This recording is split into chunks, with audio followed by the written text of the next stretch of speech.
the final tickets for Tokyo are on the table. And every scrim, every official, every single time you enter this game, it matters right now. 2 teams will see their dreams shattered. Another 2 will snatch the golden ticket to Tokyo. And Turkey has been looking for their idols to do so. Their star players have been poached by the big teams time and time again. Yet Foot came to Berlin hungry to prove that their 5 can overcome anybody. The roars of Foot have echoed throughout the Colosseum, and it's time for a final charge. A podium finish was expected by many from Vitality, but their underwhelming season has left us with questions. Is this team as strong as predicted? Do they have the mental resilience? Are they a world-class team? And world-class, well, NAVI doesn't need to prove to anyone that they are, yet they have been tested and they have failed. The construction under the supervision of their chief architect Angel seems to be crumbling, but the last thing you should do is underestimate a mastermind under pressure. But is that pressure getting to Giants? Nurturing young talent under the rigorous supervision of mentor Pipson seems to pay off. But now it's time to reap the rewards of their labor and leave EMEA speechless. The Giant needs to stand tall for an upset that nobody saw coming. Welcome to the day where it's all be decided. Welcome to Elimination Day.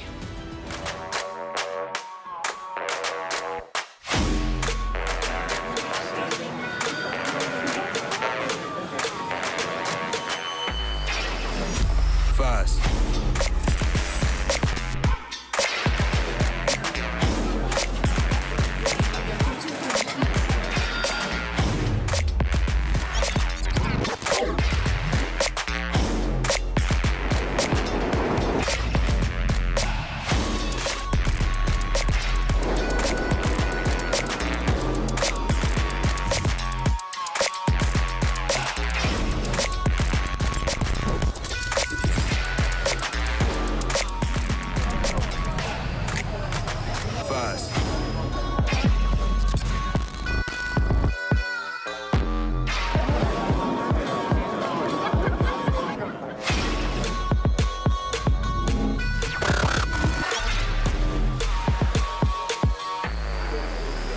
First.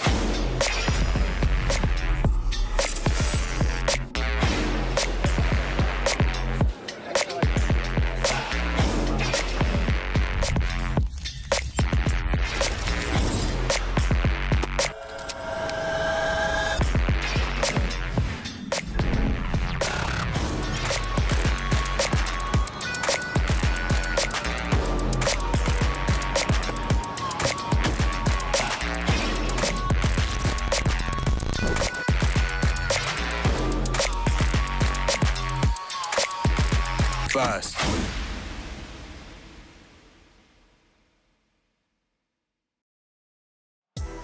Welcome to the capital of best Valorant. Welcome to VCT EMEA live from Messe Berlin. And it was about time to say it like that. It is a day where we could see teams embark a brand new journey.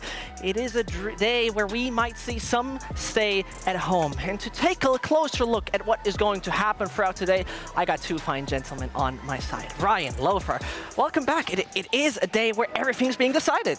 We've gone with what's up? I know why he got the job today. He's the only host that can say Messe Berlin with an accent, you know? Go on. I mean, if you just said it wrong, we're all getting ushered out. We'll do it in the streets of Berlin if we have to. But like, it's weird, right? Because I feel like yesterday we saw the likes of Fnatic qualifying, maybe in a weird fashion overall, but they still qualified nonetheless. And then seeing Team Liquid today, it could be teams that we've seen before, NAVI, for example, but it could be some very new faces that we've never seen at a Masters event qualifying. Yeah, I'm just happy to be here during the day 3 of our broadcast, because as you said, it's an elimination day, but on that, I think it's also a qualification day. So it is a qualimination day. I like that. This is what happens when you get old. Well, either way, talking about what happened yesterday, we're gonna have the bracket for you right here ready, because we need to talk about what just was the occasion. Because let's be honest, some of those things have been a bit of a surprise. Some of those things during the bracket have been leaving us quite speechless, to be very honest. As the top part worked according to plan, the bottom was a little bit different. But Lothar, Fnatic versus Foot, let's start with that. Fnatic versus Foot was a banger match. I can't believe that we have seen Fnatic lose a map for the first time for the past 2 months, right? It was actually unbelievable. I think it was what, like third week that BBL beat? Or was it general, they Super only Week? lost 2 maps, right? It was absolutely insane spectacle for me, you know? Yeah, I think it's one of these cases as well where we're looking at the fact of maybe the bracket looking like this might not surprise many people, but it's the fact that this was a 2-0, that Fnatic dropping a map like you said. The other 2 maps, fairly straightforward, but now we actually see some of these teams move down, and for both of these teams down here, for Vitality, NAVI, Giants, it's qualifying to Tokyo. It's not just elimination, it's just getting to this portion is enough, but I imagine seeding's also going to be pretty important for the 4 teams that we have left. Let's take a particular look at Fnatic versus Foot. As we have seen 3 maps overall, many didn't expect that we even go that deep into it here, Lothar. But as you mentioned, the first one was already a shocker in itself. From that point on, smooth sailing for Fnatic. Well, let's say it like that. The first map, Bind, we were going into this match expecting a swift 2-0. I don't think anyone was expecting a different outcome. But Foot was able to overcome Fnatic's protocols and actually showcase their own very strong fundamental play on this map. And it was beautiful to watch. We have also heard Boaster in the post-match interview that he was actually a little bit caught off guard by how Foot was actually playing this map. You can see how aggressive they are, the positioning that they're getting the kills on the map, but specifically when they're on the attack, are not your typical positions where they're getting the kills. But after map 1, I'm certain that Boaster just kind of touched his face and said, all of this for a drop of blood, and then he just threw a moon towards Foot and absolutely demolished the team. We had some monstrous performance from Durka on split, dropping 290 ADR, which was then topped by 1 from Chronicle on the next map on Lotus, 291 damage per round. And also the clutches were insane. We have seen 4 clutches being won by Fnatic players on Lotus, while 0 being won by Foot. They got completely outclassed, and Fnatic dropped only 3 rounds out of the entire 2 maps there. I mean, even some of these clutches, Fnatic didn't realize that they won, judging off like Mini's reaction, for example. But I think it's the interesting aspect of it, I suppose, moving into playoffs is the map pool, right? Yeah. Just both these teams trying to exploit the enemy's weakest map instead of playing their own best. And it looked good initially for Foot with winning on Bind. But when you lose on Lotus, one of your strongest maps in that kind of fashion, they're trying to make it a bit broader, their map pool, which is what they need for playoffs and it's what they need to qualify today. Absolutely. I mean, you know, the first map has been a big surprise. Actually, something stolen from Fnatic, that is a rare occasion. But when we talk about surprises and things we didn't expect, well, let's say the second game that we saw was also just a little odd. Everybody was thinking that NAVI has this. Nobody was really believing that much that Team Liquid would succeed, Ryan, but in the end, they did. Yeah, I think it's kind of leaning onto what we saw in the regular season from these teams. We saw NAVI and Liquid face off, the 2 twin brother coaches going up against each other. Even though Liquid were playing with a standing of Hami instead of Safe, it was still a close series despite a 0-2 loss. Here, with Safe, they look like the top dog. The map pool looked broader, stronger, and I think for NAVI, their adaptations were just a little bit slow. It felt that all of the timeouts that Emil was calling, the mind games at Liquid, the adjustments they made, were just better than a team that we expected NAVI to maybe switch it on now that qualifying for Tokyo, and to an extent, qualifying for Champions is on the line now. I think a lot of people, when going into this match, were just reading only results from the previous matches. They looked like, oh, 2-0. They didn't even look who was playing. But they it's didn't NAVI. look at, like, yeah, how many rounds were being played. And honestly, I think last match between Liquid and NAVI could have been just a 2-0 for Liquid as well if they would have their safe player. Wait, not safe. Literally. I mean, kind of works. Both Sort of, ways, yeah. Right? Their best player on the roster playing. And right now, I feel like this wasn't an upset as it's being painted on the social media or on Reddit. It feels like it was an actual kind of expected result that Liquid will win, but maybe not in that fashion that we have seen it. Yeah, it was like warning signs, I think, from the last time they played, fully exploited this time around. It feels a lot like it. I mean, to be very frank and to be very honest, it just seemed like maybe, you know, it always seems like Angel's like, yeah, the group phase is like a big testing environment, and now we're actually going to play serious. Well, they had really good starts on both of the maps. Yeah, We're true. winning 8-4 on both of them, right? And then always the pistol was being dropped in the next Half. Yeah, and I mean, it is nice to see because it gives us a bit of an excitement today. You know, it's not the top 2 that instantly qualify for Tokyo. And talking about exactly that, as we see back there, we have a few more teams added to our list. Liquid as well as Fnatic are on there. But most importantly right here, Ryan, North America, or Americas, most importantly, send us another 2. I think this one you sort of expect, given how loud they've been so far this year, second place at lock-in. Maybe not evil geniuses, when you're sort of going into playoffs at the very least, or going off like expectations, tier lists and stuff like that. But when you actually look at the results and the way that EG performed, most certainly yesterday against Cloud9, absolutely deserved. I feel like there's some alignment between EMEA and Americas when it comes to one team. Like in our region, that was KC.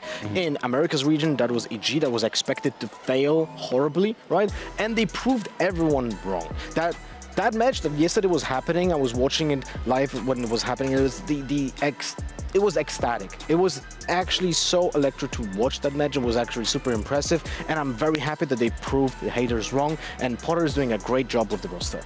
Beautiful. Actually, that's a perfect finish, you know, but we obviously have a few more slots that we need to find out today. But most importantly, I couldn't be standing here if there wouldn't be something quiz related, right? It's impossible. I was bamboozled yesterday by Yinsu. Now I'm in charge. Now I'm taking care of this. And you got bamboozled twice. Yeah, listen, we're not talking about that. Most importantly, guess the player. Well, guess the player is as easy as you could expect. Those 2 fine gentlemen say they were analysts of this game called VALORANT. So they need to know every single player by their birthday, by their mother's last name, and their favorite cereals. Most importantly, I'm gonna ask them exactly that, and a little more. So guess the player is as easy as that. And we are exactly starting with our first player and our first question. So now, there we go. The buzzers have been selected. Does that mean something that yours is orange and yours is green? Are we predicting Tokyo Finals? Loud Fnatic again? There you go. I think that may be too much. I want to see if it works, though. Okay, can you try yours? A bit of a delay. Yeah. Lofa, please. See? Great, good. So now we know that this actually works not with touching, but with touching sensor. Very good to know. Okay, good. Starting with our first one, player number 1, and the guessing starts with the birthday. Born. What? That's the actual. Okay. Okay. Now we know. Okay, good. 16th of August 2000. Thank you very much. Born on the 16th of August 2002. Not Angel. Okay. And the first day of VALORANT beta release, I was playing 16 hours straight. And he's 21 years old. Okay. I placed first on the first tournament I played, winning against Forza. Oh, I'm going to go for this. Yeah, okay. And then if I get this wrong, I'm locked out. You're out. If you're right now... I'm going to say Nats. That's wrong. Ooh. That's wrong. But you know what? This is good for you, Lofar, because now this means we can continue guessing, and we're going a little further. My coach at the time bought my first wireless mouse. What? How do you get those tidbits? This doesn't matter. I used to be a professional swimmer. You guys are not watching any... No, there's one more. Most played agent. I'm sorry, I have attended 3 international events, including Lock-In, and my most played agent this year is Breach. Is this Chronicle? It is Chronicle, Lofar. That is correct. Just the last one, you know? That the actually important one. Yeah, he was a professional swimmer. That is true. Eng bought him his first wireless mouse and sent it to his home. Oh, if you didn't know. I'll be honest with you. With that sentence, that the coach was so kind to him, I was like, yeah, this has to be Eng. Yeah, like that has to be Eng. But I wasn't certain about the player. I have to add one more thing. The tournament that we talk about right here was with Nats. He played in the same team with I was going to say, because that was Gambit, like, Ignition event? No, it was even before. Oh, that was before. That was Fishka v-Tom. Oh, so it was before I got picked up. A long time ago. Well, moving further, we have our second guest, and the second guest, most importantly, is maybe a player or a coach. Could be both. Just letting you know about that. Well, I grew up in Hackney, London. Listen, I don't know where Hackney is. He will. We know he does like 3 players. Okay. He has an advantage now. He does have an advantage. I'm a big fan of fashion, but according to my manager, I have a horrible taste in shoes. We never see the shoes on broadcast, though. I'm just telling you, this is what I'm getting, okay? I've been coaching since 2020. Okay. Oh, it's cool. I have coached 6 different teams. Oh. Is it Nilzinho? No, that's once more wrong. Ryan, I'm very sorry for that one. The next one should give it away. I have coached EU, NA, and Turkey. Oh. And you have to press your buzzer. What is it? Salah. It's correct. That is actually Salah. Would have been one of my teams I coached. I coached together with one of the Sandgren brothers, as well as my coach idol is This makes a lot of sense. Jose Mourinho. Yeah, the mind games that come from Salah. He even came into us and be like, who have you got? Who are you predicting? Vitality? Like, good answer. Christ. And now every time I'll be meeting Salah, I will look at his shoes. You have to. He had just some very basic white sneakers on today. So nothing special. He looked very regular today. Well, I got a final one because we have to settle a 2-0. Looking at that one, our third and final player / coach that we'll look at. And once more, we're going to start boring with the birthday. I was born on the 4th of December of 2003. Those people are still in the diapers. What Listen, it's not my fault, okay? They're 19. My first team was Kings of Sosnovka. I'm the only player from my country in VCT. Wait, Wolfen. Blah. No. I would have gone for that, so I'm glad that you did. Okay, let's go on. Get an answer. I invented the hype about a particular weapon. 2022 was my first year in VCT. Okay. I sometimes appear with cat ears. Yeah, I would have got it before the last one, but it's twisting. It is twisted. Perfect. So Ryan won because the last one gave 3 points. I'm sorry for that one. But Who was on this team? I need to find out who's I on don't Kings know. of Sosnovka. I have no idea who was on Kings of Sosnovka, and I genuinely do not want to know. Did you have anything else apart from those? No, that would have been everything. Yeah, because the carriers just give it away. Yeah, I mean, come on. There's not always everything to know about players. Well, either way, I can tell you one thing. If you in chat guessed it quite right, then you're better than my fake analysts over here. Congratulations, you 5 brains. Now, with that being said, away from the fun part, we have to get a little bit into seriousness of today. Foot versus Vitality is where we start, and NAVI versus Giants is where we're going to end the day. And I can pretty much tell you one thing. I'm excited for those two. I'm very, very much hyped for those two. And most importantly, when we take a look at our first game, it's going to be a banger. Foot versus Vitality is coming up next.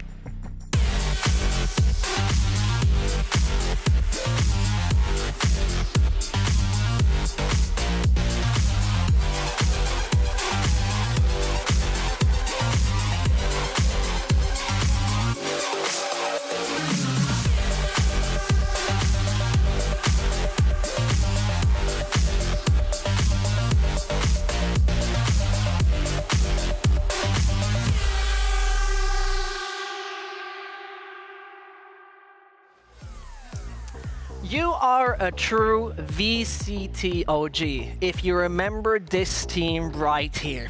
Called Supermassive Blaze, a team that left EMEA shaking, as many didn't expect Turkey to be that good. What year is that? 2021. And some of those players you might even recognize. They were so far the only Turkish team, Ryan, that attended a Masters-like tournament. And ever since, things were very different. Ever since, yeah, you're looking at Supermassive Blaze qualifying the first and only team from Turkey at this point in this region. It's more of a case of the way that they did it. They go through like a Turkish-only qualifier to get to playoffs, and they surprised some teams, including G2. I think it was 13-4 and Bind was one of the maps that they won in their qualifying game. They deserved to be there, but it was under different circumstances now overall. It's basically looking into the fact that Supermassive Blaze didn't have to go through like a group stage with the other European-based teams, for example, looking at those elements and looking at those aspects. So if they actually do qualify, they've done it in a much more difficult situation, for one, but they've done it against harder to play teams. And if they get this far, and if they actually qualify, it's much more bigger feat than what we saw last time. Not only that, they were being put under fire since the beginning of the season. Like, fans were just ripping them apart from, keeping the same roster, for like not making changes and like being expected to fail.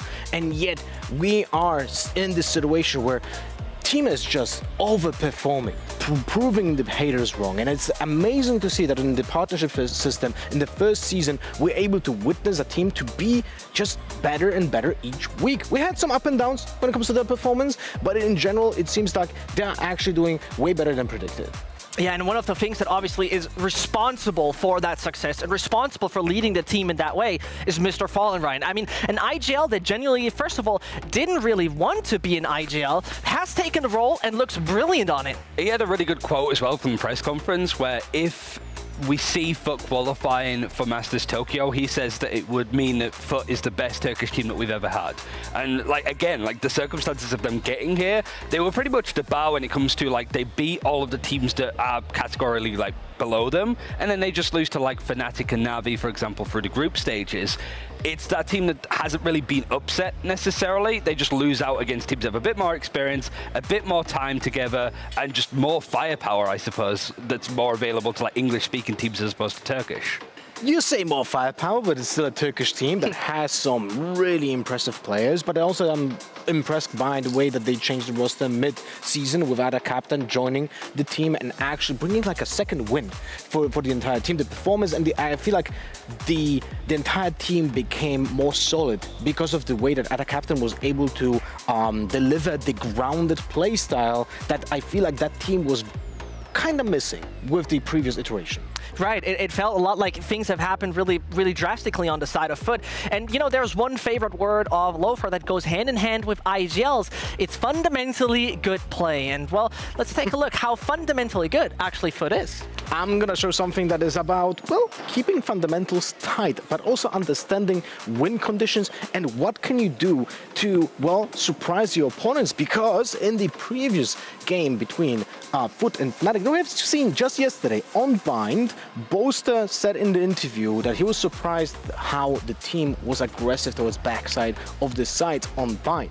But the reason why FUT was aggressive is because they understand the fundamentals of their team. So we're going to start with round 16. This is a default start. This is also very important to understand that FUT on this map actually starts by playing in a default default formation. So what does that mean? First, they have two passive players holding angles in A short and in front of showers. KO and Viper are just holding it passively. They don't do much. They are trying to just make sure that no one gets a flank on them. Remember, they don't have a true sentinel player that will just hold it passively with a trap. Now, Fade also can actively gather information into Hookah or just hold it passively as the other three players, while the team focuses on doing pressure into B long to first deny the orb and then do a also attacking smoke here onto Garden to make sure that the players on B are under pressure because they don't have any vision of what's happening on long and someone can be already in Garden. Now that allows to make sure that the rotation can happen from the defenders if there's enough pressure being done. We're gonna speed it up now towards 3 times the speed for the round. You can see that the pressure was being done on B. Fnatic is trying to recover those angles, but they're not certain what is happening. And now FUT is gathering towards short. And this is very important because they're going to lose the first player because of a trap from Cypher. They go into site, they're at a disadvantage. It's 4v5. And instead of just planting, they go with an aggression towards backside. This is what is important about this team. They know when they are disadvantaged, at a disadvantage as a 4v5, they cannot play passive. They need to gather first the space, which is very important. We're gonna see something very similar in round 22 when they have a very big disadvantage in a 3v5 and they start with the same kind of setup at the beginning of the round, gathering slowly 2 players towards long and then being together towards A short. So default start into a push onto A, but we're gonna see a plant after they lose 2 players onto showers and into short. But now after Fnatic does a TP with 2 players towards showers, that opens a possibility of going into B, and because of that you see the teleports from the FUT players towards the B side. Now the win condition here is that with such a strong disadvantage you need to take risks. This is why FUT is leaving 1 player in Lamps, and his job will be to first deliver information on how many players are going to be rotating and when through CT or through short, but also make sure that he's able to isolate gunfights. And bear in mind that in this situation, even though it's a 3v5, you're gonna see here in this isolated area, it's a 2v1 against the Fnatic player.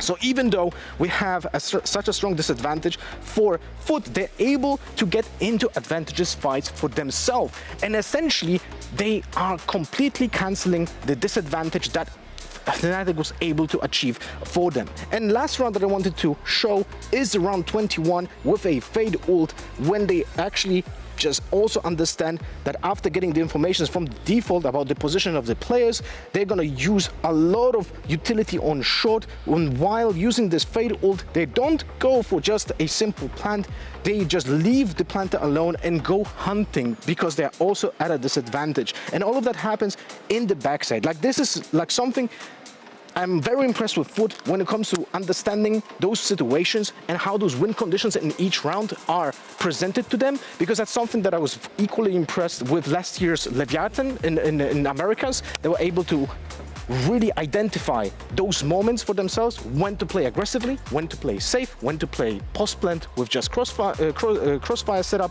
or push and get those kills. Yeah, I missed that low far telestrator. You know, it was a very long excessive session. I learned a lot, as usual. Now, getting to things that, you know, obviously happen on the other side, on the Vitality side of things, experience in IGLs matters a lot. And, you know, keeping calm when the pressure is high, Ryan, this is something that the Vitality side should be successful at with someone like Bone Cold. Yeah, we're talking about qualifying for an international event here, and not only have we seen Bone Cold do that with Ascend, but he also went on to win champions with the squad as well later that year. It's just that move to, I suppose, looking at Bone Cold IGL and having that control, it's just not really been the same for Vitality. It's a similar sort of situation where the players themselves don't necessarily have the same experience for Vitality to attend international events, for example, but you could have said that about the Ascend players before they made Masters Berlin in 2021, and then also champions. These were like fresh new players that just seemed to really get on a roll and start playing off each other really well. And I just feel like we haven't seen that much side of Vitality in officials, at least.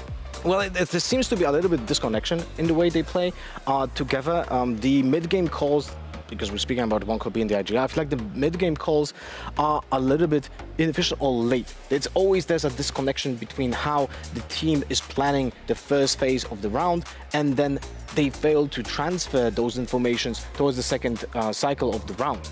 But we had Salah here today, and he said that we should be looking forward to the attack this time, right? So that's gonna be spicy. Yeah, I think it's one of those teams that I think when things are starting to roll together nicely, they're really good in those situations where they have good prep, they have good planning with Strong and Gorilla being the assistant coaches and the analyst as well, the prep against their opponent, but also when there is a gap, I suppose, for Vitality to exploit, they're very quick and very fluid in order to do that. The problem I have is sometimes they overheat in situations where they go into a site with like 10 seconds left and the defenders have stuck there waiting for them, that they just overcook themselves, kind of like you said, and they make things harder than they need to be when a simple, more obvious option is actually the better option for them to go for. Yeah, and especially considering how it has been in the past with the side of Vitality. Bone Cold and Vitality are not looking too good against Turkish teams, Ryan. When we take a look at the track record, there were some very important games, one of them actually being the VRL Grand Finals. I think even looking at the grand finals from the VRL last year is a testament to how far Bone Cold has come as a player, but also that Foot squad is effectively the same, right? I think the early addition was add a captain to that squad. Kiwi's been on Foot Esports pretty much since early 2021, I think, when we saw him in LCQ playing there. And both these squads have had a lot of experience in Tier 2 last year. Now they have a chance of being at like, not even like Tier 1, Tier 0 events, looking at like the international competition around the world. Yeah, I agree. In general, I feel like the past performance, the last match that they played against each other was also kind of dictating the let's say, the approach that this match is gonna have to have. And I feel like the previous match against Foot Esports here, 34 on Lotus, wasn't a decisive factor on kind of losing morale. And I hope that Vitality approaches this match from a different angle this time. It felt like once more, like particularly at 13-4, it just didn't sit right with me. It just absolutely caught me off guard to see a team that was actually coming on from a very, very good streak of wins, and actually the first week looked excellent. But when we once more take a look at the the head-to-head between both of these teams, there's ups and downs on both parties, right? They're not necessarily the strongest on each of the sides right here, but particularly Bone Cold, first of all, his performance yesterday, Ryan, versus Team Liquid, it really didn't catch me at all. No, not at all. I think it's always hard when you're going up against an IGL like Redgar, but it kind of always keeps coming back to Bone Cold, because it's like these are situations where like he should be more than comfortable. You look at the growth that Redgar's had as an IGL since winning Masters Berlin in 2021 and coming second at Champs. He also hasn't been at an international event all of last year. Like we've seen not Gambit nor Ascend make any international events last year, so Bone Cold, Redgar haven't been at that kind of level. Redgar qualified yesterday, so Bone Cold, I expect with that caliber to show that he's still like one of the top IGLs in this region, has to get the team ready for an event like this, but also to make sure that he doesn't overcook the strats himself in some cases. Do you think there's any experience that comes from Ascent, like makes, let's say, it is an influence towards his performance here? I think so. I think one of the things that Ascend was always good at is just, okay, we've got to kill towards the A site, we can just quickly go B. Like, we know what they kind of like to do, where they're going to rotate from. We're just going to play super explosive in moments in the middle of the round that are going to catch teams by surprise. The problem is, maybe that style of calling from Bone Cold and the way that Vitality plays, which I think is the most similar to the old Ascend that won champions, teams know how to play up against that now. That was 2021. That was the first year of Valorant having a full fledgling esports scene. Now teams are much better at playing passively, off utility, retakes, post plants, anti-plants. It's much easier to gauge that kind of stuff. And if you're FUT, you also can win those mechanical battles, which is what they did in the last series that they played. I think Vitality had a really good read on what FUT were doing, but FUT was still winning all the fights. Yeah, I feel like also Vitality is not advancing as fast as FUT when it comes to like the basics. Or the did anyone use the word fun? No, you didn't. You were dodging it. Go on. Here we go. So on the baseline, feels like FUT has a better footing than Vitality, but Vitality tries to skip a little bit of the phase, of that portion, and just try to overcome the opponents with the strategy. But as you can see from the stats those here, actually the attack win rate between the FUT and Vitality is a stark contrast. Like FUT is just so effective on attack. Bear in mind, this is 19 maps being played by FUT and 20 by Vitality. It doesn't seem like much, but there's a big difference because it's still like on average 17 rounds just because of that one map. I think the pistol win rate is concerning, especially when you had Vitality played up against Liquid in the first day of playoff.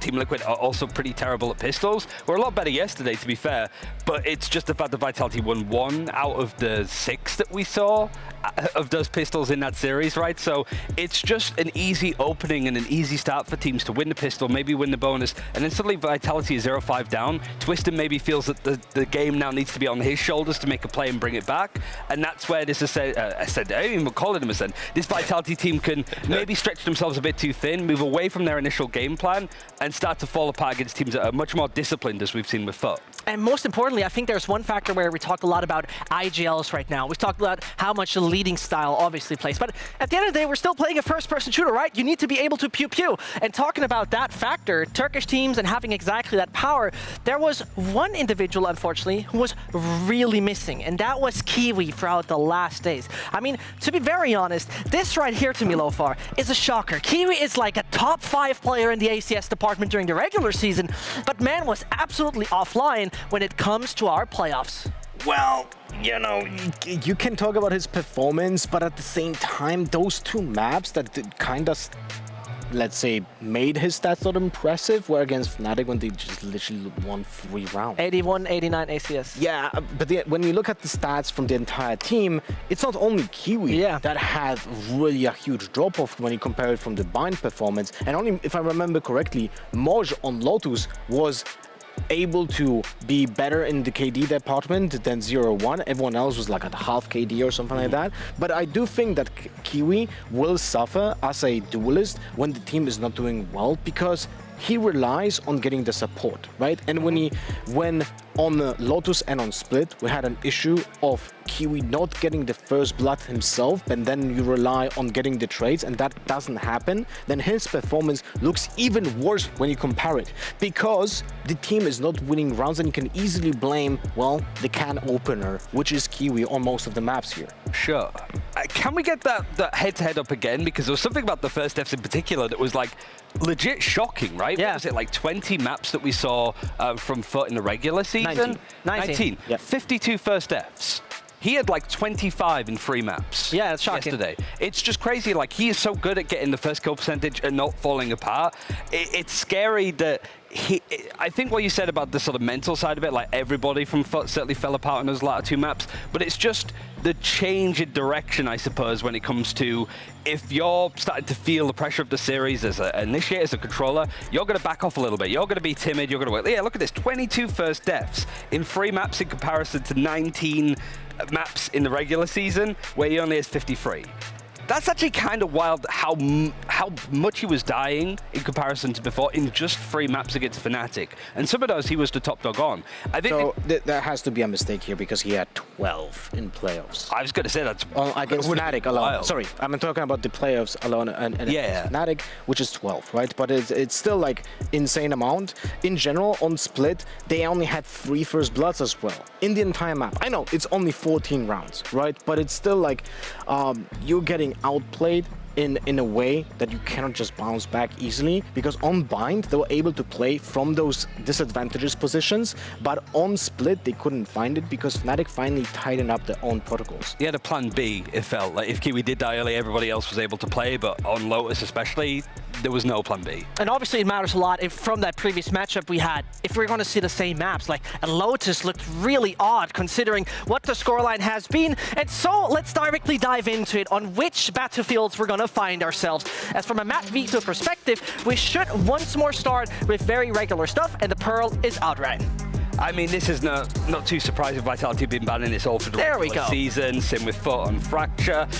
FUT kind of, I wouldn't say trolled the map veto before, but they maybe got a bit too ahead of themselves. So I do want to see them either picking up the Lotus, try and bring that back, or Haven has always been a good map for them. So yeah, both these teams for Vitality and FUT relying on their strengths as opposed to their enemies' weaknesses with the map veto. Yeah, I'm not really surprised that we don't see Pearl, we don't see Fracture. Those are typical bans that I've seen in the past. Now, though, the Decider, that's going to be interesting because I'm going to see Lotus, and this is giving an advantage, in my eyes at least, towards FUT if it goes to the 3rd map. And last time around, just to really reiterate that, it has been Icebox who has been left as the decider. And this is where the pool slightly changes in my eyes, Ryan. But overall, from the perspective right here, both times, Vitality starts as attack. And what Salah has promised, it might be looking very spicy and interesting. I mean, if you're attacking on Split, you're typically having the time of your life anyway. There's certainly that lean towards it. But it's FUT picking defense there. It's maybe a bit of damage mitigation as we sort of look into that a bit more specifically.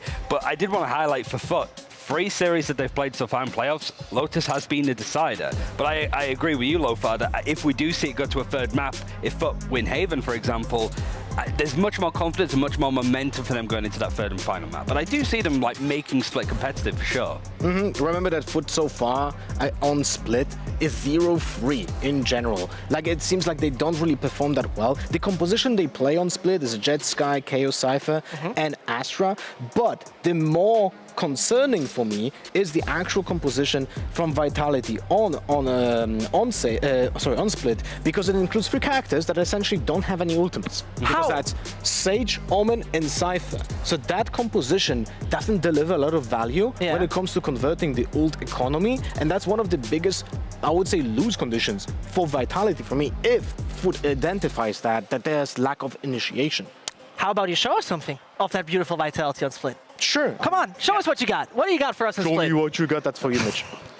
We're going to talk about Vitality's attack plan on Split, because they played it 5 times so far, and they're actually insanely fast on this map when it comes to attack. If I'm not mistaken, they're the fastest team in our region right now on this map, and this is the first 10 seconds that you will see how they attack. And of course, it is easier to go towards A on this map because of the less amount of choke points that you have to go through, because you can always avoid the choke point in A main by going into ramp. But there's still a lot of let's say focus being put into the A main instead of mid, and that's very interesting because as I mentioned, this composition that they play, the Sage, Cypher, Omen, but combined with double duelists, essentially enables the A push, even though the utility doesn't really favor them overall over the map. So this is where you're gonna see this kind of movement being used by Vitality mostly on Split. Now, I do anticipate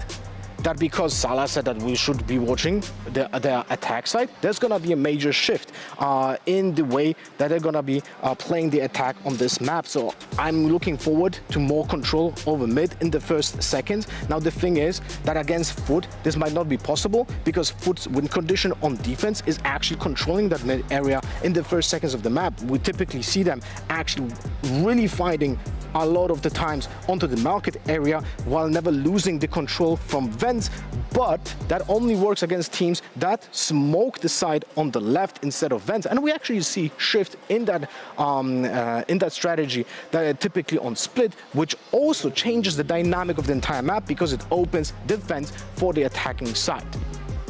And that's about it. I feel the attacking side for both squads is quite strong, but I think this game is like won on the defense. There's obviously the concern of like Vitality not running an initiator. We're seeing a lot more double duelists around the world anyway, but not having a Sky, not having a Viper to enable some lurks, that could be an area that maybe Foot are expecting to might exploit. We're going to see that, but you know what? You might have asked yourself, who is actually responsible for sometimes technical difficulties? Is it Hypok and Pansy? It was always me in the hosting slot. Yep, we have a few issues here and there, and we're experiencing them right now. So do not worry. We were going to delay it a little bit, but we're working on it, and we'll definitely bring you the game as soon as possible. Till then, I can tell you, we got still a beautiful game that warms my heart. Pardon, a beautiful video that warms my heart every single time. Let's take a look at the reunion of Ascent. My name is Santeri, bone called Sassi, and I am the IGL for Team Ascent. Hello, I'm Starzo and I play for Ascent. Hey guys, I'm Alexander Zygmunt from Team Ascent. I'm Sinet, I'm from Turkey and I'm playing for Ascent. My name is Kiles, I play for Ascent and I'm a Sentinel. Our strongest point in Ascent is definitely our just friendship. I think we have really good synergy. We're like really good friends outside the game. We feel like super family and we're really close to each other and we want to win together. I feel like that's one of the reasons why we are such a consistent high-tier team is that communication, giving critique, sharing emotions, and just being happy overall if we win or we lose. Ascent here to win? Yeah, of course, we want to claim the trophy.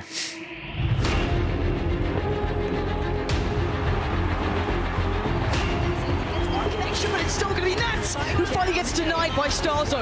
There's a chance! And he gets ripped away in Redgar! It's 10 seconds! It's over!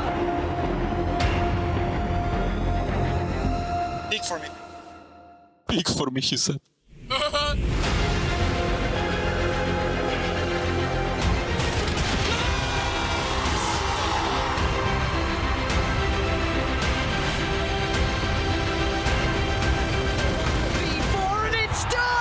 Ascend are your VALORANT Champions winners!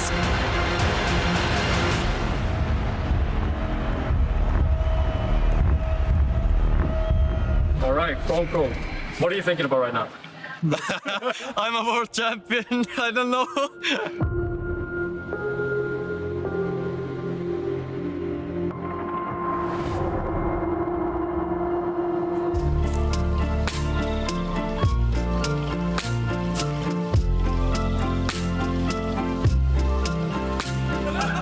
After winning, to actually, you know, like kind of sink it in that we actually won.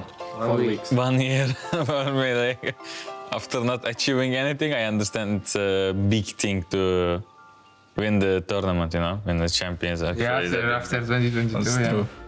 It was such an unexpected and special moment, like you never feel something like this in your life. I felt nothing and everything at the same time. In that moment, no one was expecting from us to win champions. The feeling was amazing. We could never expect this to happen in our lives. Probably nothing can replace that. It felt pretty surreal. The moment itself was kind of, yeah, like you didn't really believe it, that like we were the team winning it. But after I realized that I am one of the best in the world, it did give me like a nice bit of like, nice touch of confidence, let's say.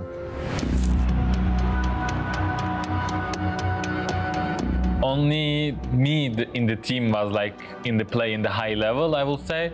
But other players, no one was knowing and no one was expecting something from us. It was our first LAN experience, like the big LAN experience. So we crumbled up under pressure. The path, it's very tough. There will always be, you know, like ups and downs. You will never have, you know, like things that are just going like up and up and up and up and, you know, like it never stops. It's always all about, you know, like you go up a little bit, but then you have to dip down to actually, you know, like get up again. We had a lot of fights because we are both like strong characters, and I think we both fought because we wanted like the best for the team, and that made us improve, you know. With Zeke, there was like kind of a love and hate relationship between us because it was always kind of like we both have like super strong visions like how to play the game. It was always we were saying, you know, like I don't like that you're doing this, he doesn't like that I'm doing this, but then we always could like make the team better out of it.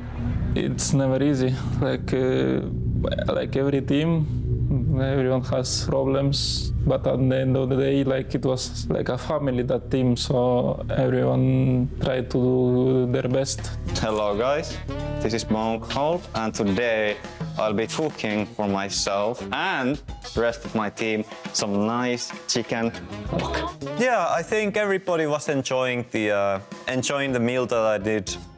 I don't remember actually. I didn't eat, I think. You were on the PC and me, Kiles and Starkso were all looking at Bonko's cooking, and we were like outside the window like laughing at Bonko's cooking. At some point, Zeke, you just came in and you were just looking at it, looking at the pan and...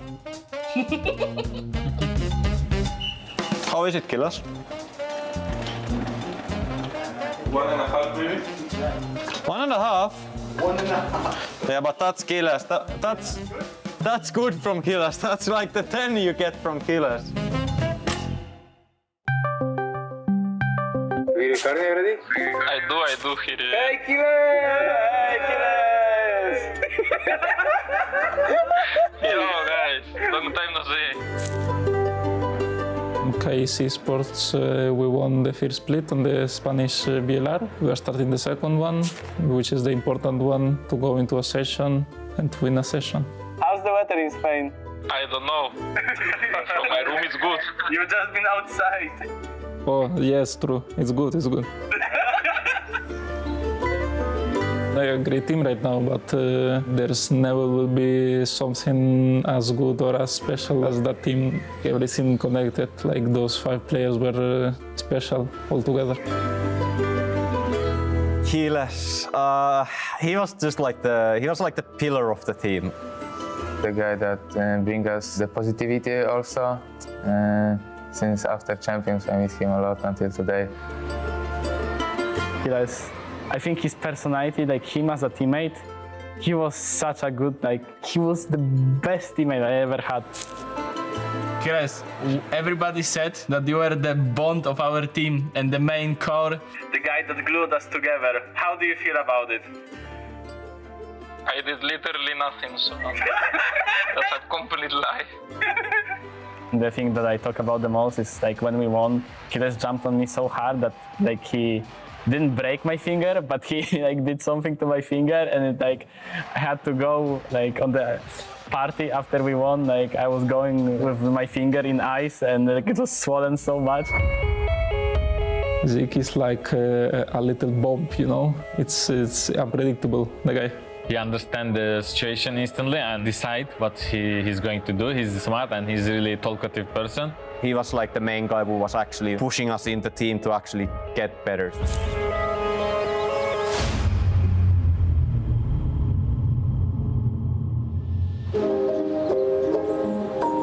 When the game was still in the beta, like I started playing with Starkso. He was my kind of a fan. I was watching his streams and I really wanted to play with him because I saw like he's probably the best Polish player at the moment. Nothing but love for my boy, Patryk Starksito, with blue eyes, blonde hair, coming from Poland. In a sense, Starkso was a really fun person, I would say. He was really fun, he has a lot of energy. I was playing on a stream, and then I invited like viewers to play customs with me, and then Starkso went to play.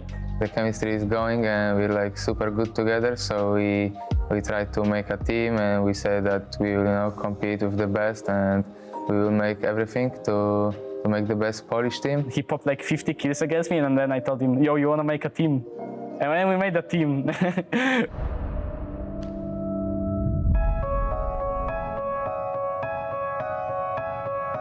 I was always quite a shy person. I don't like to be socialized, I will say. That's why I was shy.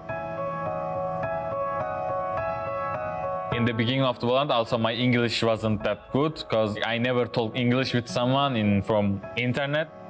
I think the biggest problem for Sinet was always his communication, like with language problems. But you know, he was the star, and I think when he was spending time with us, I think he was having fun too. In Turkish people, there is a lot of shyness because of they think when they talk English, they think people will love them because of they are talking wrong.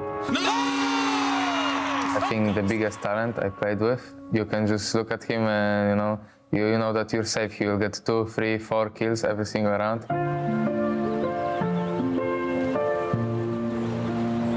All of us was skilled. Now it's not a surprise that everyone is in VCT EMEA and representing different teams. Obviously, I feel proud of my teammates that they're still competing in the highest level. As I said, we're waiting for killers to come back and maybe we'll make a team together, who knows?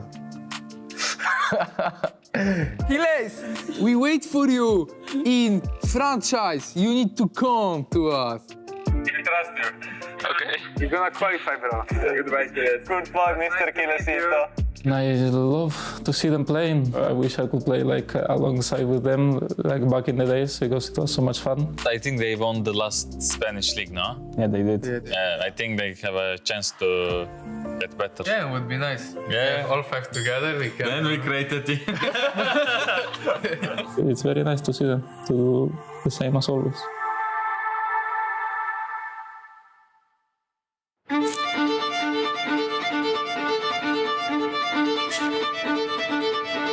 I feel like, like that experience we had from coming from absolutely like nowhere, from being absolute no names in the scene, to so fastly, like just winning tournament after tournament after tournament for all of us, like it was very much of a life changer.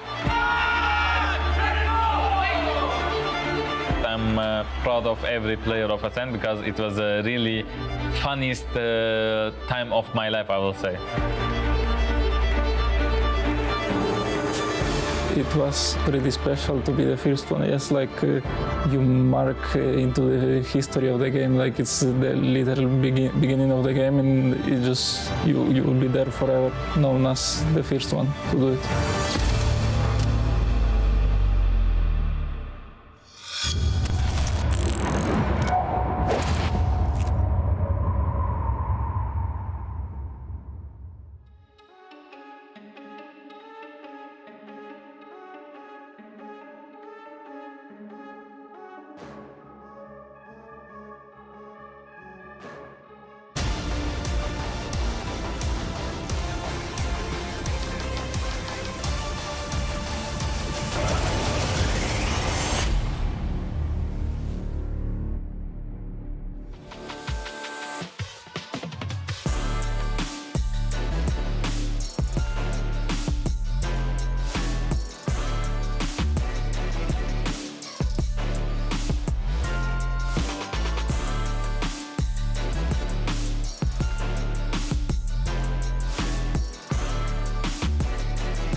It's F-Flex on the beat. It's F-Flex on the beat.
F-Flex on the beat. F-Flex on the beat. F-Flex on the beat.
F-Flex on the beat. It's F-Flex on the beat.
F-Flex on the beat. F-Flex on the beat.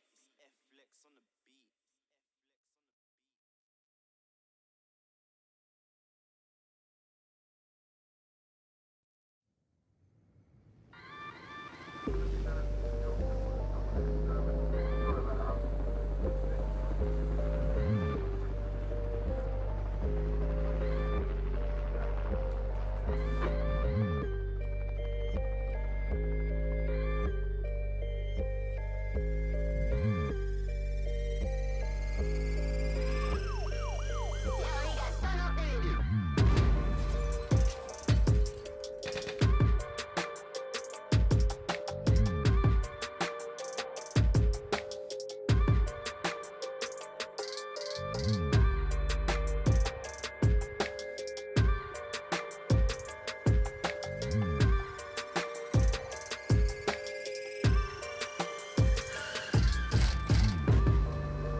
It's F-Flex on the beat. It's F-Flex on the beat.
Welcome back, everyone. I know it took some time, but we are back.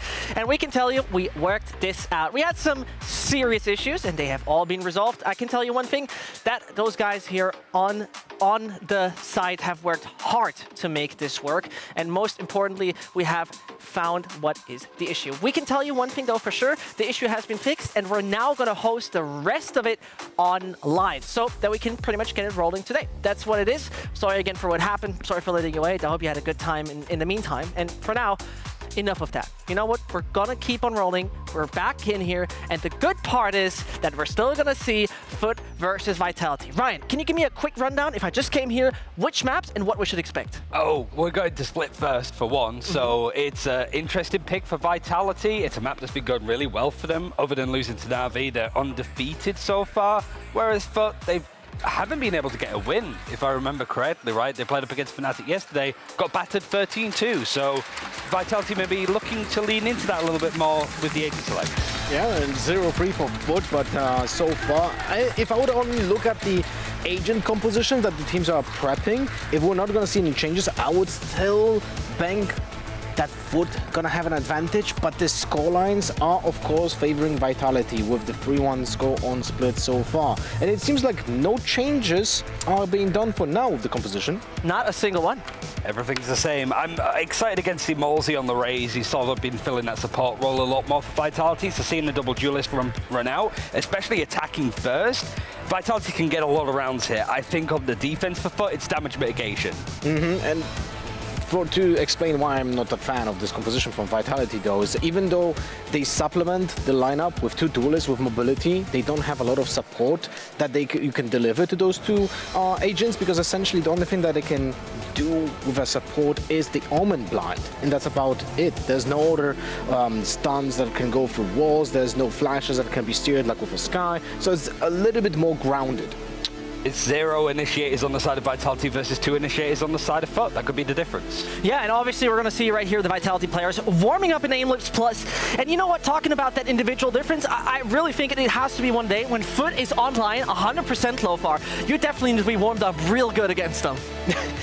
Look, typically you would say, oh yeah, the Turkish players online have an advantage. Not this time though, because they play from one location. Yeah, it's a battle of mental. This whole series has been that. The delay is only going to add to the pressure that these guys are feeling. It's Tokyo on the line or elimination. It is very much. And once more, just quickly casting your mind back, this was a composition. They've tried out for the first time Foot yesterday, and they lost horrendously there, Lofar. Yeah, they lost horrendously, but at the same time, they didn't have a lot of rounds to even train one of their halves, because they lost 4 times on defense, and that was the end of it. Yeah. We didn't even see a lot of the rounds from Foot here at all. You know what? We're going to find it out whose journey is going to end. Mitch and Tom, take us through this. Thank you so much to our analyst desk for filling us in there as we dive into this series, Foot versus Vitality. And Tom, you know, we waited a little bit to kick this one off. think it's fair to say we're unbiased today, or maybe equally biased. I don't know how to roll we're with it. equally very biased. We've both been bought by our opposing sides, and yeah, I honestly think hearts are going to be broken today. That's the thing that's so difficult about this series. These are two teams that, all jokes aside, all jerseys aside, all jackets aside, they are both teams that I think coming into the season, we weren't sure if they'd be even in the bracket to sort of qualify at this stage. They now go head-to-head. One match decides everything. Either they go straight to LCQ, they miss Japan, or they go to Japan and also have that opportunity to get a direct qualification through to Champions. It is a huge match for both of these rosters. So much on the line. And it all comes down to this. Well, someone's going to have some extra prep time for LCQ, and someone's booking flights after this one. We'll find out which team is taking the victory in just a little bit. Those barriers are prepped to go on up, and it's Foot mounting their defensive side here on Split. Vitality's map pick. The attackers moving immediately towards mid-control, but they're spotted at least one. We're going to get a nice slow beginning to this. And as we heard from the desk, Ryan was mentioning the end, you've got those two initiators over on the side of Foot. Can be a big difference maker to how annoying they can be when they're pushing into these sites. Yeah, the thing is though, Vitality, their whole composition revolves around explosiveness. A nice little pot flash is going to catch Twiston completely off guard. Vitality, a team which normally do very poorly in these pistol rounds. They got an advantage for just a second, but they'll hold it at least for now, down to that 1v1, and Bone Cold is going to be there to close it. Yeah, wow, a round of trades. I love the positioning that came out of Sender, creeping his way up towards Heaven and catching the rotation as it came in from the A site. Cut off some of the numbers and maybe gave them the leg up in that one. Also a little bit of extra info on the last player coming up top. Vitality sitting 1-0 with a pistol under their belt, but time and time again, we have seen teams lose that follow-up. Sometimes it's because of force buys on the other side, but a lot of the time they lose it to just those pistols, those low buys. Well, I think so they got to be careful. That was the thing in one of the last series that we saw from Vitality, is they finally managed to win themselves a pistol, and then they lose the second round instead. Can't do that this time. Already one player dropped, the opening duel for Foot, but the response is there. And you got to take a look at the economy of Vitality right now. They're investing a lot into this round. I would say from this point, any kill that Foot can get is a positive. This has been a stack up pretty much from the beginning. 4 players here from Foot, the 5th in Mr. Fallen, rotating over, of course, trying to use the ropes to his advantage. But again, space is going to be taken. Sender putting another one in the dirt, and waiting for this. I don't know how he's managed to get that kill. Of course, we know about the ropes, but it's eventually cleaned up. Rifles will be kept through. Did they retrieve Senders? Yeah, I think they have now. There we go. And eventually they get the Bulldog. So it's only really the Spectres lost, so I don't think it's the end of the world for the side of Vitality. They're still going to have a solid buy coming back into this one, but this is where things really need to get going. And one thing I want to premise when it comes to Vitality, they're very difficult to play against with their attack side because a lot of the time they're very, very direct. You have 2 players that are basically working in tandem on that sort of entry role. The one thing that troubles them a little bit is when things slow down, because it's been mentioned they don't have that initiator. In fact, they have a single flash, the paranoia, and if that's gone, it becomes very difficult for them to work the map. Yeah, absolutely. It's a problem that I think or would be a problem for a lot of teams, but Vitality's success when they do rely on this chaos and blitz in is remarkable as well. And it depends on the day, I suppose. It can be hit or miss. This time around, coming in with just the 1 pistol on Twist and not wanting to overinvest, so a strong bonus round for Vitality. He's also probably just going to almost like suicide dive into the side. So. Yeah, exactly. It's like the whole goal with this composition is he's not going to have the best stats in the world. If he does, they've probably already won the map. But he is going to take that space for the team, and then you're looking at someone like Malzy, Bone Cold, maybe Destrian to get those trades almost immediately. They've used the cage to creep across, but Malzy was spotted on the way. Either way, they knew that they were giving up this control. Cracks rotate through, so Foot stacked up on the A site now. You've also got some help here from Maj, who hasn't yet been spotted up top. They'll look to rely on a little bit of a surprise play, but he's been caught. The Boombot seeing him, maybe needs some support as he falls down, and there it is! It's Cracks! The double kill coming through! And having control for Vitality, sure, it might still be there, but the man holding it has the spike. A very dangerous situation ahead of this attacking side. Cracks just throwing out a little bit of utility, but they are holding off. Just look at the deep B push already. Mid being watched, spam from Sender will at least garner 1, but You're now mainly looking at Destrian to see if he can make this costly at all, and with the amount of time left, they might even just have to hold on to the weapons. Oh, they've actually heard Kiwi coming, and still he's able to find that kill. Never mind the rope accuracy, he jumped off it there. Oh, that's gonna hurt. At the end of the day, the round was already lost, but they would have liked to save that second weapon through, I'm sure. Good round for Foot. That's the way you want. Like we said, you come into that third round, a lot of the time you're going to be up against a much scrappier buy, but they had the legs to fight over on the Vitality side. So dealing with that early on, certainly a good sign. Look at this. God. Perfect timing, just catching the timing, and as I said, an important way for them to get off to a good start, because we've already seen many a time on this map just sort of steamroll halves coming through. KC made it, Koi made it as well. Even Giants to an extent from Vitality. They can be a really tough team to play against on this attack side, and straight away we're going to see them just walking up and getting that mid control for themselves. If they manage to put themselves in a split position, it can be fairly difficult for the hold, but as you sort of mentioned, like having this double initiator is not only going to allow sort of more passive holds to come out from the side of Foot, but it allows them to do that without just giving up the entirety of the map, even though when you look at the sort of spacing, it seems that's exactly what they've done. Still traps, still the cam up in heaven, a player watching cross. It's a solid enough hold from Foot, but they don't have cracks to help them out in retaking the heaven control, to pop those flashes for them and help them out. It could be a tougher one. Smoke's already going up, hoping they walk into the trap wire down below, but that ain't happening. It's a full heaven crunch. Nobody there to receive it. So we're going to just look at Kiwi with a actually very passive hold as they start to blitz in through the spawn. An interesting attempt, but this time Krax has made the rotation in time, not able to get the flash out. And that's the pressure now put onto Maj, who's not able to handle it. The last man on site out of Captain. He's delivered time and time again. A little bit too much asked of him this time. Oh, he's just been baited by Twistan's dash. Swinging that aim all the way across, and well, Mr. Fallen, they know exactly where he is. Breaks the trip. Sender's going to take him down as well. A 3-1 start from Vitality, and that's one of those rounds where you kind of look at it as a whole. They take their time a little bit. The solo paranoia is actually used just to take control of screens, like just kill off Krax, the man who was the hero of the last round. And then from that point onwards, it almost just comes down to these individual duels, and they are not missing a beat. And that's always an important thing with Vitality. I think when you look at teams within the league, both of these squads are very good once they get the momentum. Once the wind is in their sails, they start rolling. And already now, that's Vitality. You know, the reality is, I can see a game with Twist and with Malsey popping off like crazy. Majority of the roster. Sender's the one leading the charge right now, 7-2. And I mean, he has just looked clean in all the fights we've seen him. Good positioning, even dating back to the pistol round.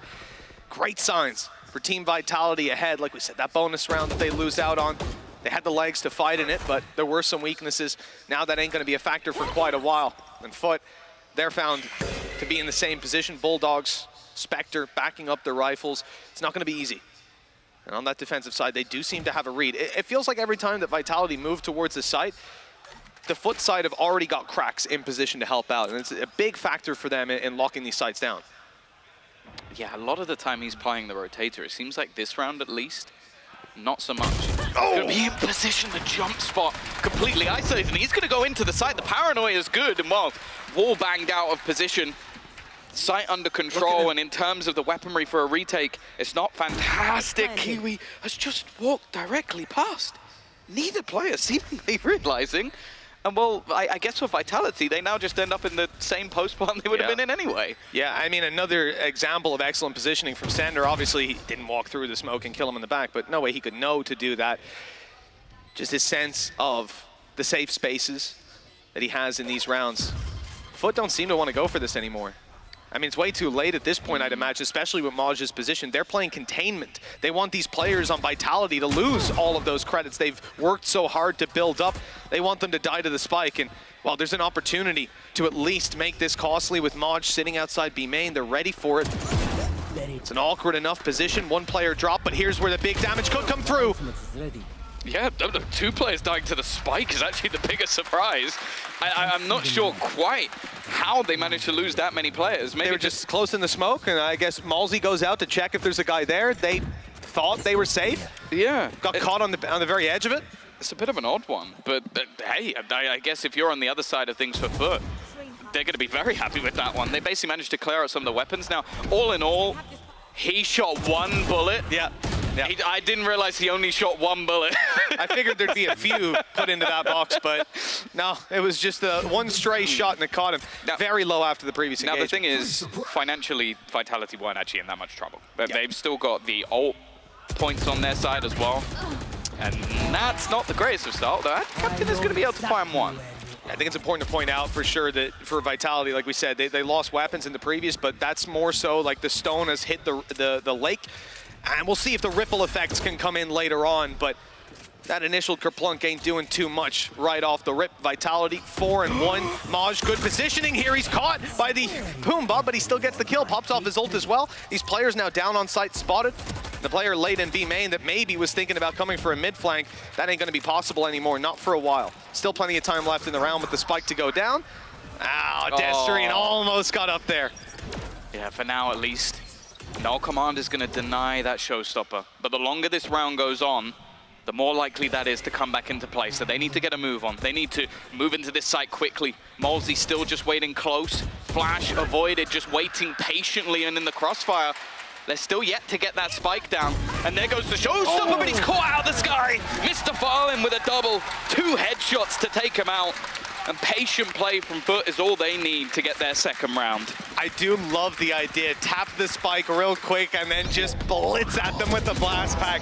Catch him in a bit of a two-step, but it's just not going to work this time around. Way, way too strong from this man here. I mean, how young Ben's able to get away with that, I'll never know. Mr. Fallen now sitting 5-4, put Foot up to 2 rounds. The economy's starting to recover on that side. But like we said, Vitality, they weren't going to struggle anytime soon. And you might see a bookie there and get a little bit afraid. Probably should be, it's twisting. But this is what we're worried about. It's the Blade Storm coming through. The updraft finds nothing to start. And we're looking to move to the other side of the map immediately by the looks of things. They have drawn the rotate. And they had the spike there all along. So it seems like, well, not finding the cam. That could be huge. If he gets the timing right on the pop of this, he might just spot the entirety of the team, but I think they're a little bit more patient. I don't know, maybe he saw Destrian, but I don't think he saw the rest of the players building up here. However, look at the rotations. That's more so the thing, you know, even though I believe he only saw the one player, that doesn't matter. They've called for the gamble, they've rolled the dice, and this time it doesn't look too good. Actually, they need someone to step it up. Trades back and forth, but not good enough for the defenders. That's leaving just one man, Ada Captain, to take on these final 2. We said Sender's positioning had been sublime. He popped down a trap, so he's known to be around here. Ada Captain ready for this fight, but Sender, where could he be? Anywhere on this rafter, there could be a player down below ready to fight with him, and instead they reposition. Now the double peek is possible, and it's not even needed. Destrian with an off angle will pick off Ada Captain, and Vitality continue to lengthen their lead.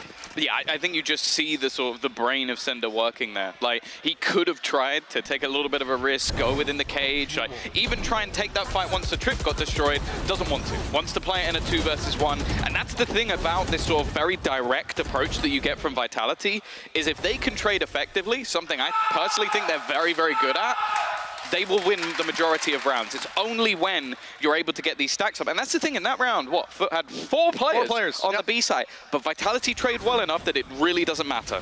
Yeah, look, back and forth game like that, always going to sit well with the attack side if they start out on even ground. Thin out those defenders, and as you saw, Ada Captain was the anchor on the other side of the map, so not much he can do. Oh, we're right in! Dashing past him out on the rope, Cracks not sure where to look, where to put his crosshair. And that decision better be made quickly. He's already dropped Malzy. Here comes Twistin to try and recover. Trades are good, but at the end of the day, Foot are coming way ahead. And at the last second, Bone Cold pops a kill, gets a res, and they're not able to punish. They need one of these kills. Vitality are caught by Mr. Fallen, who's still going. And the trade is good. Just about recovering on that round. Yeah, recovering. That was it, because, again, at least initially, they looked like they had that sort of control of the B site. The fight back, though, was swift. The res comes through, and Mr. Fallen has to save them again. And that's been a couple of rounds now where he has had really high-impact kills that have changed the way this round has gone. But we'll see now how Vitality are going to adapt, because ultimately, again, it's just a dive into the B site, using mid-control to get them that little bit of extra space. And if it isn't for this double spray down, they probably win the round. Yeah, the double spray down and the insta-trade coming out from Kiwi as well. I mean, well coordinated in that last 2vx. Good decision-making. They gave themselves the opportunities to convert, but still a really, really tough round if you're going to rely on that again and again. This time, though, Vitality, like you're saying, there's more than one classic in play here. Vitality aren't in a good spot economically. They've decided to keep their credits for the next round, and anyone that has something to spend is putting it on the line here to give them a fighting chance, but that chance is quite low. Well, the reason Destrian has less is because they're putting it into that paranoia again, just to try and give them that little bit of extra space, and it seems to work wonderfully. Mose and Twisted, they have so much faith in these two players to just pop open this site. Again, a single flash is all they need to obliterate the defense of Foot. And all they can do is flee. All they can do is fall back and hold on to their guns. That was 2 rifles, a sheriff, and, well, a paranoia. That's it. The classics don't even matter. It's the paranoia. The way they use one piece of util. And as we said earlier, their only piece of util that does that, right? Like, you have to use it well, and they did. So this is the thing. I'll always harp on assists when it comes from a controller. Like, I'll talk about how the fact that someone walking through a smoke can give Destrian 3 kills. Yeah. Or 3 assists, sorry. Yeah. But his assists on this map really do matter. What he's able to do with that paranoia is huge, and while Kiwi, that's a gun lost, a face that really isn't worth it. Again, you look at the economy on the other side for Vitality, they lose a gun, they lose 2 guns, it doesn't matter to them. That one rifle disappearing for Foot, it's not going to put them in a good spot here. Yeah, and that was a perfectly laid trap by Twistin as well. You saw him up close on the ropes, thinking about going down, spotting if anyone's there, and he just fired a few shots and ran away. And at that point, obviously, Kiwi's thinking, I have timing, I can get behind him, I can punish. Both players just completely blinded at the back of sight. Molesy has the freest kills of his life. Bunny hops off the top as well, like, conserves his momentum. Again, shout out to our replay ops who have been doing God's work every single week. It's just exactly what you want to see, but that's it. One piece of utility, just completely changing the round where you only had a couple of rifles. It's something that, it's so basic in the setups of Vitality, but then something so difficult to play against because you have players like Mosey, like Twistance, who are so good on those entries if you set them up. And it's also why a lot of the time I'm going to rave about how good I think Destrian is. I think if you look at a lot of teams and the pieces I think they have missing, is it star power? No, it's not that firepower. It's not someone who could use the op. It's not someone who can hit headshots or use a blade storm. It's someone who can have one piece of util and win you around. And that guy is Destrian. Yeah, no, absolutely. I mean, again, when it comes to this paranoia play, 10 assists for Destrian. What, and 6 for the rest of the team? Rest of the team have 6. Rest of the team have 6. Not bad at all. Not bad. But yeah, for Vitality in this moment, they're certainly feeling in control. The attack side is starting to flow really well for them, and I think maybe that is where they're going to find a lot of this space, but defensive side, I don't think they're that weak either, and I think the dueling ability of Malsey and Twistin is undeniably strong. This is somewhere we want to see Foot start to recover, but this round leaves them with very little. A rifle on Mr. Fallen, and that has fallen down on the ground, and to be recovered, Kiwi will pick it up. Dash online. Activated. He's going to look to swing this for sure, and there's the shot. Bone Cold down and a potential weapon recovered for this squad if they could get into main, but that cross is watched. It makes this take a lot more one-dimensional. A lot of the time they've had B main control. He's just spotted both players, I think. Yeah, run to A. 2 within the site, and this is instantly going to force that rotation away. And even with that realization, finally the steps are going to be heard, but they are late. Yeah, and this is a round where Cracks, he could be looking to play through that smoke with a flash instead, though, moving down to screens to try cover the cross, make it costly, make sure these guys don't get extra space for free. But Vitality have no interest in extra space at this point. It's about planting that spike and looking to punish as Foot walk back through. They've got Showstopper now as well, I believe. Mosey given the plant, so again, even if this gets the slightest bit risky, they can throw that in, delay for time, or even just try and kill off a player or two, and that's if they need it. With this one rifle in play, unable to retrieve anything else, it seems. And a bit of an off-angle sat back sender again. Always so good in these late round positions. Crunch out of heaven. I mean, it's being spotted from so many different angles, and you're talking about pistols for most of those players, all of the first ones to fall. In fact, that is the expected result in this round here. A decent fight put up by Foot. Kiwi's re-aggression in B main was fantastic. The only issue being they couldn't make it back to A on time. Boots were on the ground, and that wasn't going anywhere. 7 rounds now for the Vitality side on the attack, I mean, they can't get much more than this. It's a lot of runway to play with. Yeah, this is a spot where it's always going to be difficult to fight back from. Now, I do think a lot of teams have shown that, especially nowadays, Split is not the same sort of defender-sided wall that we, literally a wall in some cases, that we used to run into. So I don't think it's going to be the end of the world. I do think their foot can get the last couple. Well, we know how bad normally Vitality are a pistol round, so they might get themselves right back into the game. It is looking a little bit rough for them, but that's the thing. When it comes to maps, like I'll be honest, when we saw the veto last time out, like between these two teams, I was looking at it and going, I feel like Vitality lost this one. Like the first two maps were Lotus and then Haven, and Haven was the pick of Vitality, and I was like, it was a very good map for them at the time, but it was one where I was like, Furth looked very good on this map, whereas Split has been their true strength. Now, obviously, Haven coming up next, I think this time around, Vitality have won the veto because they've not only got Split, which I think is their best map. I don't think there's a massive amount of very strong Split teams, and they are definitely one of them. And then Haven, okay, the results haven't been the greatest, but recently having, I think, a very close game versus Fnatic on that map. And then I think it was a victory versus Heretics, which, okay, take that as you will. But I think that they've got two of their best maps straight out the gate. I think they're going to be very happy with that. Whether that means they take it over the line with the last two being very good for Foot, that's a different talking point altogether. Yeah, this series could definitely change pace when we move to a map 2, and I think we saw that even most recently with the Fnatic game. That was quite the switch up from map 1 to, I don't know, 1.5? We play like half a map in the rest of the series. It was over in about 10 minutes. They angered the beast. You don't do that. Well, Kiwi's angered up here, already ripping Sanders' life from the server. Look at the B site. Rotations coming through, but they're not here just yet. I think they might have to play the retake on this one. Those players have blitzed all over it. Crack's able to pick up one, but he's spotted. Destrian atop the wall, catching him off guard on this one. Where was Bocol going? Running it down into spawn. I think he heard Maj and thought that's the one player they had down there. Well, and he was so wrong. A sneaky play by Malsey. He's going to have to fire that soon. There's someone in the corner, and he ran out of time. And a captain's dropped him and left Destrian to do it all. God, this is impossible.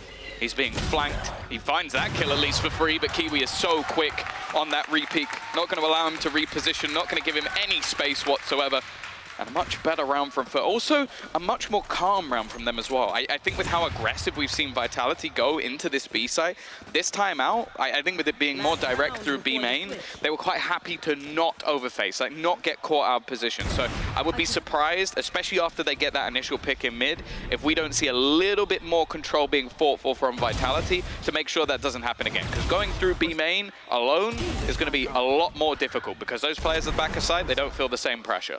Yeah, I mean, look, as we come into this last round, I even want to just look at Foot right now. They've got 4 ults to work with. Yeah. This has got to be an extremely difficult round because they're going to be throwing them in right from the start. And obviously the Blade Storm being the first example of that. Twistin having it, Kiwi on the same, but an op to back him up. And it certainly made the difference in some of those early picks. Just the last round picking off Sender, now following the Tiger down through mid to see if he can catch a frag. I mean, this is going to be very costly information if they decide to swing it.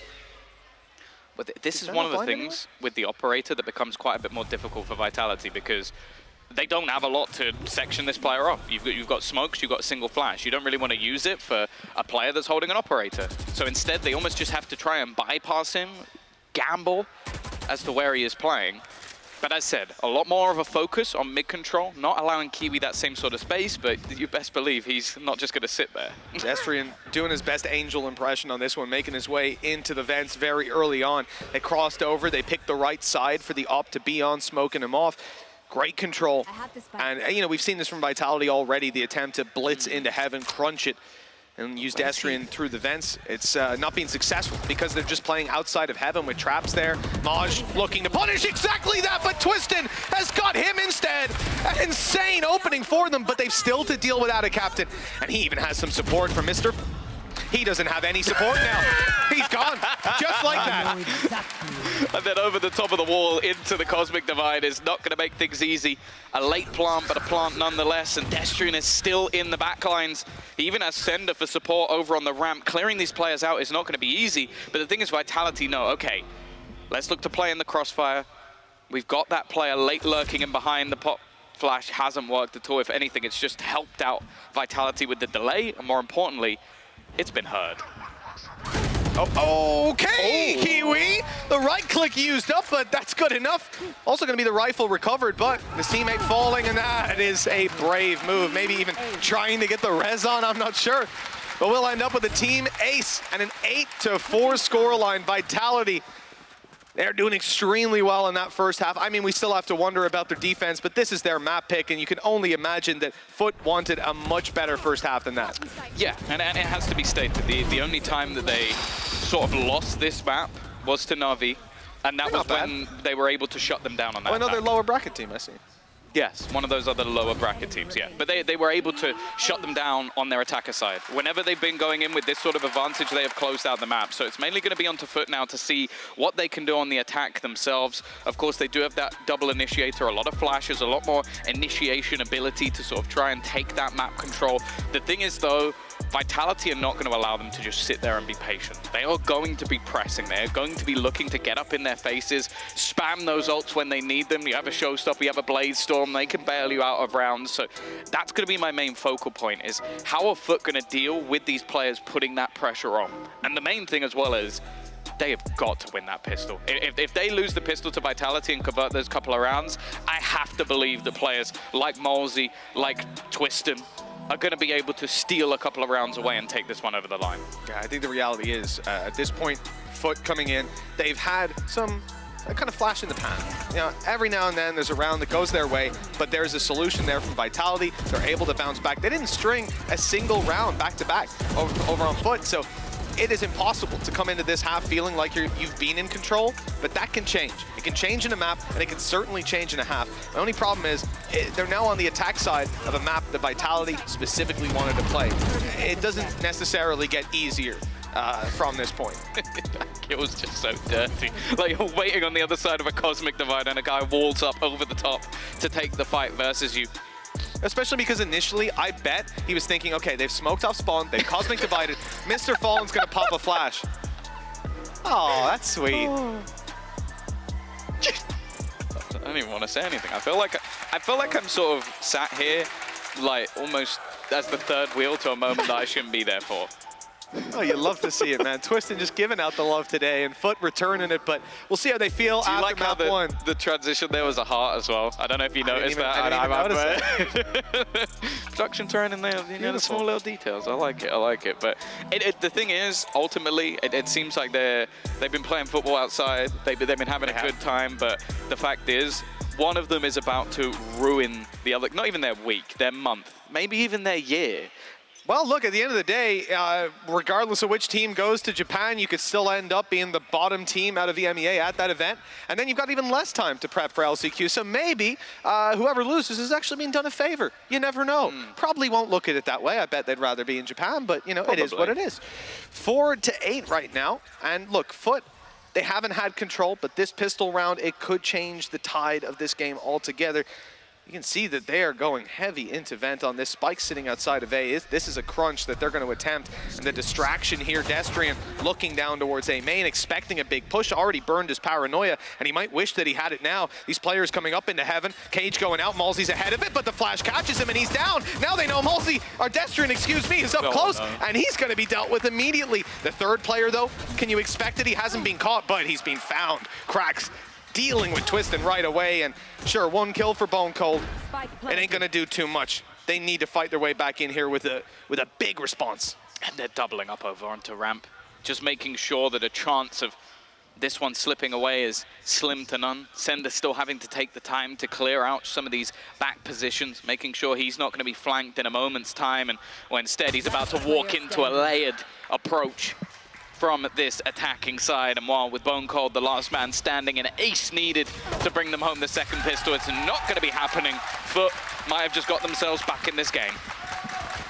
Well, Tom, the first round is the first step in the right direction for Foot, but the follow-up, I'm not too sure about. Of all of the teams in this league, man, I feel like Vitality, one of the scariest when they come out with these kind of buys, and just one of the scariest in general with players like Twiston on the roster. You just don't know what you're going to get. The thing is, it's funny, because I always think of Twiston like, okay, he's very good with pistols, but when it comes to the Sheriff, I don't even know if he makes the top 3 on his team. I think he might have a world record for VCT of the Odin Ace as well. He doesn't have I don't care about that in this round. I'll be honest, completely irrelevant. Maybe he'll buy it. But Bone Cold with the Sheriff, unbelievable. Sender, he's actually not bought a Sheriff. I'm a little bit disappointed, but he is also unbelievable. And then you've got Molesy as well, so we'll see. Yeah, there's opportunities. They have gambled a lot of this towards mid-crunching and catching these players off, maybe in B main as well, but it's actually the one place they've left unchecked is exactly where Foot are going. Walking into the A site, that is wide open. Obviously, they're taking the time because they don't want to walk into some shorties and get shredded, but they're going to start to realize in the next 10 to 15 seconds that they can just waltz their way into this site. Yeah, still. All of their utility being expended, clearing those back corners. But the fact is, a very easy take in the end. And an after plant, which realistically, if there's even 2 kills here, I'm going to be very, very surprised. They heard Kiwi. They know that he's up close at this point. Sure, you get the first one. The double swing from Molesy. And Twisted, never mind. Never mind. They've gotten absolutely nothing. Holding my breath for that one, and it doesn't come through for a damn thing except giving Kiwi some ult orbs as he steps even closer, or ult points, I suppose. As he steps 2 away now. Grabbing that Blade Storm could be a huge upgrade for them to have if things go awry. And these final players won't be too hard to deal with. You know, at this point, really, Sander and Destrin, you don't want to die to these players. You certainly don't want to die to Kiwi. I think they're making the right call by just keeping them around and going down to the spike. It's the right play. He's got to actually die to the spike, but they will both go down. So yeah, not giving anything over. You don't, yeah, as you said, you don't want Kiwi getting that Blade Storm. Nobody else particularly close, and well, unless he gets an entry, maybe picks up an orb, plants the spike. By that point, it's not really going to be too much of a detriment. But again, we've seen this a lot recently. Teams going in for those rifles into that second round, making this third round a lot more deadly. A chance for Foot to bring themselves basically to level. And in this Logitech G power-up round, this could be the turning point of the entire game. Of course, it's also where Vitality now come up with rifles of their own.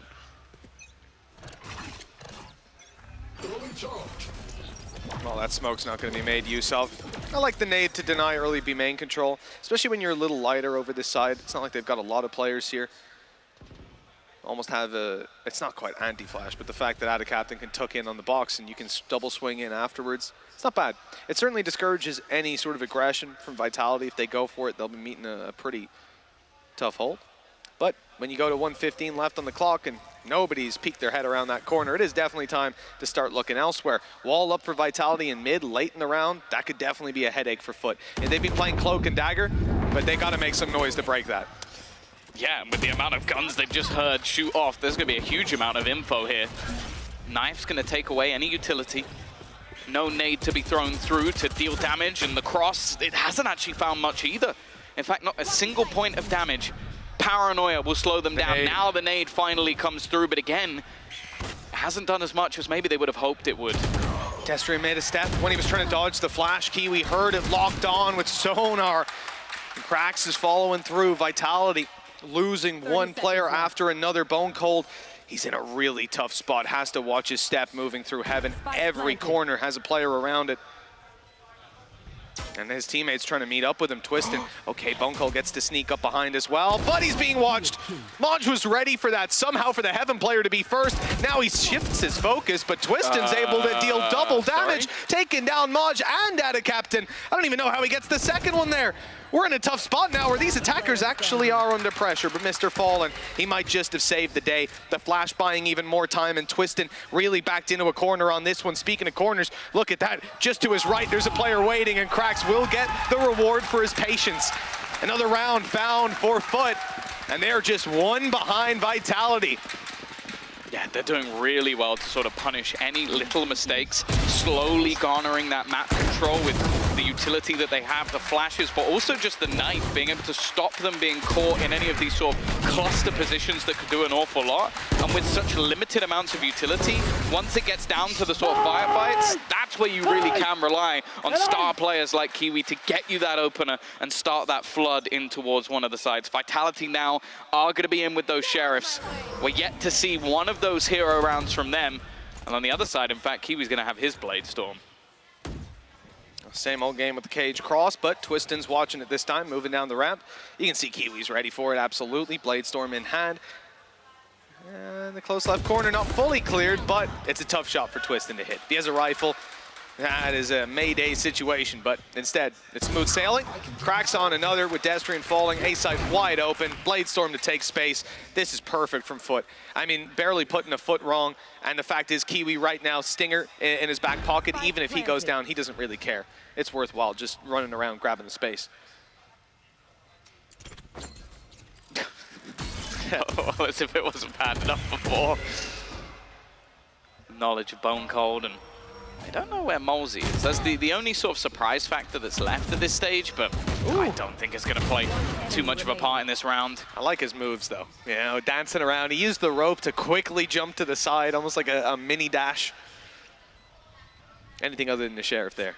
And, you know, if he wasn't in the middle of reloading, probably help.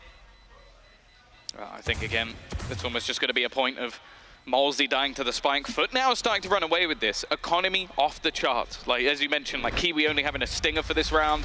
It's not really going to matter too much in the grand scale of things. He's got so much cash left in the bank. And with the scoreline now equalized, any advantage that Vitality had is completely gone. And in fact, we're going to see Salah call a pause, because as I said, this was the map that was their real advantage in this series. Like, it's one that ultimately Foot have been battered on recently with Fnatic. They had troubles when they played against Liquid, lost to Giants as well in a close fought match. But if Vitality don't take this one and head into the Haven and then Lotus, okay, Lotus, you kind of look at that and go, 3 losses in a row for them.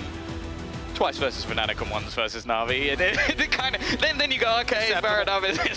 It's not that bad in the end. So I think the pressure will truly switch onto the shoulders of Vitality and Foot. Only needing to win one of those maps, I would say they'd almost have it in the bag. It's a funny thing to say as well, but I think losing to Fnatic and losing to NAVI will teach you so much. Oh yeah. Especially if you're able to fight it out with them a little bit, make it scrappy. You'll learn a ton from just playing against them. And then you come into your next game, your opponents better be on their toes. I understand this pause completely. Vitality, obviously, they've been caught. Their lead extinguished. The next 2 maps, like you said, looking fantastic for Foot. They're also dumping their economy into this round, investing into an operator, at least for now, on Twiston. The attack op, certainly something a little bit more uncouth, but look at the amount of cash they've got. I mean, you got a lot of players. You got 2 at least going to be max money next round, so why bother with being conservative, playing the lower rifles? Sure. For Vitality, this is it. I mean, they can feel Japan slipping away if Foot take the lead. It could just be that expectation as well that Twiston's going to bring this in. Like, try and have it as almost a direct counter for that level of aggression that you know is going to be happening.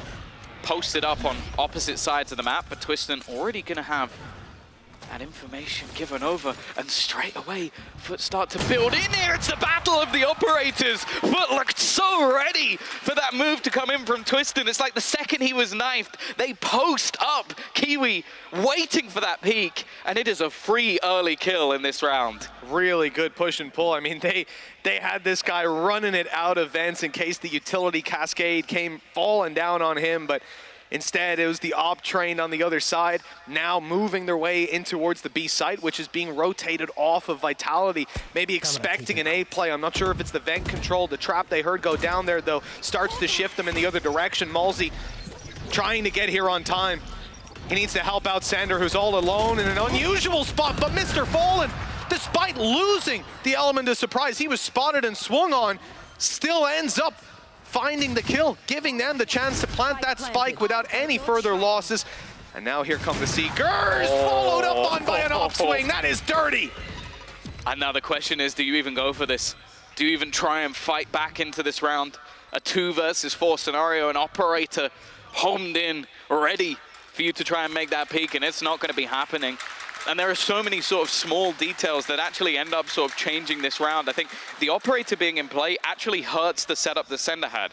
So he had some ridiculous trip that went across to catch the dash. Now it did catch the dash after 2 players had already gone into the site because he had an operator. You're not going to go in first on the dash. So it just made it so much more awkward for Sender. And well, what will make it a lot more awkward for Vitality is if they lose all these remaining weapons. Not a lot to play with, maybe hoping they can get that operator in the last second, and well, it's not going to be the case. Molesy just has to make sure he keeps that rifle. Yeah, I mean, 12 HP. I wouldn't say he was making sure. He was pretty damn lucky to get around that corner in time, but I think maybe worth it to try and grab the op. Maybe not with the Blade Storm online for Twistin, I believe, coming into this round, but it's that there. So there he gets caught. The dominoes start to roll. But already you see Mr. Fallen's deeper in the site, so he's getting ready for that player up there, who is caught. Like, it did work. But it didn't work how they thought it would. It's literally, I think it's literally just because he has an operator. Like, that changed the round. It's almost unlucky for Sender, if anything. And that's the lead. Now in the hands of Foot, 9-8. A few more rounds, and they'll be 1-0 up in a series where their map is up next. And Lotus, where I believe they stomped Vitality last, like 13-4, wasn't it? Yep. Barely put up a fight. Now maybe, look, definitely they've improved since then. They've looked at that VOD. They won't make the same mistakes, but there's plenty more mistakes for them to make in Foot. Well, they can keep the same old game plan if they want to. If it ain't broke, you don't need to fix it. 1 minute on the clock. And this attacking side hasn't quite made its mind up yet. I think there's still a fake on B to be seen before these A players actually announce their arrival. Maybe not, because the flash in the backside. Are they trying to make it look like an A? Are they double faking? That's the thing. They've got a lot of their utility over on that B side. That was the thing. They showed their major utility agents on one side and then have the rest sort of pushing in, almost using it as a fake. The peek out again, though. Kiwi has just been devastating with these openers. Malzy, now the only defender. Rotation coming through, but Moj has been bypassed. At least gives a slight opportunity. They're running out of time. 15 seconds on this clock. Bone Cold still waiting, but caught off guard. Moj is able to find the kill. Destry, and he whips as they get through. Nade, it's too late. Yeah, it doesn't matter. It's not going to stop anything. It lights his HP up, but that's all it comes down to. Hello! Well, Maj not able to react in time, but the reload going through means Malzy's dead. Sender has to clutch this out in the 1v3, or we're going to see Foot, the team that was 8-4 down at the half, lead 10-8, reaching double digits first, winning the race there, but and they'll be on the home stretch to close out this map and maybe even the series. Devastating times ahead for Vitality in this clutch. It could save them. The flash, not actually great, but the kill certainly is. 10 rounds for Foot. They are looking unbelievable on this attack side. Yeah, and I think we're seeing everyone we need to come alive, and well, in a lot of cases that is Kiwi. He's been finding them opener after opener with this operator. Moj hitting a wonderful timing, and a lot of this again is just coming down to the individual fights. Like Destrian had a moment there, a moment to catch them as they were going for the spike. It's just not hitting his shots. Chances for Vitality, but they are not being taken. Another pause once again for Vitality. One that I think is needed. I think this is a moment where I don't even know if Salah's necessarily going to be talking so much about strategy and just trying to calm his players down. They are a team which we know get emotional. Yeah. And it's a tough day as well, you know, with everything that's happened in the lead up to this. And obviously the teams agreed to play this one out online, and we appreciate them for that. The reality is, you know, they were sat around a lot. They were thinking about this game, anticipating it, and now here they are. It ain't going the way that they saw it on map number one. I think the bigger thing as well is the fact that it was going their way. It was at the start, 8-4 in the lead, and every round Foot had was, as I said, a flash in the pan. They get like it, they lose the follow-up. Mr. Fallen double kill or something like that. Yeah, like something ridiculous. That's what we were looking at. So the fact they've now won 6 rounds in a row. And Foot, that's the thing. Once they get rolling, we can say it for both teams, they're almost impossible to stop. Kiwi 19-10 playing an attack side operator. But the fact is, I wouldn't want him having anything else. Obviously, it's different on the attack side, being an Omen, using your paranoia. A lot of the time, that's going to be blitzing plays. But Destrian, he was on 10 assists when we talked about him earlier on. He's on 11 right now. But the thing is as well, they haven't been able to play a lot of retakes because the round has been over. That's where his utility is really going to have that value, unless they can sort of catch a play from Foot. But they've been so slow, methodical. Like even last round, leaving it to 12 seconds. They're comfortable doing that. The punishes have been there on the side of Foot. They may be yet again. Somehow I feel like this is the round for Vitality. You know, they come in with some pistols and my faith is recovered. The movement in through middle again, looking for the vents control, and it's looking to be a split on A. It is literally the 2 rifle, 3 low buy weapon. We saw this. We saw this in the last half. The difference is momentum was in their favor. Tom, both players on the A side are the players with sheriffs. So they're going to get all the kills. Either terrible for them or it's the best possible outcome. Destrian off to a good start. Bone Cold with another. Rifle recovered. Another for one of his teammates if they rotate down through middle. Don't think they will. Might not be worth the risk just to swap over that Stinger. Great position for Bone Cold to hold. Krax does well to punish. That'll get them access to the site. And Kiwi still roaming. No dash online. Op in hand players. Plenty of players around the corner. He gets one, but that's all he can find. Utility denied. Information, however, has been claimed. Both players cornered into the back of site. They're going to swing this one together. Just look to win the duels and turning this into a 1v1. Krax feeling so confident in his ability. A Malsey tag low. Again, utility removed. And he's just going to headshot him through the corner of the wall. This man is feeling it right now as he will claim Foot their 11th. The streak not ending yet. And just 2 rounds needed now for Foot to take map 1.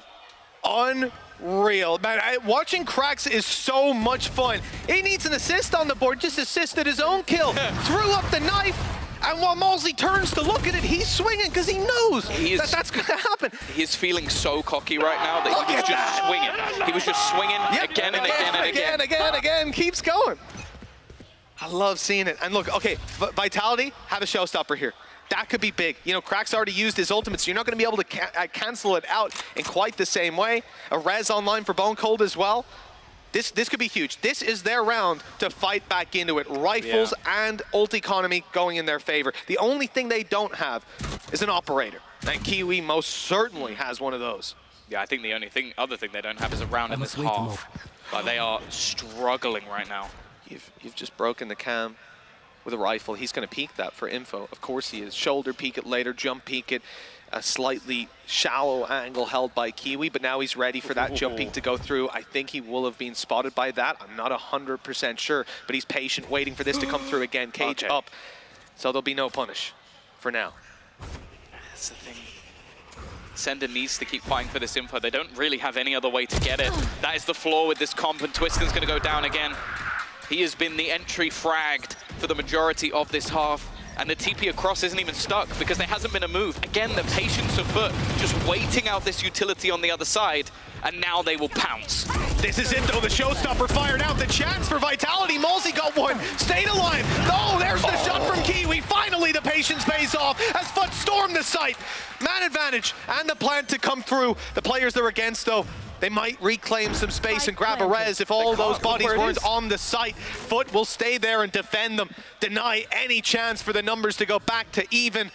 For Vitality to claim that, they'll have to land some shots, and that operator's still a worry. It's not caught by the paranoia, and we know what happens next. Foot, 12-8. They have had a flawless attack side so far. The next 2 maps are set to be theirs, Tom. They might just be looking at flight times already.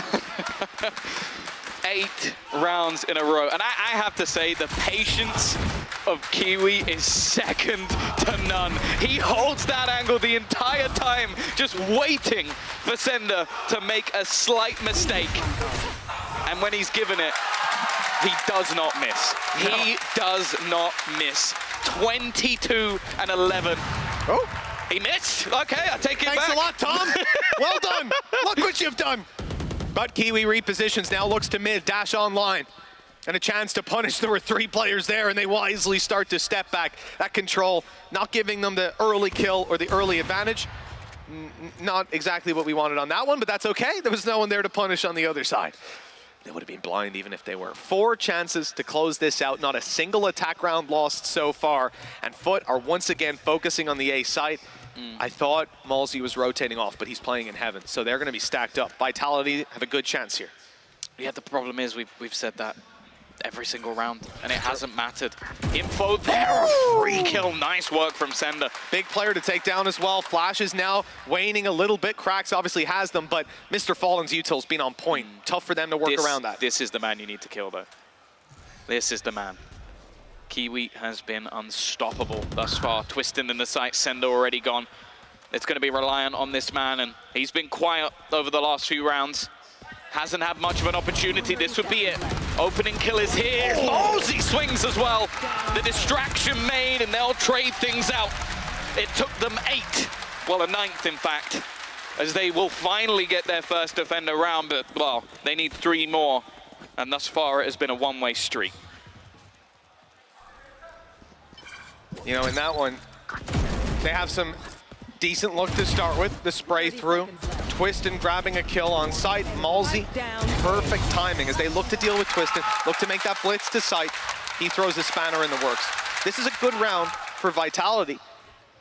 But as you say, repeating that, it's difficult to imagine unless Foot run the same thing again and again. This time, they're a bit more ready to counter this mid play. They've got 3 players here. Sky Flash popped out right at the start, and that has pushed Vitality backwards. You almost think that being denied this control will send them looking for information elsewhere. But for now, especially with the A site held down by Cypher, they're pretty happy to just stay in position. The other thing as well is every time they've gone looking for information, they've been met by a Kiwi op. Exactly. Like, you just don't want to be facing off against that man, and you can almost just see Foot very willing to just walk up and take this control. As I said, this is a composition that almost relies around aggression, relies around taking map control. And Foot at this stage have conditioned their opponent to the point where they go, yep, 1 smoke, let's just walk up mid. Seekers only showing 2 of the players to be towards the A site. That's just due to the pathing and I think how far away Sander was. They'll know that the Cypher's here once they see the utility, but he was just falling to the nade. A fade back throw by Malzy, and it's got them the advantage. A huge kill to take as well. Paranoia still here for Destrian, but he peeks out. He gets dropped now. Sender's kind of alone here. He's got his cages up, but this player's absolutely everywhere. It's going to be hard to isolate duels, and now he's isolated even more. The Cosmic Divide coming through, and he's just not good enough for that kill on the site. Even the trade wouldn't have helped them out that much. And losing Bone Cold, that's insult to injury. As you say, Tom, the res is down, and Mr. Fallen has fallen, but look at the HP of Twistin. They still don't have the information. 2 players have fallen back, Cam activated as well. Just waiting for anybody to give them that little bit of extra information, and because of that, Krax is split back. An easy kill on the first. Twistin low. This has to be done. Foot from the ashes rise back up. 8-4 down to close this with relative ease on their opponent's map choice. This was one where after the first half we were looking at it saying, okay, Vitality, they're here to play. They're going to go on to Haven. They're going to have a battle with this Foot side. And then when it came to their defense, they got obliterated. Oh, they absolutely did. 1 round across the duration. This map heralded as their home ground, somewhere you didn't want to mess with them. And we're almost putting them at a 1-0 victory coming into today. Just looking at how that veto went down, but wow, an incredibly one-sided result in that second half. And it felt like... Come on, the game's not over yet, guys. You have to turn the lights on. That's a little bit extreme, but yeah, I think it's going to have to be a mammoth comeback. It's 2 maps that they've definitely improved on over the last few weeks of Vitality, but these are ones where Foot really do just look like they could run away with it. Yeah, it certainly feels like the control is in Foot's hands now. We'll see if they can close this out on map 2 or 3 after the break. Nice! Nice! Nice! Nice! Nice! والله ما نعلن! نايس! نايس! لا لا والله ما ادري! نايس! نايس! نايس! آخر والله نايس! نايس! نايس! نايس! نايس!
Red Bull gives you wings.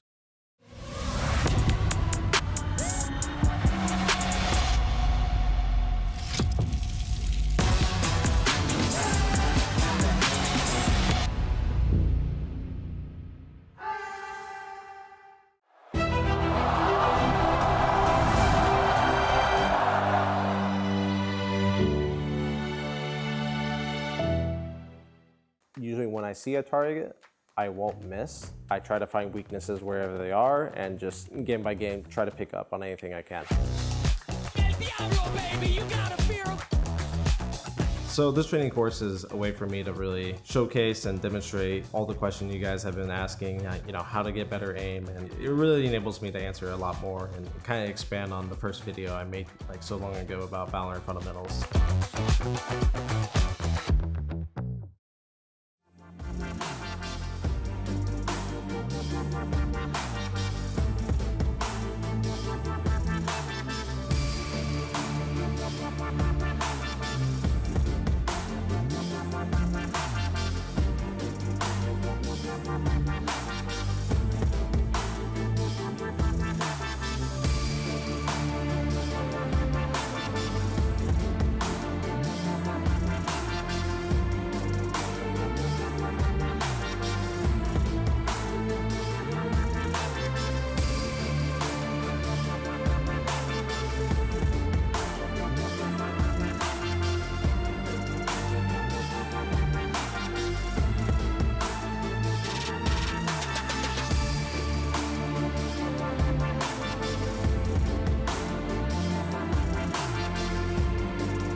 I always wanted to start our segment with a Star Wars reference, so I'm gonna say somehow Foot returned. But we're actually gonna explain some of the stuff, you know, that is gonna happen, that was happening on Split.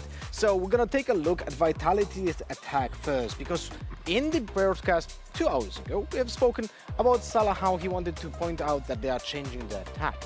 And it was actually very visible, because this is the 4 times that Split was being played by Vitality in the first 10 seconds. I mentioned during the broadcast that they are super fast team on Split with commitment towards side in the first 10 seconds, as you can see on A. You can also see it happening sometimes on B, and it's always paired with the paranoia. We have still seen that during this game that we just just had.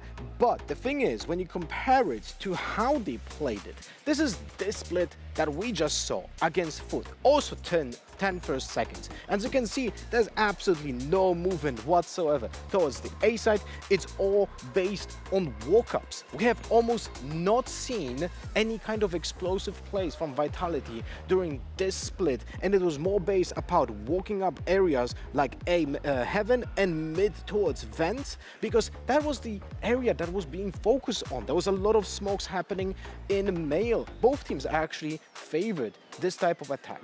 But what is even better, now we're gonna swap to Foot because they made a really phenomenal trap play that I would like to display. So this is a round where Twiston is able to buy an operator on defense. Twiston is playing in Vents at the beginning of the round while Foot is attacking. And Foot has a setup that is a 1-1-3 at the beginning, with KO being in a spot that puts a dagger towards Vents and then rotates towards B to a 2-1-2 formation. But when we play it, pay attention to how Twiston is being forced out because of the dagger into ramp, while Sky gives info about the rotations because it happened with giving an audio cue.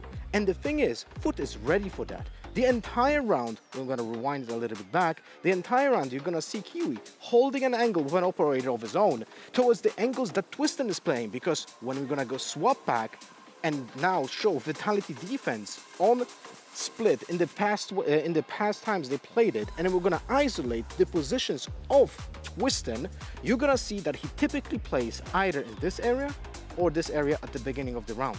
And that was being prepped by Foot. They were actually holding those two common angles and forced them out of the second common angle with the knife. So then they repositioned the operator towards the ramp and just got him trapped. It was really beautifully played, and it showed that the prep from Foot was exceptional against Vitality here.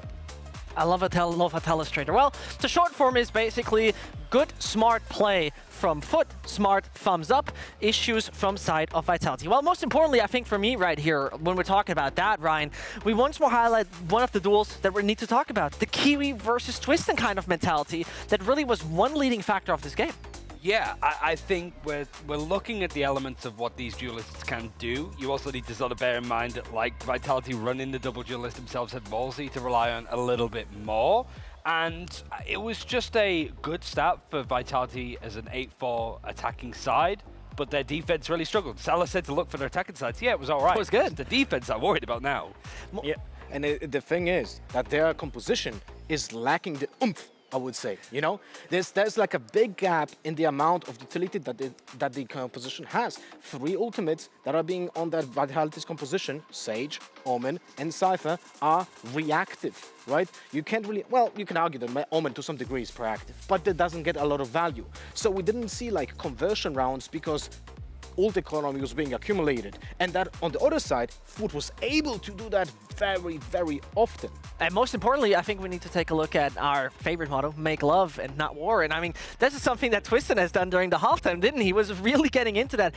This is where it's always fun, Ryan. But later on, it really became a quite heated duel between the two. I mean, well, look, we're always going to look at Twiston versus Kiwi, right? But I think we might need to look at it in a different way overall. And at the halftime, with Vitality being up 8-4, they were pretty much even when it comes to like kills. I think it was like 8 kills, 9 deaths for both of them. But it wasn't quite all kisses and cuddles going into the second half, however, because Kiwi absolutely destroyed the head-to-head.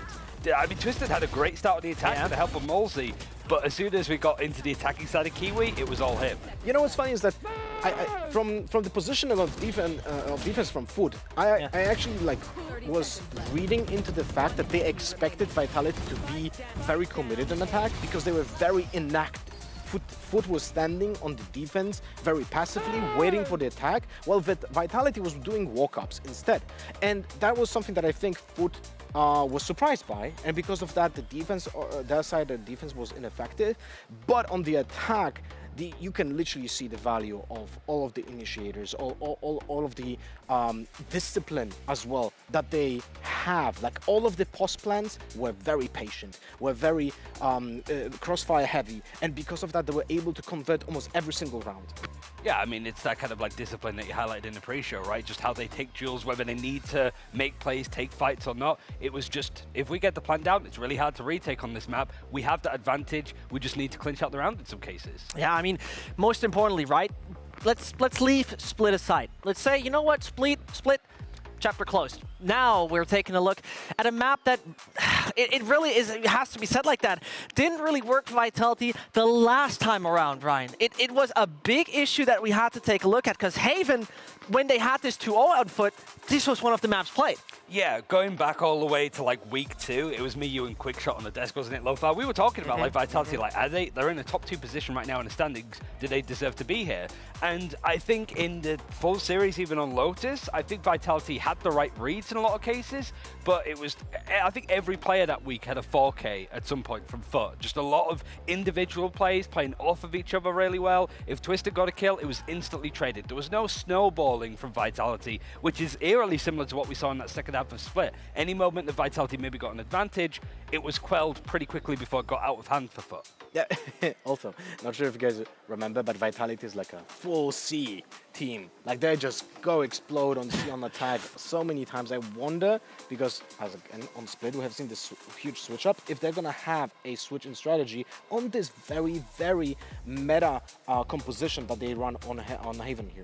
Yeah, and I mean, I would just want to remind you right here, this has been a team that right now is leading 1-0, that so far has not attended an event outside of Lock-in that is international. This would be the first Masters event, and those guys basically have no experience on those Masters events. This qualification kind of situation has never been a case, and the pressure is pretty much on, in my eyes, for the side of Foot. They can bring Turkey back on the international scale, as we've seen in the past, and now it comes down to that. But agent select, I think this is a thing we need to talk about in the expectation sides, Lofar. The craziest stuff regularly comes out of Foot when we talk about Haven. Well, yeah, they do run a Gecko on this map, and it was pretty actually successful in the past. They were getting a lot of value.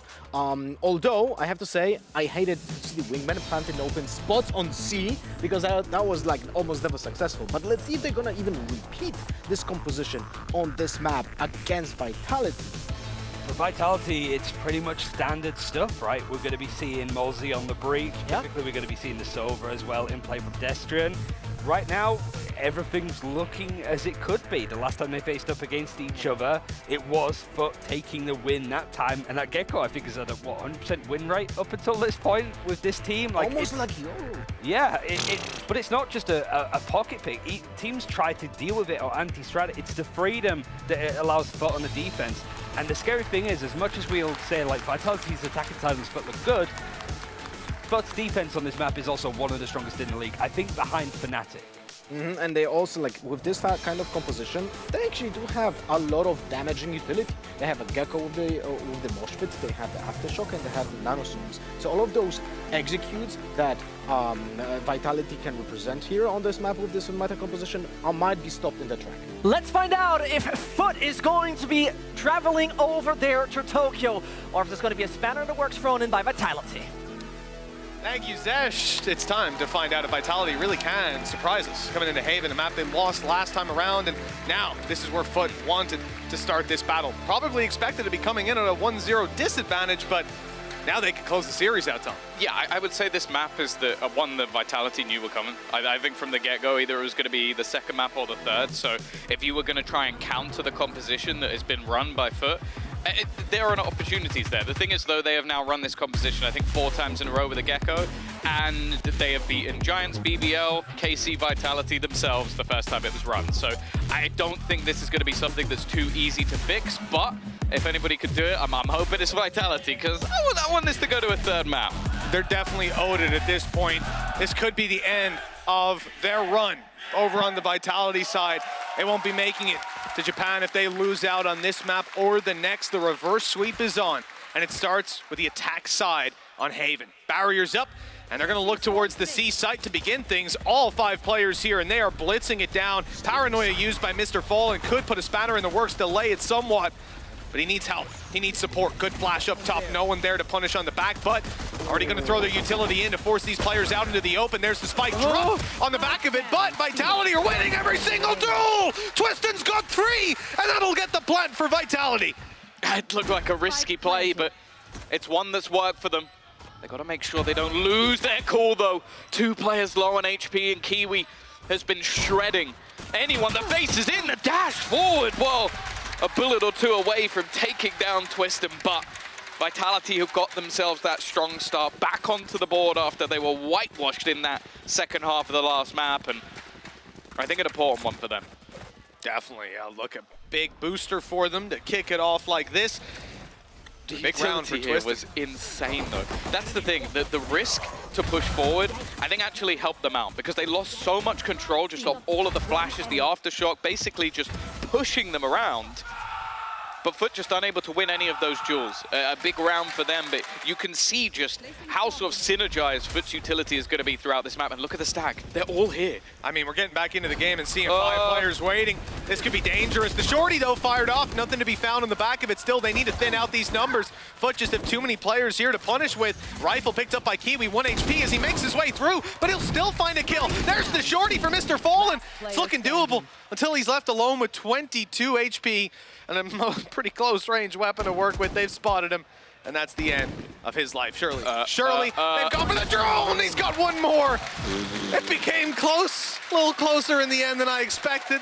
But Vitality walk out with a 2-0. Not going to be happy about all those weapons lost. No, that's such a costly round and a complete gamble stack from Foot that it almost ends up being 1. It's such an uncomfortable position, and that's the thing. We talked about the attack side of Vitality on the previous map being very direct, very all in, and that's sort of the risk. If your opponent manages to make the read, especially on a map like Haven where, well, you got 3 spots to gamble rather than 2.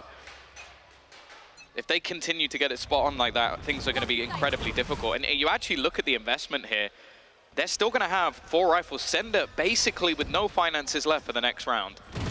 Oh, we've seen the 3rd site of CB hit quite a bit. This time it's the A site that's under threat. Right away, the dash in from Twiston. Utility keeps his teammates back, and when they eventually make their way forward, phone called a little too early on that one. They are met with some, I think it's fair to say, heavy resistance. That one is put to bed real quick. Yeah, and that's the thing. If that had been a round where they'd gone, okay, we now can't afford to invest, and they didn't go in with any weaponry, okay, maybe you sit there and go, okay, that's something to talk about, but fact is they had 4 rifles.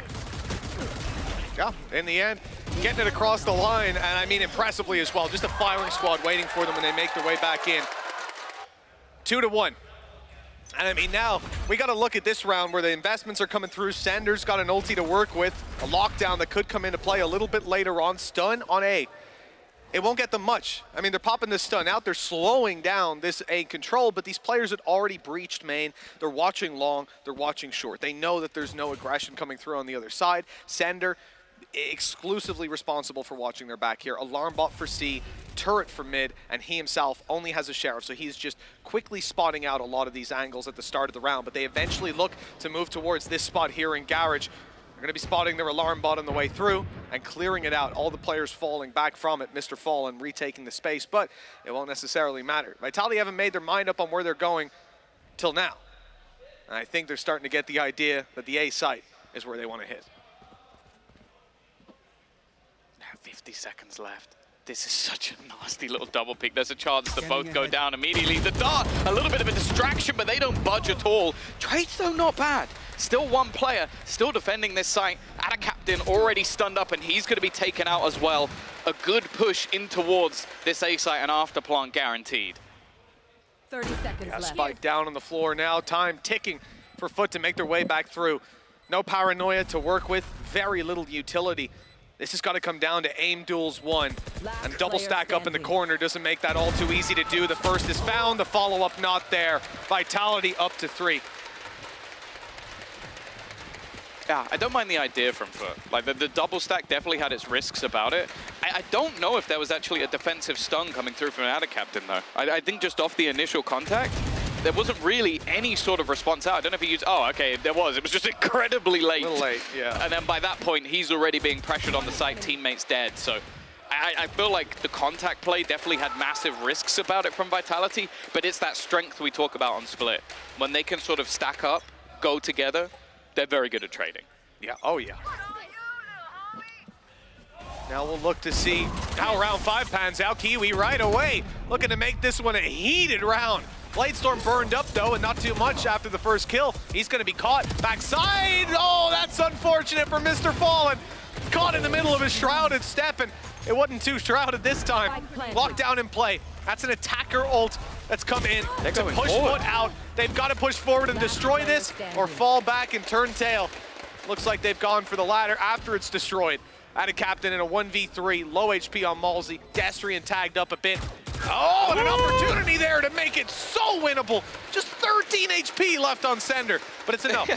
The whole team actually tagged up, so if he manages to get that kill, it could have been an incredibly different round, but in the end, it is going to be that 4-1 scoreline. These rounds have definitely not been clean from the side of Vitality, but they are managing to clutch things out, and that's going to be the interesting thing now for is how are they going to adapt to this? One of the questions I want to ask, are they going to start playing a little bit more retake? Because in a lot of these more direct rounds coming out from Vitality, it just gives them such an inherent advantage if they're able to trade into the afterplants. Whereas if you see more of a gamble on one side of the map from Foot, it could be a little bit different.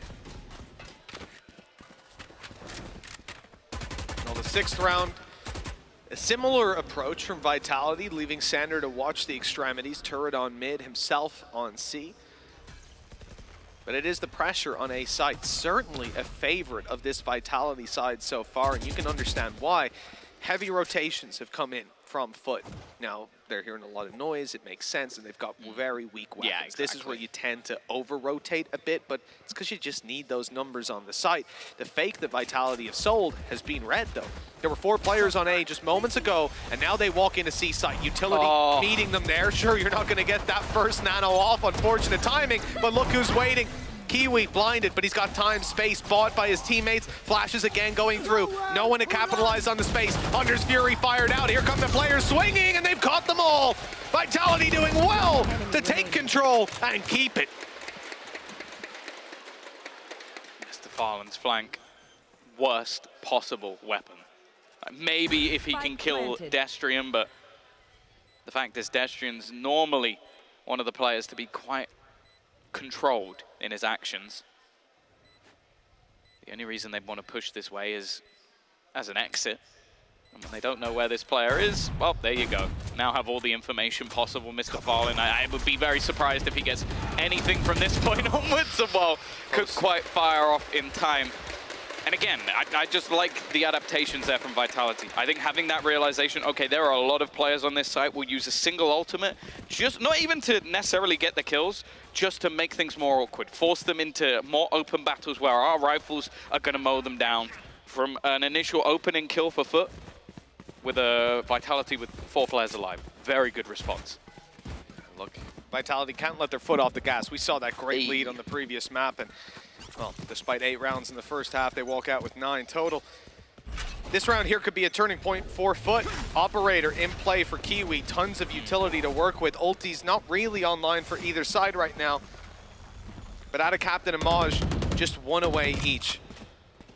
They could swing either way. Vitality, again, looking at the A site early, clearing a lot of this control, and just making sure that if Foot are defending A, if they are stacking this site, they're stacking the site, not around it. That's the thing. I think they've doubled up so many times towards this short position. You see a double shock dart thrown in just to try and clear one of the close angles of sewers. This is being expected now. So they've left at a captain behind, but I don't know if that's going to bait out these players. Vitality certainly seem to still be moving their way in here. Oh, the stun, it's not going to land though, and on the other side of the map, Ada Captain's fallen. Yeah. They're pushed out of this site completely, and unless Krax is going to pop a flash and dive, oh, that's exactly what he's doing. He's on this site. Good for 1, but Mr. Fallen makes use of the distraction of the chaos to find a few more, but not enough. An operator in a 1 versus 2 retake. I don't know if you even go for this. So many angles to clear on the way through, and you imagine the trade will be quick from your opponents. Yeah, you're basically reliant on a mistake. Like that's all you can hope for if you're Kiwi, that someone's going to overface, someone's going to try and take this weapon out of your hands. And look, I'll be honest, maybe if Twiston was alive, I'd believe that that was possible. He's the only one who I think would take that risk. Sender and Destrian, absolutely no chance. They don't even give him the time of day. And I think now Foot are becoming too readable. Like that double up, we saw it literally a couple of rounds ago where they were stacked up like this, and you are seeing Vitality go, okay, we're going to double shot dart this angle, we're going to send the dart into this angle. And a captain sat there like, we've baited them out. There's no way they expect insta dies the second they go around the corner. That is just such an inherent risk. I want to see some set plays, especially when you have this sort of util combo. You could throw in that breach stun, give Kiwi some space. Instead, they're just relying on, okay, let's hold an off angle and try and get a double kill. It does feel like that's the moment where they lost the round, right? They stunned him out. The Killjoy play doesn't work out. Maj can't find the kill. Sender's coming behind you, and, well, that's exactly what happens, I want to say as well, you note how in the retake, where that was already, what, a 3v5?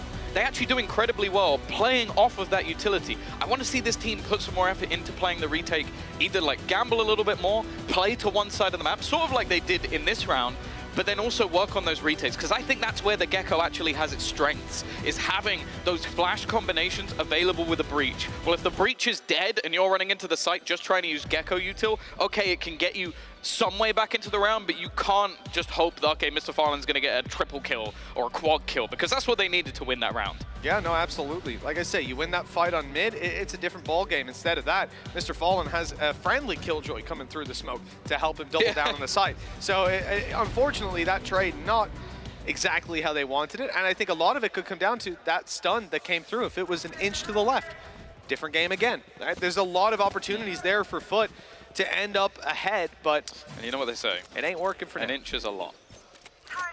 Sure. 6-1.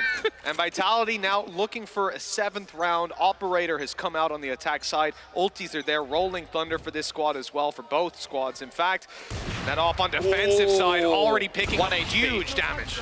1 HP.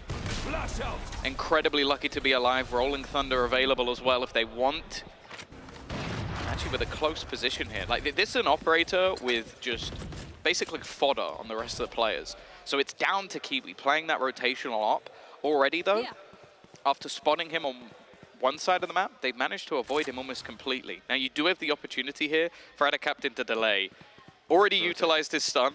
Rolling Thunder available. I'd be surprised if he uses it, but they've now got Kiwi in position again. Yeah, great information taking from Kiwi, peeking out on C-Long. I think he might have caught a player just about rounding the corner to go back towards mid, and he realizes they're playing the A site. They love this site. They found so much success here. He's trying to get his way out of the site. Players left in the open. He swung back through. Out of Captain, good for one, not even with a rifle in hand. We look at the rest on site. Mr. Fallen shouldn't be able to get up to too much, yet somehow he's gotten a double with a stinger, but the advantage falls back into the hands of Vitality.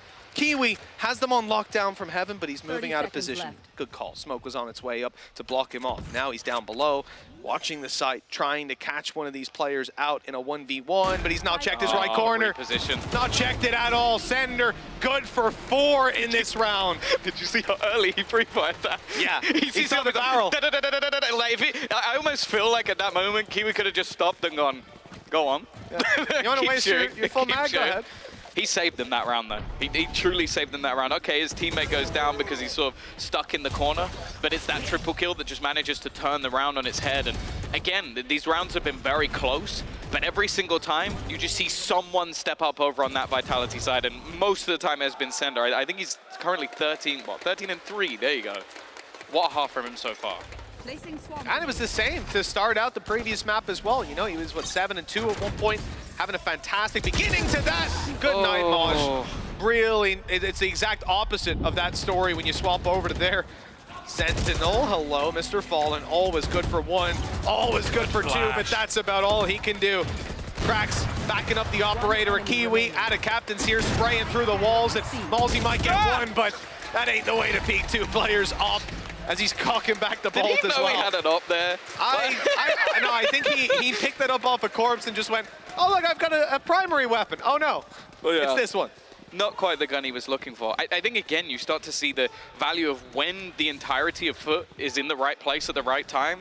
The solid flash out, the dizzy, just catching players off guard, and then they just swing together. You see these firefights working out so much better for them, just being able to get those players in spots so quickly. So something I want to see from them. Again, Ultimate still in a very solid position, and Moj now with that lockdown also online. I feel like this almost becomes a game of chicken at this point. Who's going to put the lockdown first, and then the other player can basically just use it to deny? Yeah, there we do tend to see quite a few cancels, I suppose, cancellations of the play. Well, yeah, especially when Hunter's Fury isn't online, it's like, it's just a no-brainer. They've spotted those players in that corner. Those players are going to be forced out. There's an off train on the angle, and it'll find the kill, as always. Foot coming ahead with that fight. 2 rounds on the board so far. Good opportunity for them to still end up on 5. And that'll be good foundations built for the further halves. Vitality about to attempt an ambitious play through this smoke by the looks of things. Maybe waiting for it to fade. And indeed they are. There's the fight on the back of it. They're not able to win it out. A smoke goes down. They're crossing in, but unaware of the angle that Moj had. He's been sprayed back through the smoke, but they still haven't spotted out Mr. Fallen. Cracks drawing their eye, allowing him to grab one. It's all he gets, but it should be enough. 1v2. Destrian backed into a corner here. They know roughly where he is. He isolates a 1v1, but now he's really putting a box. 3 bullets left. Kiwi only needed 1 of those. Yeah, good couple of rounds from him as well. Finding those openings with the operator, it does just feel like in this game, if he's in the right place at the right time, it just works out better for them. Currently 12 and 7 up the top of the board. Definitely had some slower starts, but again, you sort of see some of these early set plays, putting that breach and him together, giving him those opportunities to set him up. And that's the thing with this team. You can have games where everybody's popping up, everybody's doing well. If that doesn't work, you set up Kiwi. You give him the opportunity to sort of just fly away with the game. And we've seen that on both defensive halves where things have been a little bit rough. Pulling out the operator has made all the difference. Well, Kiwi has 7 deaths and Vitality of 7 rounds. Don't know if that's a coincidence, but we'll see. Certainly seems to make sense to me. You take this man down, things get a whole lot easier. 4 ultis in play, 4 Foot and 3 for Vitality. In a good spot to have some chaotic rounds to close this out. 2 left to play with. Oh, that reveal. So close. 5 HP, man. It's dangerous. That wall is paper thin, and I think most people don't realize that until you're caught with a play like that. Wow. Okay. Ult's going to be thrown through. Now, I expect this is going to be brought back, right? It's used almost like a recon dart. Or rather, a really fast drone. Oh, Thrash will be back in. Again, another perfect ultimate ready for a retake if they need it. Kiwi's going to be forced off the angle by the drone. Again, it seems like a lot of this is Destrian's utility being put into play. Counter-paranoia will force them back, and the time now starting to tick for Vitality. 40 seconds left on this clock as they look to run their way back towards the C-site. You can see, though, this time, I've been waiting for it, Mitch, it is a retake setup. And when you have Thrash and, of course, the lockdown available, I'd be surprised if they didn't. Well, here we go, twisting onto the side. I believe that Blade Storm was Kiwi's popped as he pushed up. He just had a turret kill on the Mr. Fallen. Moj, though, doubles it up. He's looking good in this round. Had a few rough events, but, well, able to deliver some hope for his squad. Perhaps good shot by Twist and not able to correct in time. They'll take over the site. Foot getting closer to this now. The op trained on long. And there's Wingman already starting to defuse out in the open. Flash has actually caught them. They're gooped up. And there's the operator swinging through with the blades after. Gorgeous stuff for Foot as they're pushing up to 4. We said that 7-5 still possible. And if they build those foundations, it really is anyone's game in the second half. Yeah, this is why I've really enjoyed Foot's defensive sides in the past, is just having cracks in those retakes, little bro helping him out with the defuse, and then they could just work off those post plants. That's the funny thing about this. They actually, I think they caught Sender with the Thrash, and so you have that push down mid, but just before he dies, Historic gets the kill onto Mr. Fallen, who was tagged earlier in the round. So it looked like there was possibilities, but 3 in a row. Vitality again starting to crumble a little bit after such a solid start to this game. Destrian, there's been a few rounds where he has been very lucky to be alive in the first few seconds. Well, you know, right at the start of the round, he wants to fire out a recon dart. He's got his spot to fire it from, and they know where it is. They're spraying him through the wall, almost taking him down. And Odin would have got that kill, by the way. But now we come into this last round with a low HP Destrian. Ult online. Could be huge. To delete that, I thought we were going to complete that, but it is, in fact, cancelled. 3-man stack up on A. Killjoy close by. 1 man in the form of Kiwi, left with the responsibility of C, and it's the double stack up on short. Like you said, Tom, we've seen this a number of times. Bladestorm's going to be activated this time by Twistin. The dash in, going the over. updraft, it could be absolutely incredible for this squad. He's already got one. The distraction on short, good. Destrian, who almost died at the start, able to deliver. And Twistin, well, he is W-keying it. You mentioned before, no one was kind of brave enough that was left alive when we had like Destrian and Sender playing some normal Valorant. So they had the sight, they had the plant, so they stayed back. Twistin, he has a W key. Yeah, he doesn't do that. There's no retreat. Honestly, I think if PaperX ever need a fifth, like that, hit this guy up. this is the guy that's subbing. Here he comes. Look at the timing as well. Kiwi's going to be so frustrated with that. Twistin, 3 kills in the last round of the half. 8 for Vitality, and 8-4 scoreline. I've seen this before, Tom. Yeah, we have. I will say, from Vitality's side, I think they came in very well prepared for that attack. Like, that basically looked like a half where they went, okay, we know they like to play a setup over onto short. We know that they like to double up in this position. They always had a stun or something, like maybe a paranoia thrown through to just make this awkward. And Twistin, every single time, they would throw a piece of util to blind the player backside, catch them off, and then he can wrap around and kill the ones on short. Those players on short got decimated every single time they went in towards this A site, and I'm a little bit disappointed the Foot didn't manage to adapt to those players, because I think at least 3 rounds can be given over to Vitality of killing those players. Yeah, definitely. And I mean, you see the amount of retake attempts on A that we had because of that with man disadvantages. You know, very close attempts at times. I think Mr. Fallen did so much work in the positions that he was put in. But in the end, it wasn't enough. Now look, 4 rounds coming into their attack side. This is where they could thrive. And they have this halftime pause to think about where they want to, or how they want to pace out this half. But the reality is, we got to look at that pistol. You want to see Foot picking it up here to close the gap. Yeah, and the other thing as well, when you look at this from Vitality's perspective, I think they've done their research coming into this map. I don't think that's a crazy thing to say, especially when you've got so much data on your opponents playing this exact composition. And you played against them on this map already, yeah, so exactly. It's fresh in your memory. In a fairly close game as well. I now want to see what they're going to do, because a lot of the time when it comes to attack side Gecko, it's the supportive play around it that can end up either being fantastic or it can come back to bite you. So I want to see if there's going to be any direct counters, even just using small bits of utility. Like I think Lothar said on the desk, you've got like Killjoy util, which can very easily get rid of that wingman and ruin any of your post-plant setups. So it's going to be interesting to see what is sort of planned here from the side of Vitality. But again, many teams have tried, many teams have failed. It is 4 wins in a row on Haven from this side, and we've already seen a masterful attack when it came to split from Foot. So it would be foolish to underestimate them going into this second half. You have to say, like last time they played here on this map, it was Vitality picking up 5 of the first 7 rounds over on that attack side. They were able to build up a decent lead, and then they lost every single round to close it out. So they have certainly improved leagues since we saw them back then. And now, coming into this, you pick up a pistol as Team Vitality. We know you've got a decent defensive side. It's an uphill battle for Foot. That said, Foot are already 1-0 up in the series. They could do it losing this one, pushing us to Lotus and giving us a banger 3rd map. Either way, we're the winners. Let's see which one of these teams is going to be walking away with a smile on their face after this map. It's Twistin to open it up, and Mr. Fallen to lose his life. Yeah, they're trying to hightail it into the seaside, but look how many players are ready for this.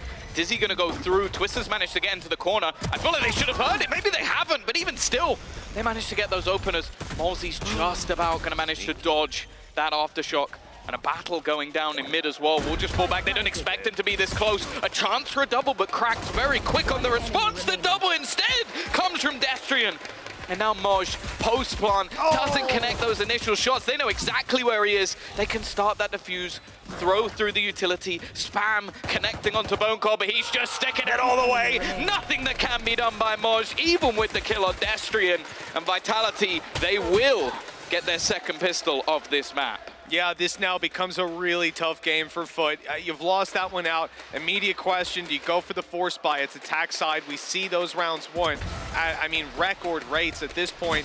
It wouldn't be a surprise if they decide to just go all in. You're already 5 rounds behind, a 6-round deficit, tough to come back from. At the same time, just think back to Split. That was somewhere they were able to connect an insane amount of back-to-back rounds. They can certainly feel like it's possible here taking the lower buy. And as we get back into the game, just a couple of pistols. Credits are in fact saved over for the next round. And already the opening kill to Vitality. denied the initial rundown and already killing off Mr. Fun. I feel like this has to be a reset. The problem is Foot don't really have anything to play with here. Heading in towards that B site, Cross being watched, although there's only a player with a drone. Destrian has to be a little bit careful here. Oh, the Bulldog not quite landing at the start. Util through for damage, and the kill on the spray afterwards. Perfect stuff for Malzy. So he's punished them at least for getting into the site. A lot of these players are tagged up. How far back Destrian has gone. He doesn't need to push forward, really, does he? Oh, they've lost Malzy here. The defuse is underway. They're starting to crunch in. Another kill found. Cracks on a double already, but they've defused right under their nose. Okay. I almost think ideal. Cracks is going, is he? He's not on it. He's not surely on he's it. not. No one would Sorry just, about that. no one when they have the weapon advantage would just stick within a smoke. Like, that would be insane. Right. I would like to introduce you to Bone Cold. At the same time, right, if he goes swinging out to try and kill that guy, he's dead. Yeah. There's 2 players mid, he is 100% dead. It's an almost unwinnable situation. I think really good setup by Vitality to realize we don't need to scrap on A. We can fall back. The guys on the B and C side of it have got this on lockdown. This 3rd round, though, is where we actually get the full buyout. Foot gonna be working with all the weaponry. They got to do it again. That's the thing. The streak of rounds they had on the last map was impressive, but it seems like Vitality have come into this match very, very well prepared. I'll be honest with you, Tom, you know, the amount of credits that Vitality have kept over here, they're playing with 2 Sheriffs. Yeah. This almost has to be a clean round from Foot. I don't want them to be losing. It hasn't spotted Bone Cold. 2 or more The players. Dizzy didn't spot him. It flashed the player further back. Oh, but he looks away, maybe expecting a second flash to come through. Tries to dodge it, and, well, eventually that ends with his demise. Kiwi, again. This man on the entry frag is an absolute menace in Destrian. He's so cursed with his drones today. He's just dead. It's so free. They paranoiaed him just in case. And Moj will combine. These bonus round scenarios have not gone well. They've not been kind to Vitality. And, well, how much damage can Twisted do? That's the only question at the moment. I'm almost surprised with Kiwi. I thought he'd just be running it down towards their spawn to try and grab that Blade Storm, but wise choice to double up on any sort of over-aggression. Moj obviously on walkabouts. Well, also they all have rifles. That's so the difference. If he had a Spectre, if he had anything even I think even if he had a Bulldog, he might have gone for it, but maybe. You don't want to give Twistin a Vandal. And that's it. Right now, Twistin could be sat there with a Sheriff in hand, you know? It's not, you know, depending on where he is. If he's on A long or something like that, you don't necessarily want to be messing around, giving him some free opportunities. And that's why, look at that damage. At the end of the day, though, I don't think it's really going to matter. These players far enough away, they won't be punished by Spike.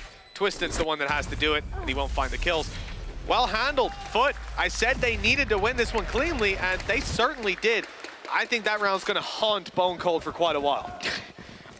That's the thing. You look at it from this perspective, and he's going to look ridiculous. Especially because there's a turret in there. But I do appreciate, in that moment, I don't know what's going through his head, but it could be the breach flash. I think he expected the breach flash was coming through that wall. Like, through the top corner. He looks away, the flash goes through, looks back, he gets a kill. You don't expect Kiwi to just dry peek straight in and kill him, especially after the Dizzy flashed the player back at the site. So I think he basically thought he had them dead to rights. Well, the Logitech G power-up round, and already Lil Bro's gone out of the round for now. Might be recovered, but Twistin looking to punish if they do. A shot whizzes right past Mr. Fallen, but it won't land damage, and it won't get the kill. Seeing another player here. Some information to play with. I almost think Twistin, a normal player in this position, would be a bit hesitant to go for this swing, but as the timer ticks on and nobody makes noise, nobody gives away their position. It's a little bit of a mid-push here, but not too much going on. This is where I expect the repeat to come through. Yet, the patience of Twistin is admirable. Yeah, they have got so many players here. Thrash going to be sent through. I assume they're just going to shoot this out, or you'd hope so at least. Already managing to get through. Twistin still just hiding within the smoke. His primary weapon, the shorty, and in fact, after the initial push, they've managed next to nothing. Just almost keeping those 4 players within the site is the only benefit here, but Sender, he's going to hear all of these steps. If he can catch one on the cross, this could be huge. Flash through, and the other side was watched by Moj. Well handled again. Foot in a good position. The util's going to be dangerous. The stun going down. The spray's following. Cracks goes down to 30. Chip damage that could help out when it comes to the retake itself, but Vitality needs something to spur them forward. At the moment, they have every position out of their... Oh, hold on. There's smoke on the backside. That's something to play with at least, but hold on, they lose every single fight. Never mind. I thought a chance maybe as they start to get some information, but everyone falling one at a time, no trades, and Vitality fall behind in this half. Foot looking good. Yeah, big round from them. Quick adaptation as well. I think maybe spotting a couple of players when they sent in the Thrash, and that was enough to just deter them. I can always respect a team that in that moment goes, okay, that, like, we don't just want to run into whatever stack they have going. We've spotted Twistem. We know that there's a breach here as well. Like, let's not take that risk and just head back in the other direction. And it ends up working wonderfully. And then just playing deeper into the site as well. Maybe not wanting players to get isolated, just working off the trades and, again, working off their duelist. Top of the board, Kiwi has just been phenomenal so far. Today in Twistem, already dead. In window. They're in window already. Fast push up middle, but it's caught. They're quite aware here on the foot side of what's going down, where these players are trying to regain the advantages lost with the weaponry they've brought in. I do like the idea of pushing mid, but this hasn't worked out categorically. There's one kill and a rifle to be retrieved, but the site has been lost. The plant is in, and the retake looking incredibly difficult with one rifle to work with. That's on Destrian. And it's no longer on Destrian. No, Kiwi making sure that not really anything more. Again, they've got this double stack up. Can't really expect anything from him from there. And Foot, again, starting to climb this one back. The funny thing as well is they basically got unlimited credits unless somehow Vitality win this. So I think it's a pause coming through. 3 rounds in a row again. We've already seen this in the previous map where Vitality start strong, go onto that defensive side and just crumble. And the funny thing is, you see how quickly Mr. Fallen gets those first couple of kills. It's just an instant switch up back towards mid again. Great round from him, clean round from them. And that's the thing, so many teams have really struggled facing off against the pistols of Vitality. Foot don't seem to even break a sweat. I mean, 3 rounds between them, and you have to look at, as you said, going into those replays, Tom, that this is a squad on Foot that have practically unlimited money. There are, Kiwi's got an op, everyone's full bot, they've got the utility, they've got shields, they've got the rifles. Kiwi's got 9K with his op, Ada Captain has 8.5K, and Mr. Fallen's walking out with 7.5. The others floating around the 5K mark. Yeah, it's there are dream scenario. Plenty of credits. You can keep buying ops all day long. Vitality need to have a foolproof plan.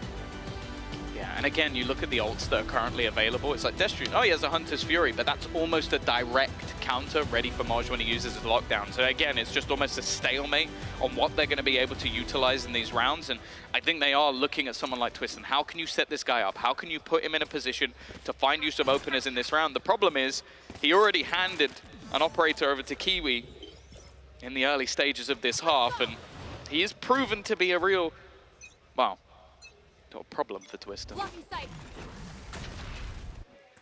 Well, Kiwi's going to start this out, not quite the cloud burst I think he was aiming for. Gonna look to hold down control late, so I think they're wanting to pull Vitality towards this A short aggression, towards the A long aggro. The way they do that, by looking elsewhere, short is going to be smoked off here. What's the idea and the intention? I think maybe reading off the early smoke that came down from Bone Cold that this squad has pushed up, that they've gotten a lot of control, and that's not true. It's actually just mind games being played. Yeah, they're trying to work out where Twistem is, and that's the thing. A lot of the time you're going to see this short push, maybe hoping that he would fire off an op shot and give the game away. Instead, though, the timing again might not be great for Destrian. Found them. Dart will give him some information. His drones almost every single time have ended up being cursed, but spotting now a couple of players deep. Shock Dart not going to connect onto anything, but it is pulling those rotations over. A little bit of support, but I think maybe seeing this as a bait early in the round. Instead, Foot are now just edging their way towards this A side, which as of right now is completely clear. 30 seconds left. It's not like they have the retake ultis or util for it either. This could be tough for this squad. Already losing Bone Cold, your smokes are blocked off. Sender's gone, flank protection out of the game.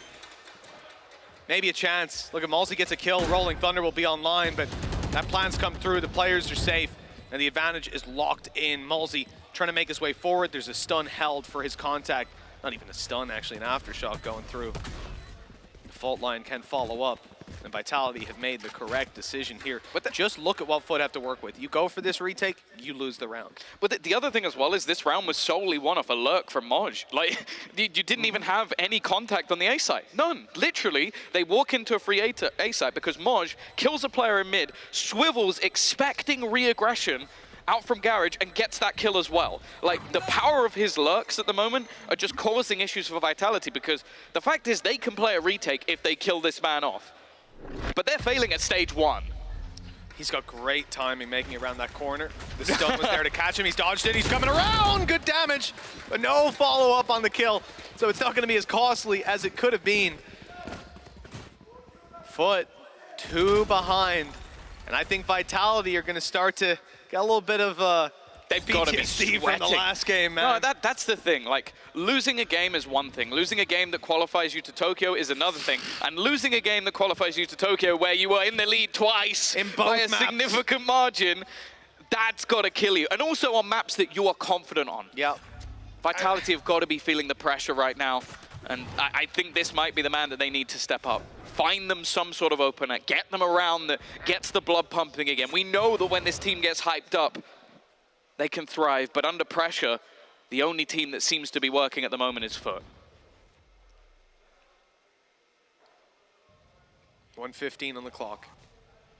Decision seems to be the C site. Garage stacked up with Killjoy utility Vitality. Gonna have a wave of players coming their way. That re-aggression was not even thought about by Kiwi. Why would he do that? Well, that's why, because you don't expect him. Twistin, just a madman, and he's got the results for it in this round. Whoopsie daisies. Sometimes that bot moves a bit faster than you think. They've got a good read here, Vitality. Wingman through, used as bait, but the trade is instantaneous. Twistin doesn't connect the shot, and the paranoia won't do anything either. Time starting to tick down, and a captain leading that charge, but he's gone to a much better looking round for Vitality. Are going to take things up to 11.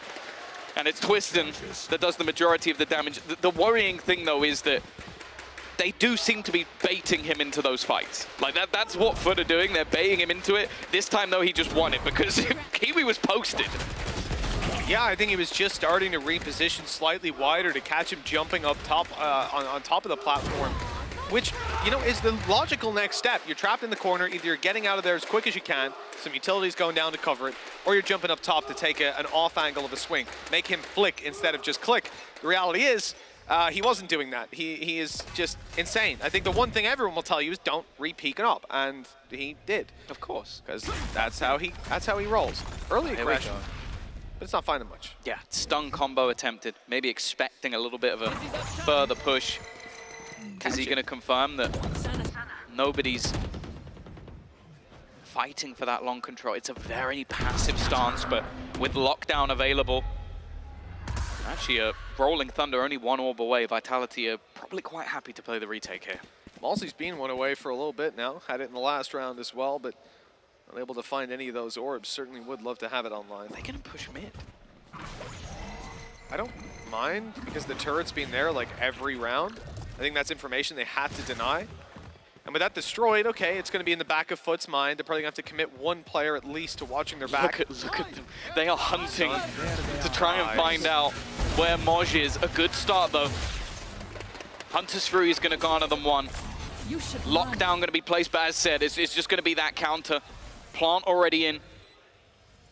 And neither side really gaining too much space. Do they have something to destroy this? They've gone into the site, going to catch 1 off guard. And the fact is, I think you're going to see a lot of players actually get detained. This is problematic. Krax, though, has managed to go huge. Trying to find those remaining players who are still detained on the site, but they haven't caught anything yet. The flank also coming through from Mr. Farland, spraying away wildly. He's the only man standing, but that time ticking in his favor. They're going to have themselves this defuse. It's going to be incredibly close in the end, but Vitality just about managing to get it over the line. Impressive stuff there. I think even the beginning of that retake, the stun with the lockdown, or not the lockdown, the Hunter's Fury coming through, the player planting was dead. That was a sacrifice for the plant every single time. This might be one of the biggest risks I've ever seen a team take. 3 players ended up getting detained Cracks, they're trying to basically defend them from heaven. That was the plan. He kills 2 players who I don't think are detained, and then the other players are just sat on site, hoping that no one peeks. If Mr. Fallen peeks there, he gets the kills, but he's playing the time. Yeah. He's like, I'm a surprise factor. Yeah. It is such a risk from either side in those moments, and Vitality are the ones that come out on top. That is a truly ludicrous round, and honestly, I don't like putting the pressure on the desk, but I would love to see that one broken down. I think one of the points that I saw as that was unfolding is like, if you're in Mr. Fallen's position, sure, they're detained, but you're starting to think, okay, there's only, 2, 3 seconds left. He needed to waste and 1 more second. Those players might have been further under heaven. Remember, there was a smoke down. So if they're behind that smoke, you go running in like, I'm gonna get you, and then they take their weapons back out and kill you. Maybe it was the player in heavens, because in that moment, I don't think Krax is going, I've killed 2, but they were shooting at me. Like, that's not how you're coming. You're going, 2 dead, there's 2 on the site. So they may have not even known those players were still detained. I think it was a smoke that saved them as well. There was so much in that round for Vitality, and I don't know who made that call in the moment. A massive risk, but it paid off, and that could be so huge in the just the story of this game. 4 in between them, 4 in a row for Foot. They certainly managed it on Split. This is their map pick, but they've lost Kiwi. A straight spray through the smoke. Insult to injury that it's a Vandal. Yeah, not even a Phantom on that. And it's found the damage, found the kill. What a valuable scalp to take. Kiwi has been a menace to play against, and now he's gone. He's dealt with early round. Vitality, they don't have to do anything. They can just sit back and wait, especially with the Rolling Thunder to work with. Even if they lose the site, they can get right back in. Thrash on the other side. Oh yeah, monster on the loose. That's why they're so straight away, you're going to see just duck out of that one. Get away from it. It's going to be picked back up, and especially in a retake scenario, this could deny so much space. They know that that's likely to be utilized again. It's all about the timing. Straight away, Rolling Thunder going to be thrown in, actually connecting onto the majority of players on short. They've cleared out one, but the trade's almost immediate. Oh, a Nano Swarm kill as well. They were really keen to get back in there. They've already dealt with Thrash, at least. Not going to be a big problem for them, but what might be, this utility still left online, covering the left side, flash through. They're not going to use it. Using it late, confirming that there's no defuse still. The sprays are going to be needed here because it's halfway. Damage done. Destrian super low. Vitality need to get on this spike. It's halfway. They'll bait them out into the fight. Look to kill them after, but every fight goes Foot's way. A lifeline for this squad as they stay alive. 3 more needed. Oh, these rounds are getting so close in the end. Down to that 2v2. Moj with another high-impact round. I feel like he's had so many of them involved in this comeback, and after what was such a ludicrous start, it's Sender actually getting caught out, and then just a decent afterplant in the end. 12-9, still that advantage sits with Vitality, but we've seen it many a time, even just in this series alone. Foot never out, never done until it's over. I think we've just had stuns traded by both sides. The A-Long players caught, and everyone on the attack halted to begin this round. Certainly a contentious point of the map over here on A. This control being sought after round. Vitality love to take it towards this site, and it looks like Foot are very much in the same mentality. 3 players here. And I think the key thing being that Malsey still with 2 flashes, still with an Aftershock. He can disrupt the rhythm of Foot when they move to this site. They're waiting for Fault Line back online, I think. Yeah, still a minute to play with. Maybe trying to put some doubts in the mind of their opponent. Kiwi looking to lead the charge again. No one else you want, but he's caught pulling out the blades. That's a problem. Malsey stepping up. Sender there as well. Just a couple needed, and a huge triple kill that might have just ended this one. The only man standing though, Mr. Fallen. And look how far away the remaining players, it doesn't matter. Sender is here to close it. Trading maps, opponents taking either side, and we will end this one on Lotus. I think it was needed. The 3rd map in this series certainly warranted. The fact that they go 13-9 on each other's map picks. One hell of a game set up. Lotus last time, though, was Foot's home turf. They looked unbelievable there. Vitality they were pulling all their punches. This has to be a different game for them, but with how they're playing right here and now, it's anyone's up for grabs. That's the fun thing about this series, though. I think it's evident from this map that Vitality have put the work in. They have clearly picked out pieces of weaknesses that they have found in Foot's composition. As said, this was a map that they had won 4 times in a row with that Gecko, and they managed to isolate so many battles when it came to that A short position on their attack side. Fantastic stuff from Vitality. And as you said, last time out, they got battered on Lotus. Let's see what they've learned. Oh, we got one more map for you in this series. Lotus will decide which team goes to Tokyo and who starts prep in LCQ. We'll be back in just a little bit to find out. Let's fucking go, let's throw them over now, this is our game. Nice! Nice! Nice! Oh, cool. Nice, let's go! Nice! Nice! Nice! Nice!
Red Bull gives you wings.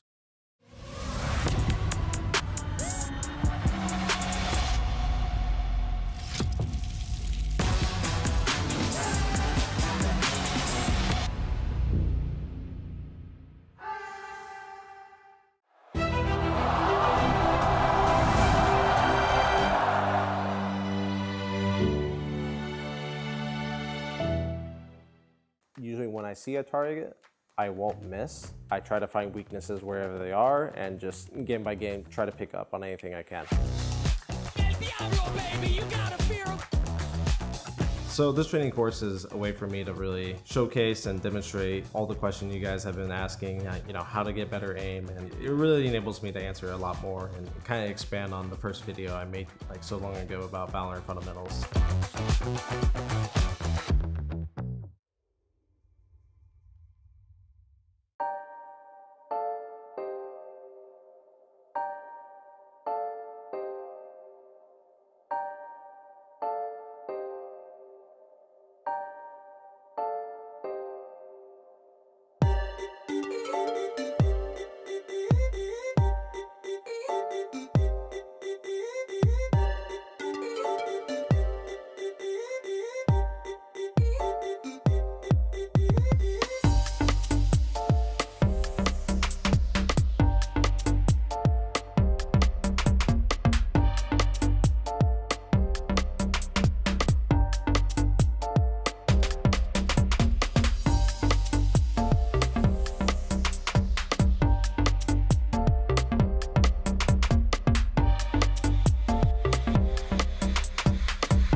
And Vitality sends us all the way with a success on Haven. They brought themselves another chance to get that ticket to Tokyo. And man, oh man, oh man, that was one hell of a game. And when we once were revisited and take a look at that little scoreboard, we're definitely going to find out that a lot of stuff most definitely happened. And you know, it is kind of crazy to think of that, gentlemen, when we have to say right here, Ryan, this game was continuously delivering and it looked like a significantly better Vitality. It was a big mental comeback, I think, for Vitality. It's another 8-4 half from them off the back of another great attacking side, but being able to sort of build off of their, I guess, like, momentum. They're able to pick up both of the pistols on defense, even though we saw a bit of a comeback from Foot. A lot of the damage was done in that first half. Good control, good fight, and ultimately Foot having some good timeouts, I think, overall, like really well timings when it comes to coach timeouts. Couldn't really do too much. Vitality was still in control. And particularly the good executes is something we definitely need to mention in that first half, right? This is something they've been absolutely thriving with. And I think this is something we once more witnessed, Ryan, where we could have said, we saw this kind of on the side of Split as well, but at Haven, those executes looked equally good. Certainly in comparison to when you look at Vitality from the last series that they played up against Foot on Haven, it was much more concise. You have Twiston still dying in a couple of these cases. The trade's not coming in instantly, but this got better and better as it went on. A lot of these fights, a lot of the spacing, scaling up onto these engagements and being able to win out the duels and when Foot are trying to play on the site worked out really nicely. Foot are a team that don't typically want to play retake on the defense. They're going to try and stack on the site, try and fight you. And Vitality were happy to engage against them, and often, more than not, were winning out those fights. I'm really happy to see Vitality with a different type of composition when they are more proactive. You can see a stark contrast between Split and this map is just like how they follow up the utility that they're able to initiate with, which is something that was very much lacking on Split. But what I even like even more from Vitality in general is like how they played the defensive pistol when they were very proactive, took the space on mid and were able to like condition the opponents that they might be aggressive on defense, and then literally stopped it, played a very heavy default defensive positioning because they knew that Foot is playing for Gecko, and that kind of limited Foot because they were using like 2 Omen smokes almost at every single round at the beginning to like smoke A short, smoke a C long, and use the Gecko utility to get info. So they paused a lot of time, and Vitality literally played into that. It looked phenomenal, but I think we once more need to remember, most importantly, that this for a second looked very shaky for the Vitality side. That second half, Foot came back, but it seemed the nerves and the greed hit them a little bit, which then gave Vitality the chance to seize it.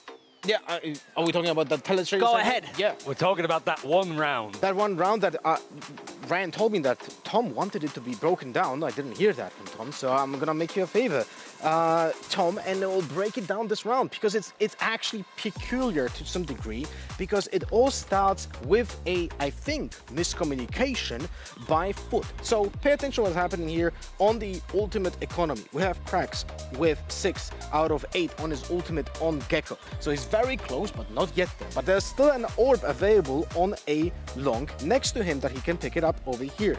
Now the thing is, at a captain, it's just one of the ultimate. So when we're gonna play this, replay, pay attention to how Breach is gonna walk up to A and what is gonna be his reaction when they already had committed to the site. So we're gonna play the clip.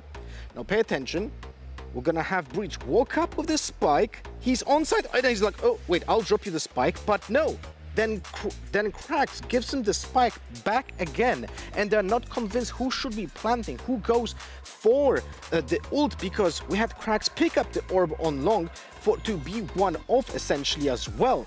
And that also is then miscommunicated with the Killjoy because Killjoy puts a Nano Swarm on default, but the plant goes in the corner, which is essentially then a death sentence for Captain, even though they had a wingman to plant. And that is a cascade of problems because now they don't have the Breach ultimate to counter the push with the Killjoy lockdown, and both of those Killjoy lockdowns are put in a perfect positioning as well and timing because the attacker's Killjoy is late 2 seconds on purpose to make sure that they can catch the the defenders doing the retake that are committing to this retake because they're running out of time. It was chaotic at this point, but those those few seconds that were miscommunicated at the beginning of this round, when the Breach and Gecko were, I think, just not certain who is gonna go for the plant and in which position, dictated how this retake could have been successful or not for the defenders, and that was the biggest issue in that round. Also, if we could actually go back to like looking at Twiston's face in the camera that's still on the telestrator, like he was stressed out of his mind that he had just enough time, 1 second left on that defuse. I do think if Foot managed to pick up that round, that's enough momentum to sort of pull it back and maybe bring that to 13-11 overtime. I think we saw Vitality kind of doing a lot of the stronger stuff as well, of like playing together, trying to trade off of each other instead of peeking one at a time. They're able to play together and made sure that they couldn't buy any more time with Cougar. And now leaving that Haven behind, you know, we're heading over to something that didn't end comfortably at all for Vitality the last time around. Those two have met on this map, and it was quite a disaster for the Vitality side low far. Well, it was a 13-5, and it was mostly decided on attack. Foot was just so efficient at attacking, and at the captain had insane impact. He finished the attacking half with 17 kills, while his teammates were at maximum 8. Essentially, that is on Viper. He had a really insane amount of impact with the lurks, with getting control of A, that typically Foot commits to a wall that cuts off the baby doll and the stairs from A main, which allows a lot of control to be just gathered on the A main. So I feel like if this is gonna be repeated, Vitality has an option to read into that and counter it. Ender's going to be really happy that you started calling it Baby Doll, by the way. It's starting to Gandalf. Be contagious. I heard Hobbit, I heard Baby Doll, you said Gandalf. I like Hobbit the most. Maybe we'll just use Melon because it's... All right, no.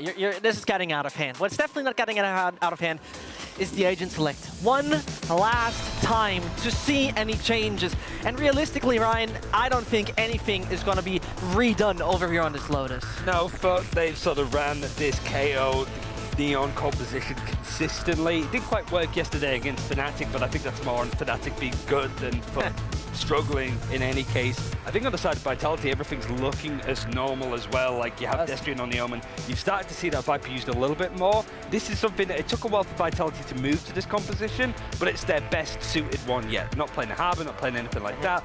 It seems that like Vitality are now getting comfortable on this map. What a time to feel comfortable when you're playing up against a team like Foot on Lotus. To also make a side note, on Foot, they play the Neon, and we would expect that they're gonna be super decisive and fast on attack, but it's actually the opposite. That Neon is gathering slowly, typically space on C long, and they are not executing before the second cycle goes into play. And it's a final time and a final map to find out who books those tickets to Tokyo. Mitch and Tom, show us who's gonna fly over there. Well, as we move on into this last map, there's certainly going to be some differences in how Foot are handling things and how Vitality are. My eyes are on Ada Captain, though. Had a rough game. Obviously playing the Breach support, getting the utility down, but this, different game for him.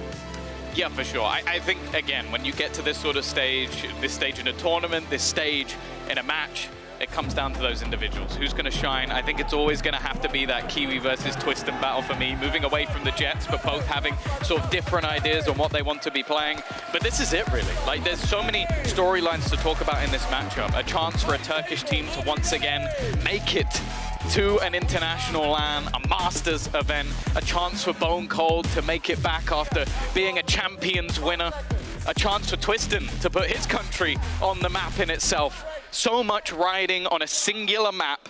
Lotus is where this will finish. A map that's been lost 3 times in a row for Foot versus the best of the best.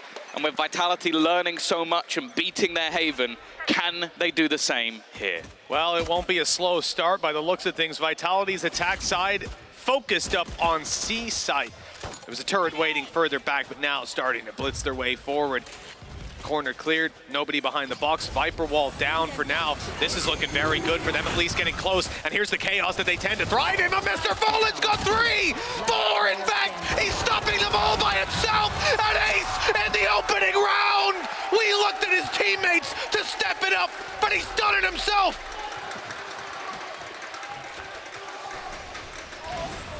He has just absolutely obliterated them. His own utility setting himself up. Sure, okay, there was a KO knife. Maybe the easiest assists we've ever seen from Cracks. Oh yeah, you know what? I'll take 5 assists at the beginning of the round.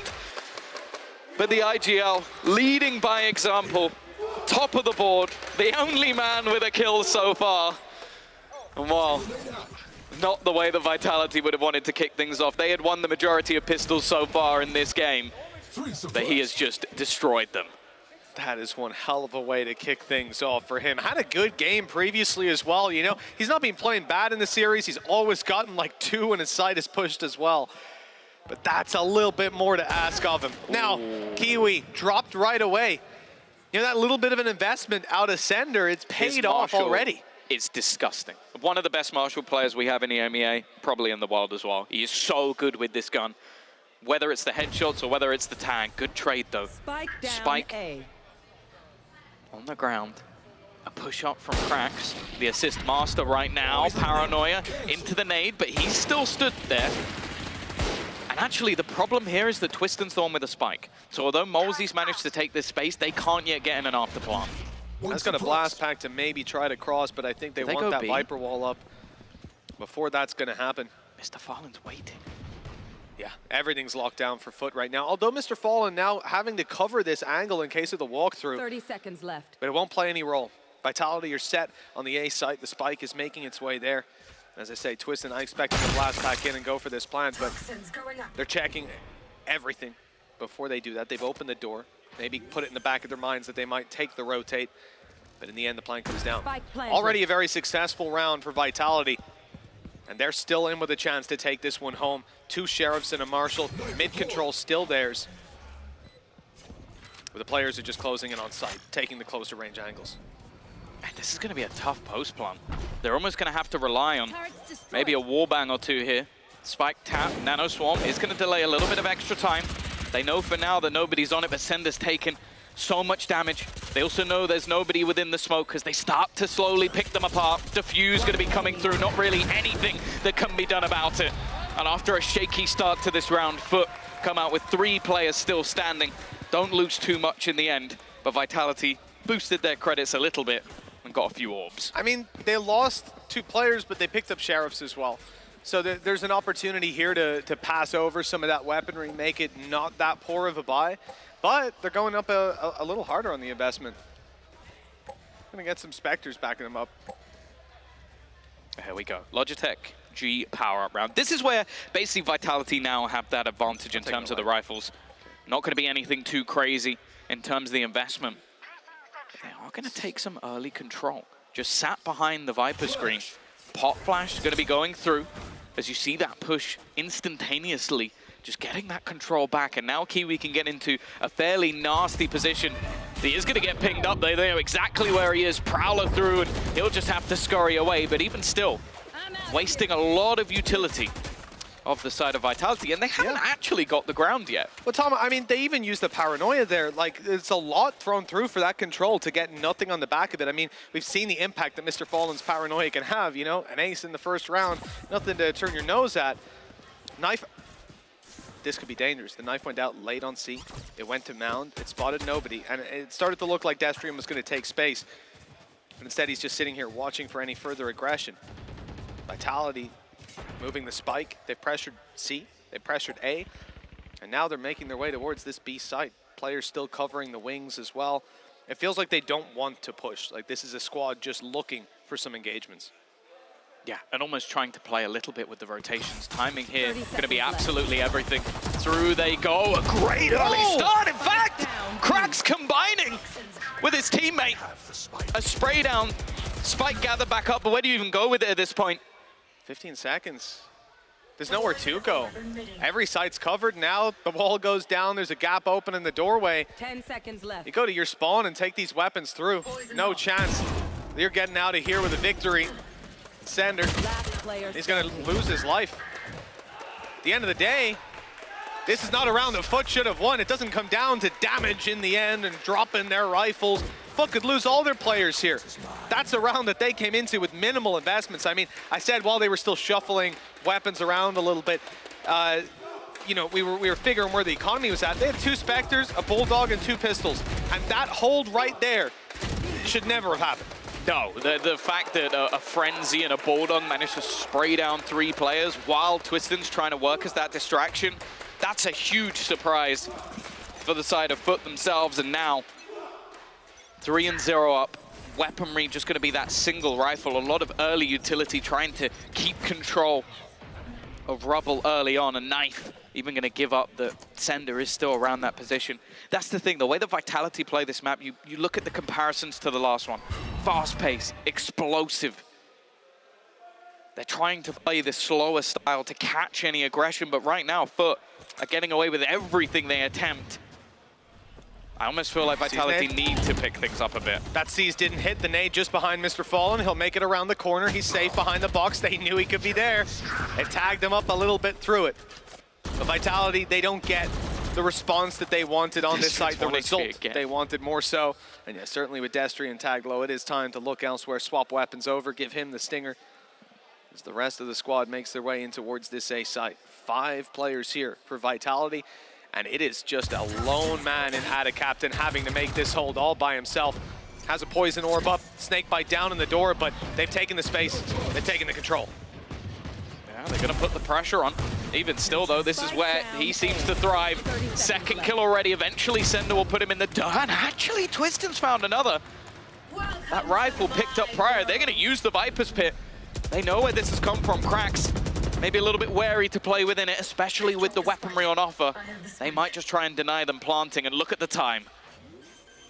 10 seconds, here it comes. Snakebite down, an attempt to drop that spike, and the kill comes in a second too late. They've got to get in there and defuse. Twiston's gone. It's only Sender left. And once they find him, they could be able to take him down with the numbers. But pushing through that pit, this stinger becomes so powerful. These players so much lower. There's a tag and the follow-up. Sender's got them all inside the pit. He's won Vitality's first. Oh, we've already had 2 crazy clutches. The pistols working things out, him managing to find one of those opening picks as well, which gets him the Viper's Pit in the first place. And then just having the confidence in his own ability. This could have gone so very wrong. Moj, it seemed caught. Did he just pick up a weapon and go for a reload? Or I doubt he ran through and just went, oh, just pop a reload now, see what happens. Whatever it was, it seems like a slip-up. And a huge round for Vitality to take. They now come in with a showstopper and have done some decent damage. Bear in mind, the economy for Foot was going to go crazy if they managed to win that round. Now, well, they lose this one and things get dicey. I do like how much we're seeing Adacaptain shift around. Like, he's playing A side anchor last round, now he's on B to help out. You've got your wall up and ready to block off the A main control early on once they start to apply pressure right about now. You'd imagine they'll be coming up any second. Now, for this squad of Vitality, they're not looking at an A push, right? This is not a squad that wants to just run it down. Instead, they're playing this one much more passive. You're making noise on A, even sending Sender. Yeah, that means the right guy to send normally. He'll be your lurker. But on the Viper, it's a little bit different. I would almost like to see them just get the orb on Molesy, use that lockdown, use that showstopper, have the ultimate sort of space-taking utility. There we go. There we go. And it's actually going to pull players towards it for now. Just an attempt to try and deny them that initial space. Mr. Fallen, he's taken so many risks this series already. He's going to try and do it once again. Does actually get caught, but there's not really going to be an opportunity for them to pressure here. No, there's no way for them to get close enough to do anything to that man. He is back online already. Kiwi eliminating Sender. He had a good spot behind his wall, but Kiwi was ready for it. Now rotating very quickly in towards his teammates. No, not even. He's going to look for an A lurk. There's no one there. No one that he'll see anyways. The fight on the side going their way. And the denial of this seems almost impossible. Good showstopper, but 1 kill ain't nearly enough. A full squad on the other side of that smoke, and as it fades, they will deal with Molesy right away. 4 rounds on the board for Foot. Both of these maps, they've had to fight back from behind. This time, they're taking a commanding lead. The other thing as well is for Vitality, both times their attack has been by far the stronger of the halves. They are struggling at the moment. The lurk being picked off immediately, and also just the risks taken once again. Mr. Fallen has been putting a spanner in the works of all of their plans. It basically expected to respect their utility, and instead, he's just decimating them on the way through. Utility as well used to delay, and there's never really been a comfortable afterplant set up for Vitality thus far. Salah gonna take a pause, take a timeout. They've definitely had impact in this game so far. Think about the last map where it was being dragged back once again, pause taken, and Vitality managed to weather the storm. But we'll see if that's going to be the case this time, because there has not been a lot to write home about, and 2 players at the moment for Vitality still yet to get not even just a kill, even an assist on the board, anything. Last time they played this map as well, Tom, it was a 9-3 attacking half coming out of Foot. They looked unreal, unstoppable, and they closed the game out easily afterwards. Add to that the pressure on Vitality here. This is their qualification game, and it's a different ball game when you step on that stage for the final map. It's no longer about a series. This isn't the day that you qualify. This is it. It's now or it's never. And for Vitality, that ladder becoming a reality round by round, with the lead extending in Foot's favor. 4 ultimates online here as well, and that's the real kicker, man. Like, losing that last round is bad, but losing it when you put so much in, it's a different kind of sting. Yeah, the Viper's Pit used to win them around, and then Lockdown and Showstopper getting them a single kill is not really enough. And when those ults are still there on the other side, it makes it just that little bit worse. Now, Vitality, a lot of this early round has been just about farming up those ult orbs, and Mr. Farlin, well, I think that's his first kill since the ace. He won them the pistol, but even still, we've seen him have impact. And here's the real, oh, okay, sees Nate. He's made it out, but right in the sightlines of Twisted. Well handled, I like that response. You know, losing Destrian sucks because you run out of smokes. You've already got your Viper wall put down on A. It becomes very, you're not going B, I'll tell you that, with the Viper's Pit there.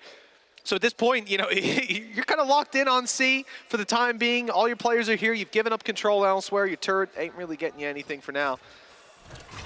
When you push on through, this squad is ready. Snakebite down. It should force it back, actually. Cracks gives up a lot of space. They don't want to be over-aggressive here. They don't need to be keen to get the kills. They started out passive, and they ended in a completely different form. This man Maj taking a lot of risks. Now he's got another classic. He's crazy, but it's worked out for one at least. A follow-up from his teammate leaves Sender all alone. Despite having a rifle to play with, he won't be playing with it for too long.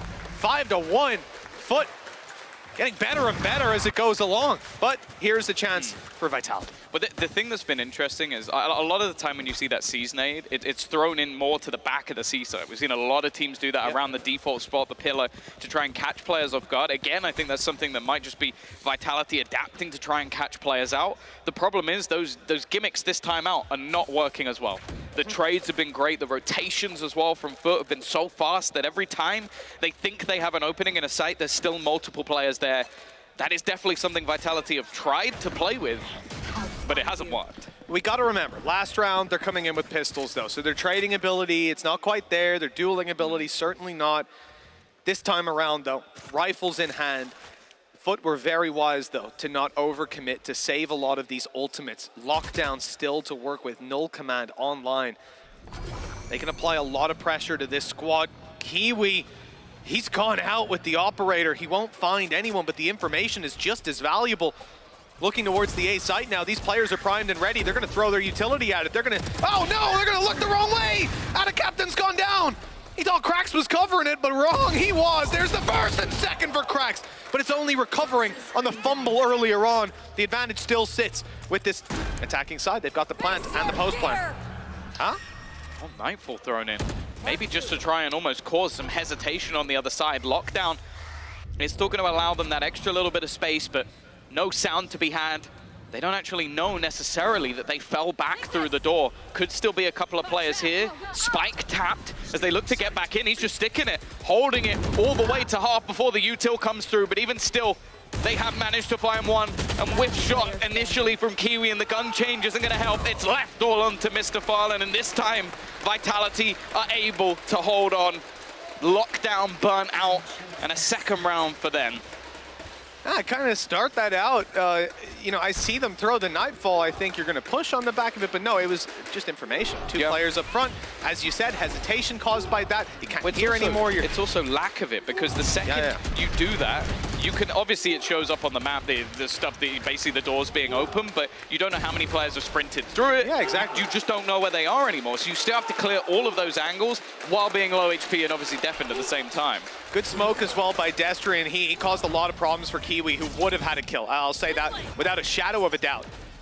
But he smoked him off, put him in an awkward spot where he had to wrap through to side, and that's why we saw him take that weird fight where he's aggressive with the off, swapping to a weapon.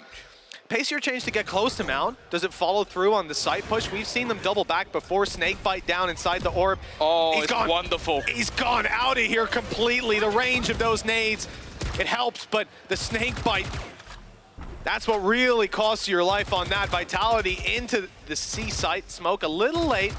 There was a gap there, but no one's punished. Ooh, almost bone cold. Maybe a little bit lucky to be alive, but this is one of the first times we've seen an actual retake having to be attempted for Foot. For the most part, they've been winning these rounds out before the spike can even go down. So many players losing their utility, but the lives of Foot are the ones to be lost. And this time out, economy on the brink, they've got to fall back. It's the right call. 5-3 isn't a terrible scoreline to leave Vitality on, but if you throw your weapons away for this, you might be looking at an even scoreline a lot quicker than you're ready for. Opportunity to fight back in next if they save all three, and I believe they will. Operator on Maj as well. He's just 10 HP, so he is not going to be seeking any kills as these players come swinging around corners. Instead, he'll just be tucked in the tree, hibernating till the next round. And also wall banging, but you know, I'll give him that. Just attempting something, but instead it's going to be the rifle dragged over. I'm really liking it. The thing is that it's been the nade combinations that have worked out for Vitality on these entries. A little bit of a switch up. I think a lot of that just comes off the contact that came through. I think it was that initial prowler that finds out that somebody's there, and then the second that happens, paranoia. Yeah.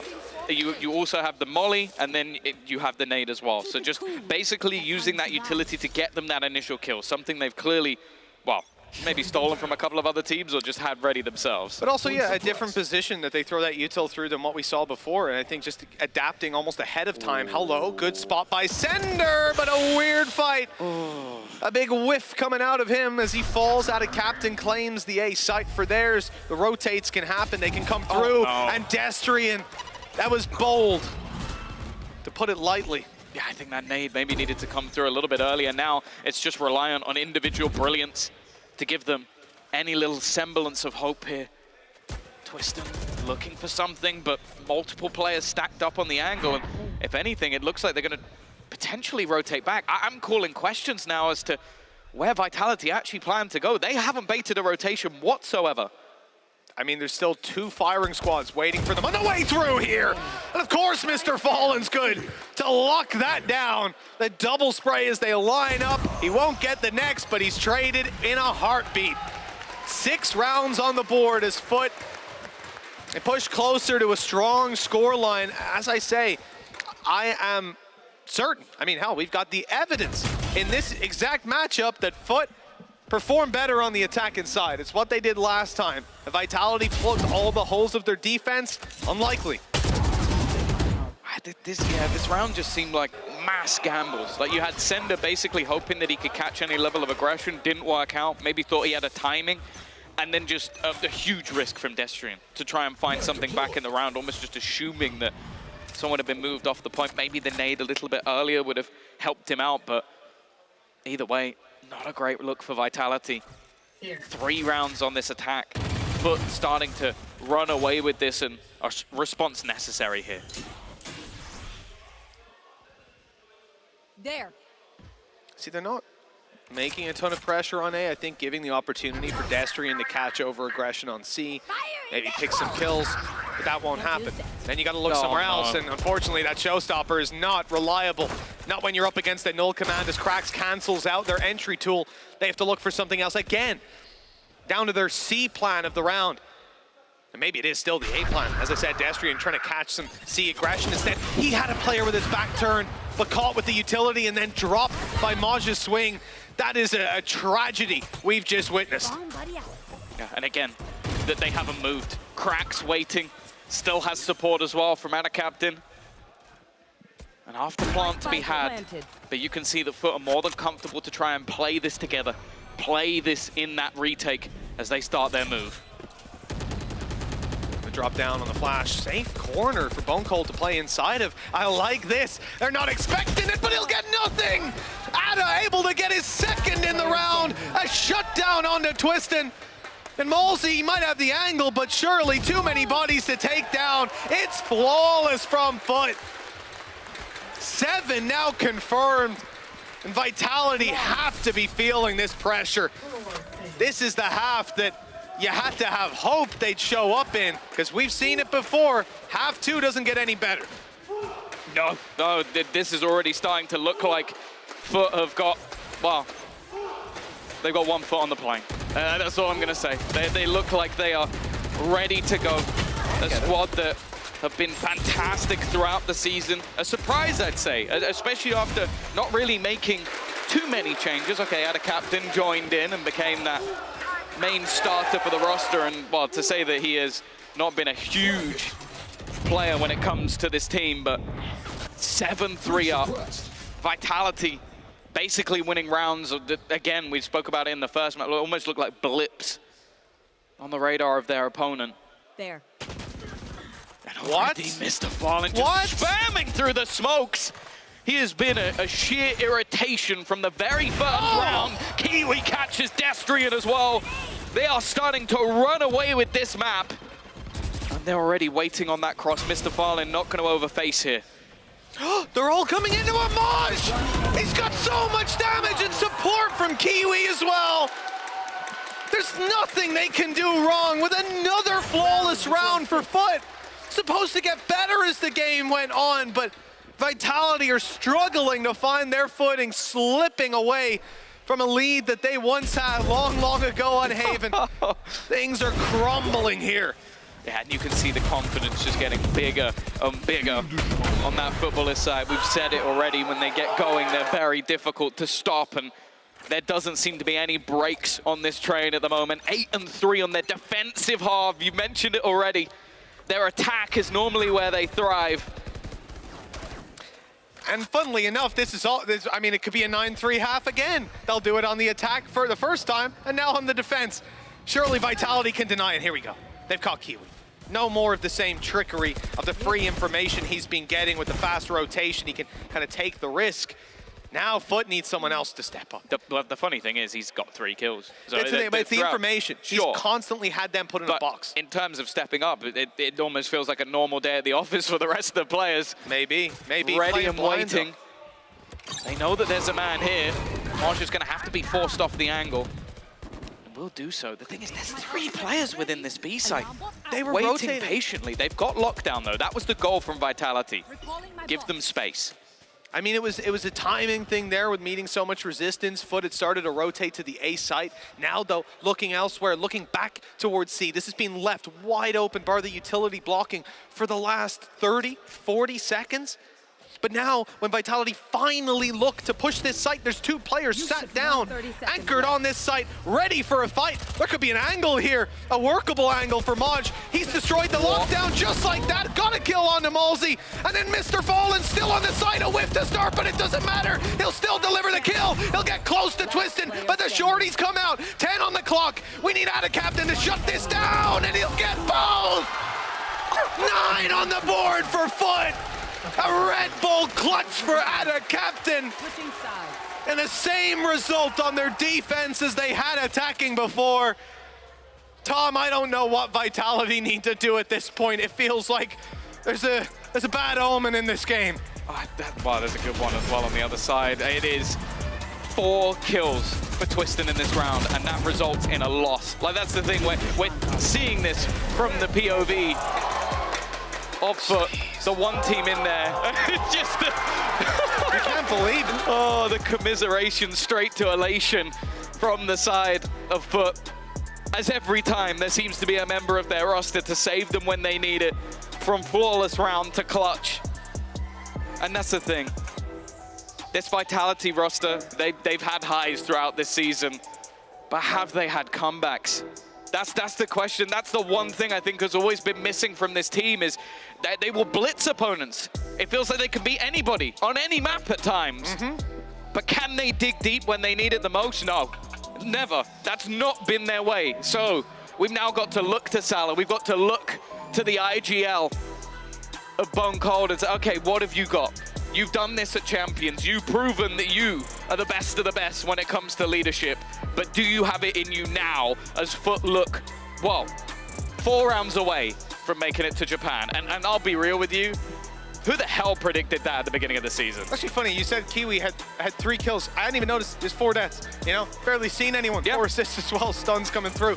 But you know, for Vitality, one of the things that I'll point out, this game itself, and this map, it brings so much pressure to it. Got off to a rocky start, snowballed from there. There are 3 players on their squad who total 5 kills between them, if we add that up. That is, it's unheard of in a half. And I think that just goes to show that at this point, Vitality, they need a mental reset. They need to come into this half and show us something better than we've seen from them on Lotus ever before. And again, they have to fight back against the precedent that was set by Foot last time on this map. 9 rounds on their attacking side. They closed the game out easily on their defense, and now they're starting 9-3 up. If they find just 4 rounds on this attack, less than half what they had last time, they're going to Tokyo. And that's the thing, as said, beginning of the season, a roster that made barely any changes, add a captain. Not a bad addition. A team that just about scraped through the VRL finals. The team they're playing against changed nigh on everyone. And now they might just be, with that roster they held on to, they trusted, making their way through. But they still have a few more rounds to go. Well, the paranoia from Destrian not having the same impact as Mr. Fallon's in the pistol, but I think we can forgive that. Still online for Mr. Fallon as well when they make this push through. Viper wall up to the right side, stunned to begin, and they're in. There goes the paranoia up towards heaven, where they've actually spammed a few players down low as this push is happening. Vitality of Destrian on 1 HP, but here comes the whole Twistin, answering up with a triple kill, and no chance for the spike to be planted. At a captain, the newest addition to this roster, now has a 1v5 in front of him, Tom, and you know, he has been fantastic in this series. Look, 10-5 right now on this map. But maybe a bit much with a classic to take down the whole enemy team. Let's give him a shot. Oh, so if he had a ghost, you'd believe? Frenzy, I think he gets it. You believe he would 1v5 ace with all 5 players in the same place with a Frenzy? 2 of them are low. But then again, you are an Odin believer, so you know, you're already a bit off the I just think he just needs to get that Frenzy and spray. All right? That's all he needs to do. I like this, though. Just, you know what? Just go on an orb collecting mission. Just run around the map. The thing is, he does kind of need to die at this stage. Not really worth holding on to that weapon to end it. Then you know what? He's taken Twisted as well. See how many you can get? The others are running away. They're out of there. They're like, you know what? I don't want this smoke. Oh, no way. No way. If he had a Frenzy there. I think he would have been dead immediately. That has got to make you sweat. That has got to make you sweat. I can't believe that. He's 1 off 5%. He's 1, oh my God, he's 1 off 5%. He's 1 off 5%. What? This has to be some of the cleanest classic play I've ever seen. And he wasn't even using the right click. 2 orbs of death and plenty of kills. Don't look that disappointed. He didn't 1v5? No, I was looking at Salah's face. Salah's face was the one that got me there. Oh, wow. Hopefully not a sign of what's to come if you're a fan of Vitality. Oh, look, Ada Captain could afford a Sheriff this round. Could he? I wonder where he got all that money from. Yeah. All those a few creds. extra credits.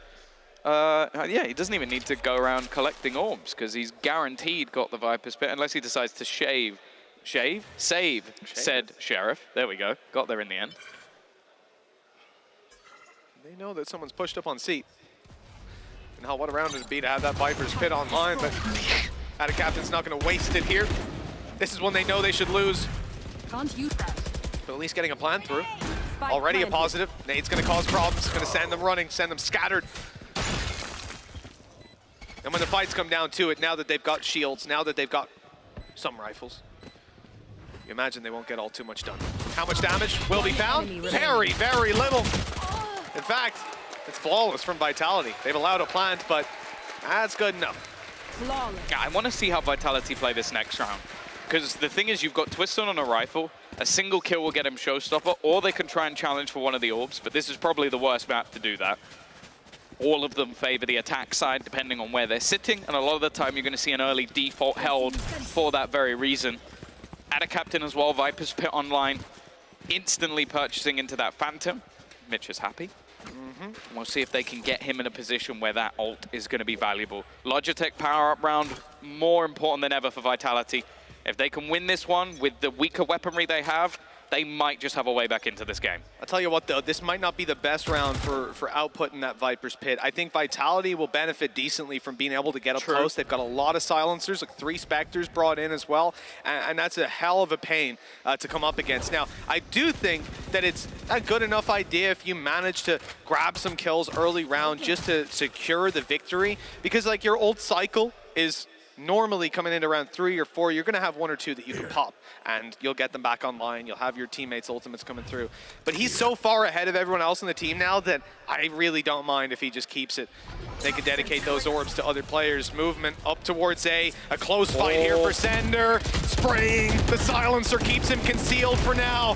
He's not able to find a kill, but at least holding strong. Falling back and allowing Malzy to grab that frag instead. Out of captain, dancing around the site. Great positioning. That's 1 for free. Welcome to my world. Viper's Pit used, but he's actually just escaping off the edge of it, and everything looking squeaky clean up until Destrian manages 1. Sender gonna throw out some util. The spam not far away. A very low HP out of captain sits within. 30 seconds left. And they're instantly gonna flee. Viper's Pit no longer worth it. And Sender has a decent idea on that rotation, but he's got to be so careful of not only the player behind, but also the 2 that sit within the site. 5 HP on Ada Captain. He is super, super passive, playing out towards the spawn, just essentially a recon dart for them in this round, a trapwire of sorts. Maj with a solid kill on Sander puts us up to double digits for Foot. 10 rounds on the board for this squad. Now that was a round that they should have won, and the way Vitality played their economy, absolutely, it ends up being decent. You've got that early ult out of the way, but it's now or never. And if the pressure has been getting to these players at all, if it has had an effect, this is the moment where it's going to be most noticeable, where they'll pay the biggest price. A showstopper in their back pocket, and a chance here to close the gap on Foot. Kiwi's instantly going to start taking that space. You can see the defense starting their rotation fairly early. The steps heard by Sender, and he doesn't have a lot of support here. The early round control was a battle in towards Deep Sea. But they're going to have a lot of players here, but it's just a walk-up. Kiwi with a freebie. Seas! And they've got 1 with the Seas. Not going to be able to trade too much else out, but they've managed to keep the advantage in their favor for now. Huge to at least grab that 1. That became a little closer than I expected it to be. It's going to be an easy kill, I guess. If they spray him through the smoke, we'll know exactly what happened. Showstopper, Showstopper used to close in on the site. Worked out well, actually. Ended up going over the paranoia. Hasn't gotten the much, though. Defuse tapped. Halfway now. Poison orb up. Snakebite in. And there's the kill. Bone Cold and Twistin both falling. The time, I think they got it half, though, right? Yeah. It's very close. So they don't have to be terribly worried about it. Smoke goes up. Spray in. Mr. Fallen good for 1. Out of captain with the other. Foot on 11 now. Just 2 more needed. And they can start looking at what time do you want to fly in the morning? What are you thinking? more of an afternoon flight kind of guy. Vitality. This is where Salah can earn his big bucks. What has he got left in the locker? I think at this point it doesn't even come down to counter strats as said. We've seen him be able to break apart Foot on the previous map, but this is where they need some inspiration. This is where someone needs to light the fire within their bellies, maybe just give them a moment to think about what's on the line, calm the nerves a little bit. And for Foot, well, you could see the seriousness on one side and the smiles that have been across the Foot players. I think they know coming into the season the expectations that were had, as said, the ownership, they believed in them. They believed in the players they had. They believed in the longevity of this team, and they were right to. They have leveled up massively across this season, but also from the team we saw playing throughout the Tier 2, playing in that VRL finals. Now look to head to a Masters event, something that none of these players have managed to do before.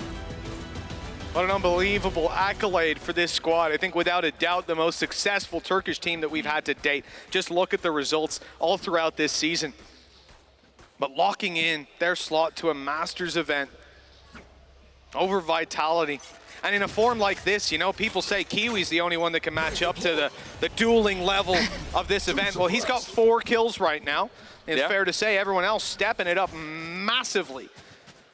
And Ada Captain leading that charge. I said, you know, his breach last game, you might look at him and go, oh, but he wasn't killing anyone. He's trash. Just look at him now. Snakebite in. Oh, it's dangerous for Kiwi. He's gone straight into their utility. But he still finds Molzy. You know, that could have been the kill for Vitality. Could have been a weapon picked up instead. Back to square one. Desperat's the only one with a gun, and that's already gone. The rest with stingers, a pistol. Oh, Sanders managed to kill, but that is all she wrote. Just Bone Cold remaining. Spike planted. Maybe gonna try and reposition, try and find the rifle, but that ground has been taken. There's a firing squad on the other side. Somehow he's got 3! The Nightfall sent through. It's gonna connect onto Moj. That's the information he needs. As a reveal. Utility to play with, but post-plant util on the other side. He's not gonna be able to hear that spike being tapped, but it won't matter now. That time has been bought. Bone Cold looking to try and pull off a miracle, but he has to take down that turret. Time being bought by Moj, but he's just sticking. He's holding it all the way through. Bone Cold, he's not gonna get it. He kills him at the very last second. An incredibly nice try, but Moj will deny. I need to see a replay of that one stat. Let's get the slow-mo out. I think we came down to just a countable number of pixels for that one to go across the line. I thought he had it. That really did. That was almost the best clutch I've ever seen. With a stick. Look at that! Unreal. Oh my God, what? No, he must have an internal clock. A single bullet goes astray. He whiffs not even... It's like one tick! Yeah, he whiffs not even just like a body shot and a headshot. That wouldn't have been enough. Oh man, that's ridiculous. What a nice try from Bone Cold. For Vitality though, that might be all this series comes down to, a nice try. But elimination now facing them. 7 in a row to get back up, play an OT and try to win it here. Send themselves to Japan. What a task that sits in front of them. And Foot, they just need to tip it over the edge now. They've done all the hard work. They're grabbing orbs as well. Maj is gonna have his lockdown, Tom. This could get very, very scary for Team Vitality. Yeah. There's basically nothing on the other side. A Viper's Pit, a lockdown not too far off from Molzy, but I think by the point he'd get it, they would already have got themselves into a decent spot. Lots of util available. A nade ready.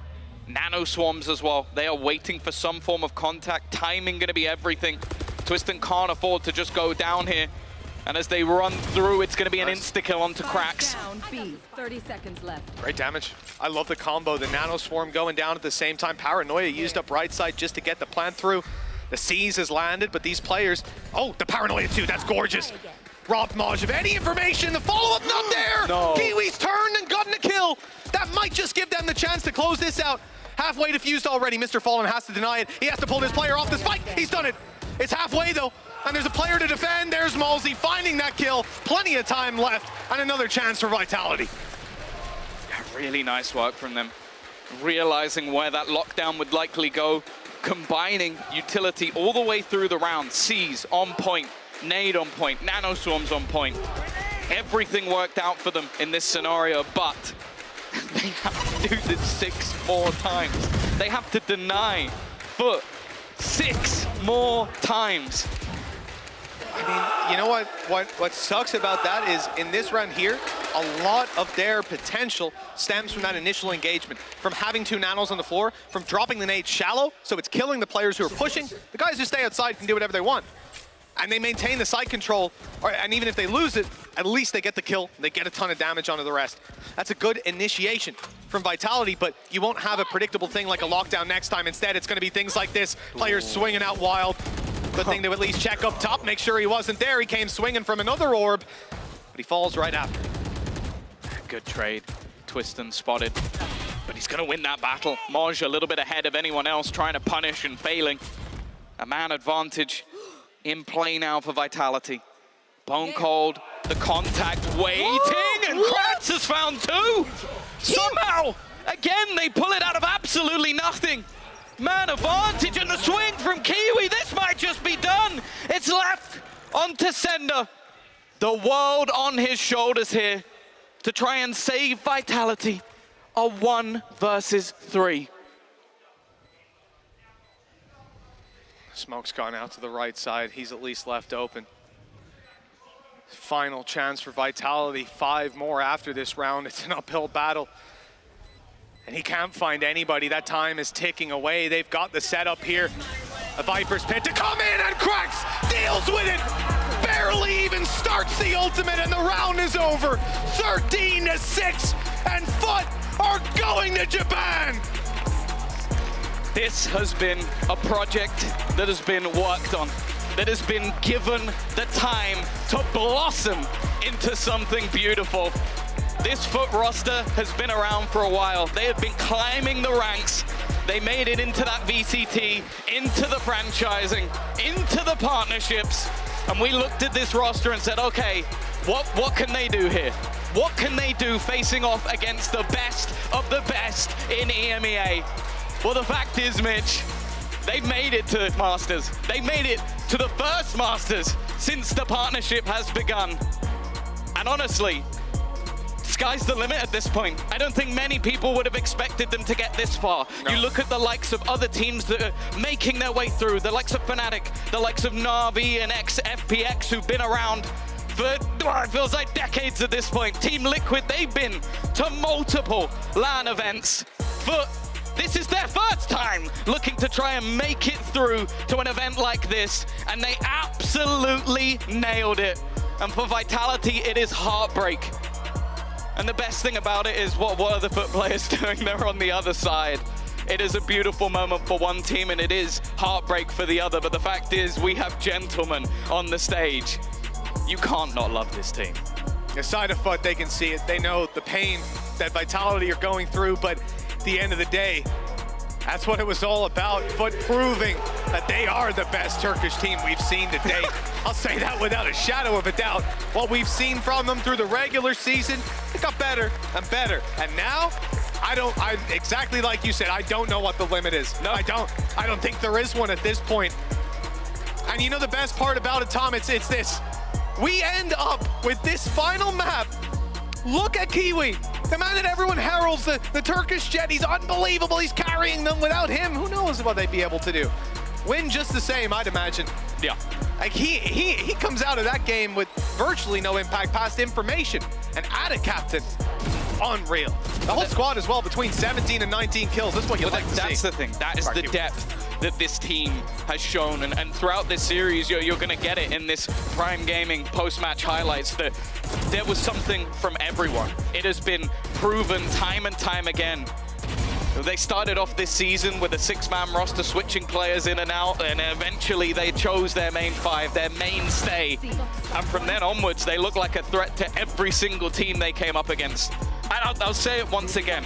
If you predicted this team coming in after winning the VRL finals, not really making a change, and ending up as one of the 4 teams making it to Japan, you're either insane or Turkish. Those are the only 2 options. And that's the great thing about this. We're going to see the love and support of the Turkish fans be rewarded with a Turkish team in Japan. It is going to be one hell of an event for them, and I can't wait to see them thrive. Fnatic might have lost a few fans now. people be turning up just for Alpha. Well, just you wait until Foot take that stage. What an unbelievable achievement for this squad, for this region as well. And again, heartbreak to see the Vitality squad out of a chance to make it to Tokyo. But at the end of the day, they've still got LCQ. And they are in a better, at least in my opinion, in a much better position than that fourth team over in Japan. Think about it. Someone's going to go there. Someone's going to get knocked out, and they're going to have to go back to LCQ. Every other region, they get to go straight in. If you qualify to Tokyo, you qualify to Champs. Over here, that ain't the same. And I think that certainly something Foot will have to be worried about, but wow, they can be happy with the performance they had here today. Let's find out just how happy they are. We've got Zesh down below, and he's got a very special guest. Hello, Mr. Fallen. Turkey is back on the international stage, and they've done it in an absolutely incredible fashion. I got Mr. Fallen here, and I'm going to ask you the obvious here. How are you feeling after knowing you're going to be there in Tokyo? Well, I'm just feeling so happy right now because we are practicing this moment for 1.5 years right now, and I'm just really so happy right now. I can imagine. We really need to start talking about, you know, that first match, because you were down quite a bit, right? What happened in that halftime that you were so successful on defeating Vitality?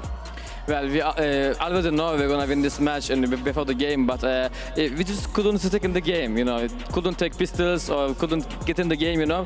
But after the first half, we took a pistol and we just come back.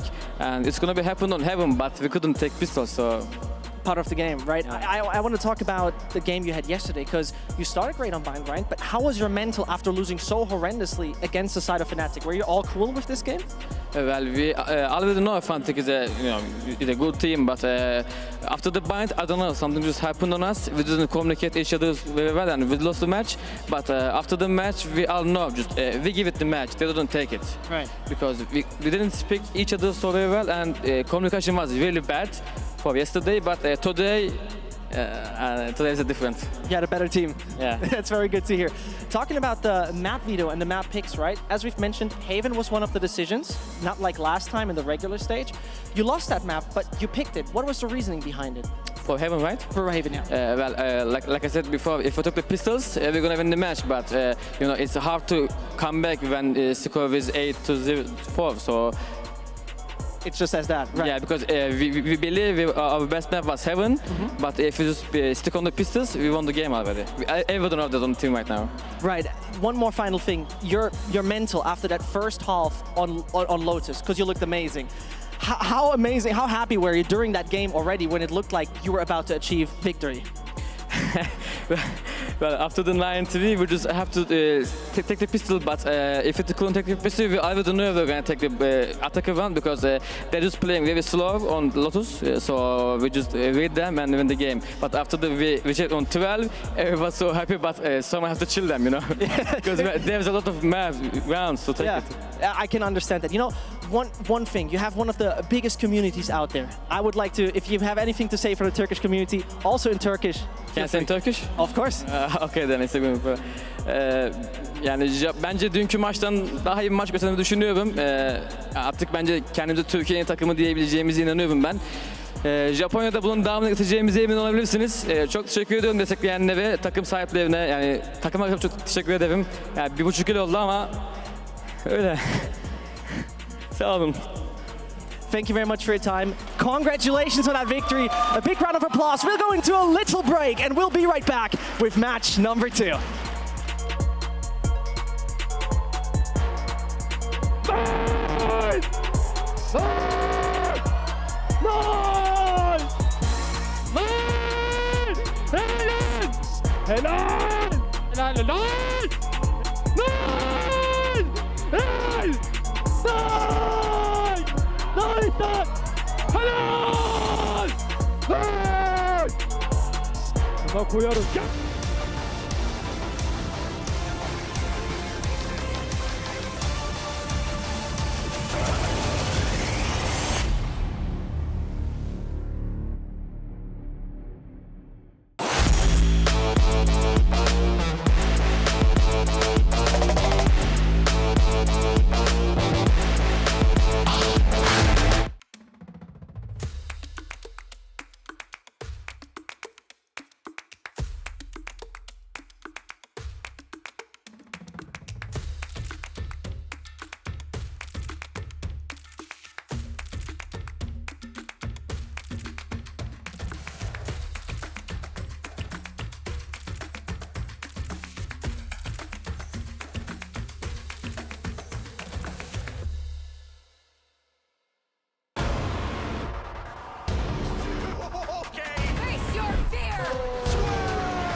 Bull gives you wings.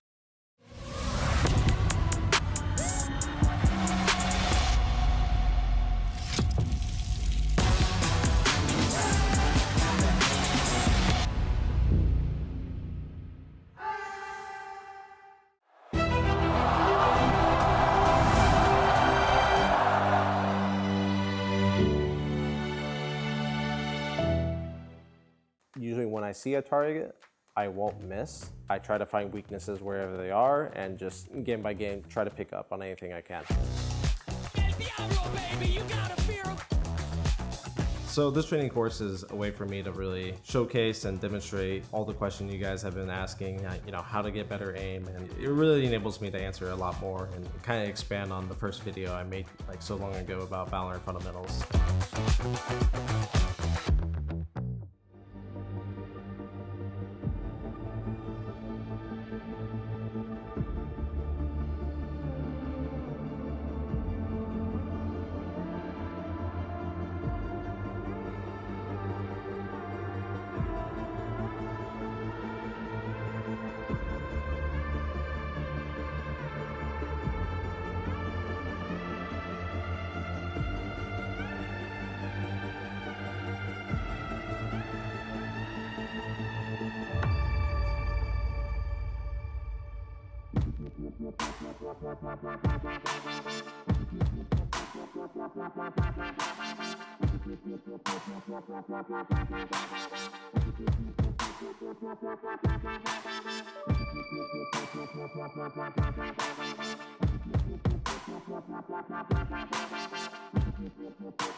We have found our third team that will represent EMEA over there in Tokyo. And I think we have a extremely worthy participant with foot right here, Ryan. It feels like this team, absolutely, with the season they played, the improvements they show, belong on that international stage. When you compare it to some of the big organizations that have a huge amount of international experience, Fnatic, Loud, DRX, PaperX, sending foot is going to look like a surprise, especially if you go back to the start of the season. But that series, and even when you think to the Fnatic result yesterday, absolutely deserved. It wasn't one player, it wasn't one map that won it for FUT. It was a plethora of 8 maps, was it, across 3 days, and a full core team that deserved to be an international event.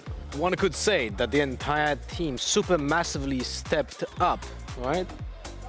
And blazed through. I got it. So basically, I can't recover from that. Let's take a look at all the free maps that we have seen right here over in this best of 3, as it didn't always look like necessarily here, Lofar, that it would be a FUT victory, that Haven was looking convincingly, and Lotus at one point looked okay, at least for Vitality.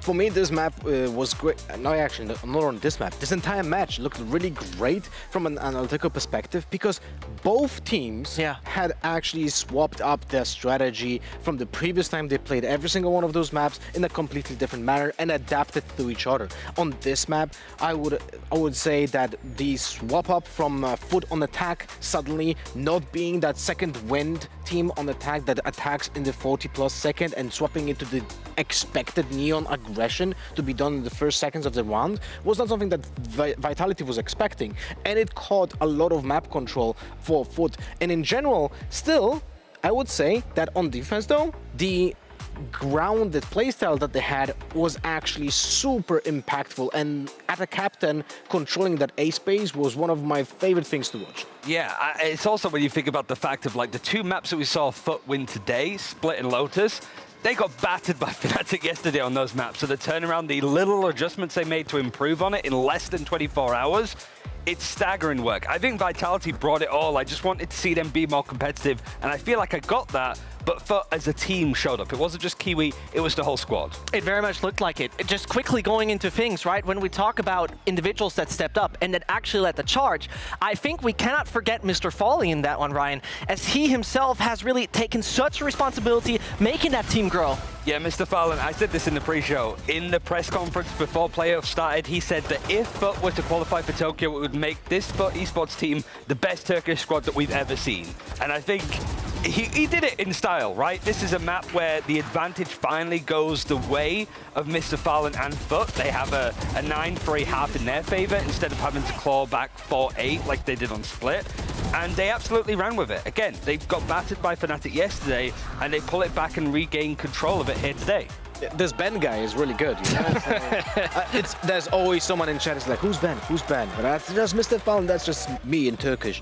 But he was really stepping it up, and I love to see that the entire team had actually very steady performance. Almost every single player, apart from Kiwi, had around 150 ADR or similar, and it was actually very efficient trading, super consistent up and down positioning on like backside of all of the positions on Lotus, that actually this map allows you to have those positions. And this kind of very strong fundamental basis that the team has was able to transfer a lot of kills into their side. And also, by the way, if I remember correctly, Vitality didn't manage to convert 3 out of 7 5 versus 4. So they had an advantage, were never able to do that and convert those rounds. And I think that FUT's fundamentals were able to put a wrench into that plan. Speaking of advantages, like Vitality won 4 out of the 6 pistols. So to be able to come back in some of those cases for FUT is tremendous, but I think we've waxed lyrical about Kiwi before, add a captain, stuff like that, but looking at Cracks especially, as we just saw there, he should be considered a tier 1 initiator, I think, and I'm really excited to see him at Tokyo. It's going to be very great playing against the very best. Turkey has not been on that scale for a while, but talking about world class, well, we're about to have a second best of 3 coming our way, as we need to decide who takes that 4th slot. It is going to be NAVI versus Giants.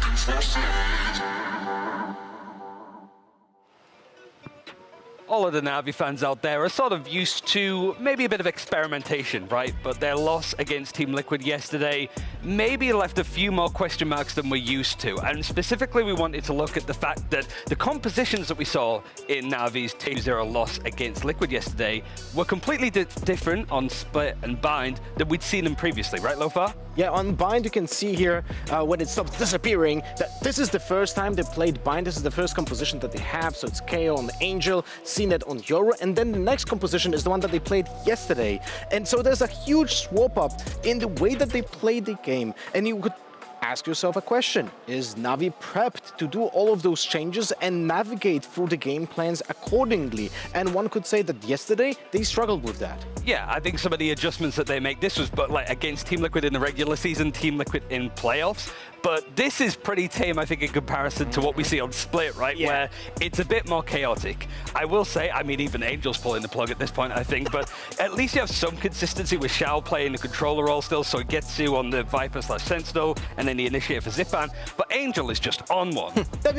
Come on, 4 times they played Split during regular season, right? They played 8 weeks, so half of it was on Split. And you can see that the 3 times on Split was during regular season, 1 time in the playoffs. And the Angel played on Gecko, then on a Sentinel, on a Cypher, then to a Duelist on Yoru, and into an Initiator as KO. All of them have completely different playstyle, but also responsibilities on the map, and also they change the way that you essentially map out the plan for the entire team. So every single time we have been watching NAVI, we expected a complete 180 when it comes to how they approach the game. Yeah, even though it's Angel, the IGL, that's making a lot of the agent changes, CNET, Shao, so gets to Zip, and all have to try and move around that and maneuver as well. So I do think in some of these cases, it looks straightforward for 4 out of the 5 members, but adjusting to playing a Gecko to a Cypher, it could be something completely different today at this point. It's going to be a controller to get all of the different roles in the game at this point.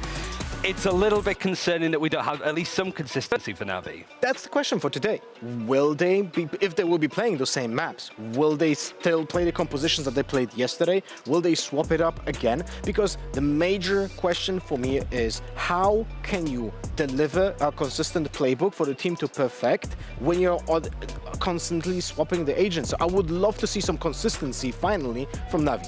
Yeah. I also think that when you look at some of the maps that NAVI is strong on, like Fracture, there is a little bit of a change with like having seen it on the Raze and then like the Euro, but everything else has been the same, right? Angel's been consistently playing the Cypher, we've seen Shao on the Omen. It doesn't feel like those game plans on the maps that NAVI have been good at over a long stretch of time, like a year, they're the kind of positions that they don't really change up too much, but it hasn't mattered up until now. Finally, you've mentioned Fracture, because when CNET is playing on Euro on that map, it's actually very similar to how he plays Jet. He just plays a Jet with a flash, because all of the TPs that he's using is essentially a dash out for the operator, and he kind of like supplements it with a different character. So that also asks the question, is NAVI trying to build up a very consistent game plan with all the swap of the agents that they have? I think we're good to move back now at this point, please, right? Like, I mean, I'm starving here. And stuff like that. I saw somebody on Reddit blaming us in particular. Yeah. Oh yeah, it's our fault, our fault. I mean, it's my fault. I started this entire thing here, but there was one factor of all of this that we just witnessed, that is screaming consistency, and that is CNET. Thankfully, the experiments didn't go so far that we see someone like him brought onto the weirdest roles, Ryan. Still, we saw a different CNET yesterday. I love seeing CNET get fired up. He was a pretty timid guy when he was on Ascend initially, but as soon as he started playing international events, he really started getting loud, shouty, but I've never seen him look as tilted as he did yesterday. Oh, he was getting tilted for sure. Like, you can see a lot of frustration, and it's understandable. Those matches were super close, but at the same time, I feel like CNET suffers a little bit from, definitely on Lotus suffered from all of those agent swaps as well. He was playing Omen at some point during regular season as well. But whenever he pops back on the Jet, he's the old CNET that we have remembered in the past. I miss the old CNET. Oh, by the way, I'm not sure if you guys seen it, but CNET. Come on, CNET, you know, yeah, my accent is pretty tough. I got the joke. CNET actually becomes way more efficient with English, maybe to contrast with myself. He's actually so much better when doing interviews, and he's much more vibrant character right now. And looking at the stats, I understand why he was like punching the desk and stuff, because 250 ACS on a 2-0 loss overall, really good stats. There were moments where he put the game on his back, but I do wonder, in comparison to him on Ascend, if he's been reined in a little bit, that he's not able to just go fully beast mode like we saw a little bit there. But we need to talk about the following thing, right? It might be seeming very obvious. Yeah, this is NAVI. This is like the second place team we have within our league. Most importantly, though, once more when we take a look at the previous result between those two teams, I think there is something to very much highlight here, Lofar. It was definitely, most definitely, not one-sided. I mean, look at the scores. 17-15, 15-30, and then 13-7 for the last one. What time is it now? 11:30. So you got time? We got time. We might be playing till like 2 a.m. or something today, because I anticipate that this is gonna be a very similar storyline right now. Of course, apart from the icebox. I feel like we should just call it EMEA Nights with Pansy and Hypok. Yeah, really, yeah, at this yeah. point. I'm curious, like, Hypok, if you're listening, did you cast this game as well? And was it the second game in that day? Because it does kind of feel like these are teams that maybe you sort of expect a bit more. The firepower, Pipson being the coach of for Giants, like the Protocols being a strong team. The same with like Angel and NAVI. They do have a few times where they just seem to let series and maps slide away from them a little. I think years from now, we're going to have like a jazz quartet in the middle of us. Just when it gets late, we get into that jazzy mood. But, you know, stepping away from that, we definitely need to talk about compositional aspects as well. As, you know, NAVI is not the only thing that does interesting aspects from time to time. It is also the double slice that we see right here, Ryan, which is, you know, something we should need to discuss. First of all, I love this comp. It's what we've seen a lot in like Americas. You look at Loud, you look at Furia. We're talking Pearl, by the way, right? No. I think just generally overall. Yeah. Like, but this is a map that they picked on Pearl up against Heretics, and they got absolutely bodied on it. They were played up against the Euro and stuff like that, and we saw it as well in that first playoff game on Haven as well. So this is a comp very highbrow, I think is the best way to describe it, that Giants been running. The only team in EMEA that's been trying to play this composition overall. The problem is that even though it's pretty strong in Americas, quite strong in Pacific, it's not working in EMEA. But why is it not working? What do you think so? I think it's just a case of maybe expecting a bit more respect from teams in some cases. Like maybe in scrims, they're a bit more confident. They're able to sort of play around utility.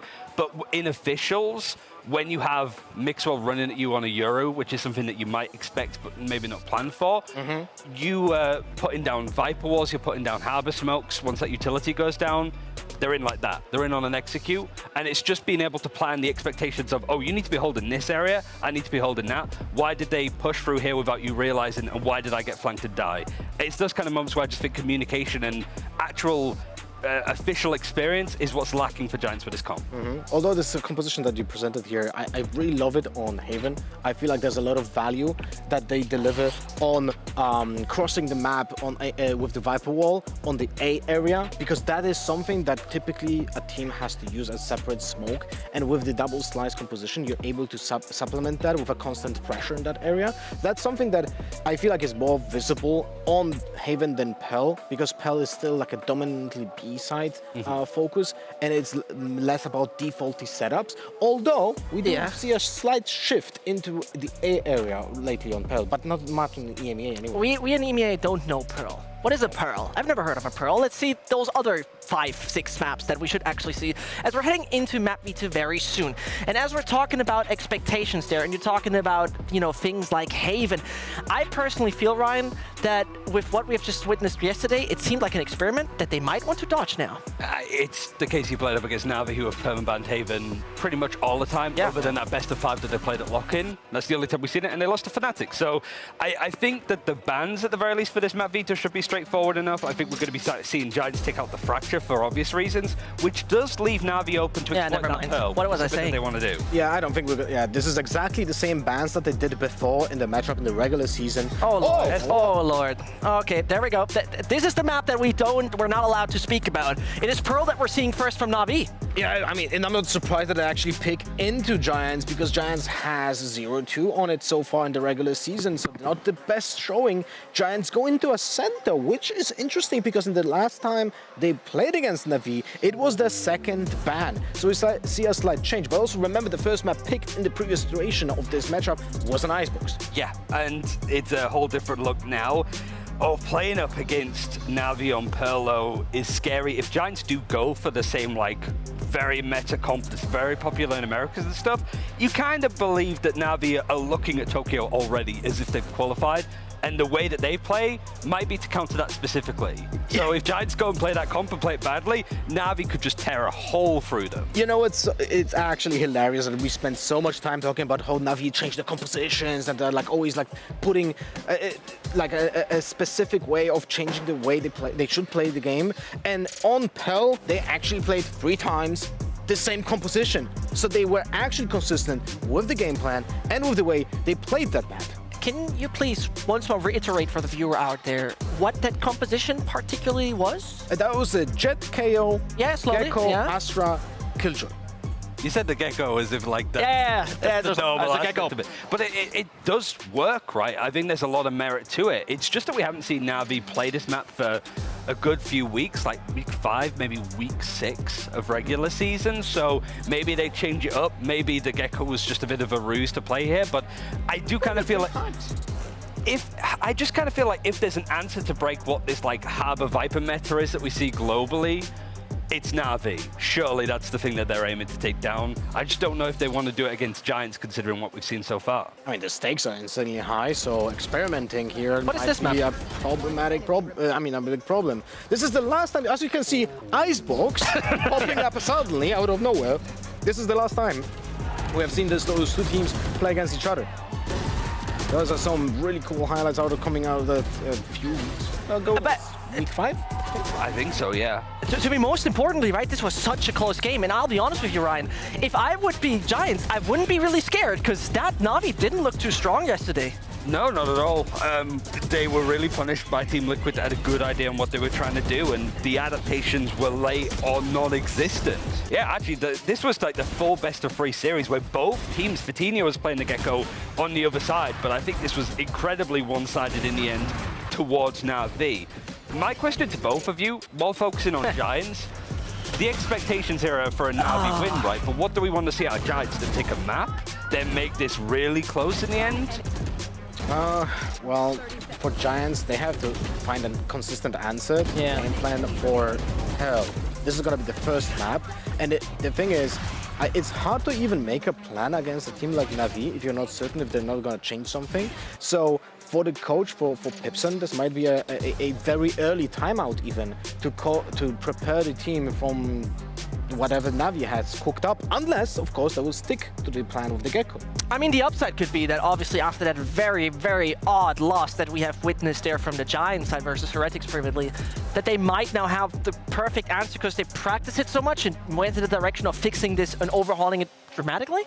Yeah, I think summing that up for Giants is the big thing for me, of like, there's going to be so much focus on anti-strat and Navi, prepping for your opponent. First of all, really hard to do. You just don't know what kind of Navi you're going to get, either with compositions or the way that they play. But I think all of the problems that I've seen from Giants this season are all like internal. It's how they mid-round call, it's maybe how they adjust off pips and calling timeouts, and how the team use that and try to keep that consistently moving forward. There's just a lot of times where I feel like for Giants in particular, the left hand doesn't quite know what the right hand's doing. For me, the perspective of Giants is that it's a strategical based team, but unfortunately the fundamentals are too weak to like supplement the complicated plans that they do or want to have during the round. So they always fall, not always, but they often fall short because of the fact that they are just not have good spacing in the plans that they do. The utility is mistimed a little bit because it's a complicated plan to execute, and because of that they have those issues that are glaring problems. Now the thing is, it's hilarious because when Angel was giving an interview and he was literally saying, oh, we're always swapping up compositions because we're getting then hard to counter, it's gonna be an issue now for Giants because not only they struggle against themselves, but they also struggle with the anti-plan against Navi. But fortunately for them, Navi can struggle against themselves, as we have seen them yesterday whenever they swap anything, right? We were talking about the series yesterday, like Prep, you said like the best sentence to describe Giants. They're running before they're learning how to walk, essentially. They kind of struggle because they just trip over their own shoes or like have shoelaces tied together, you know? Most importantly, you know, we're talking about the issue on, you know, sometimes Navi getting their own head. What would be, in your eyes, the win condition so far, considering Navi for this series or particularly Pearl?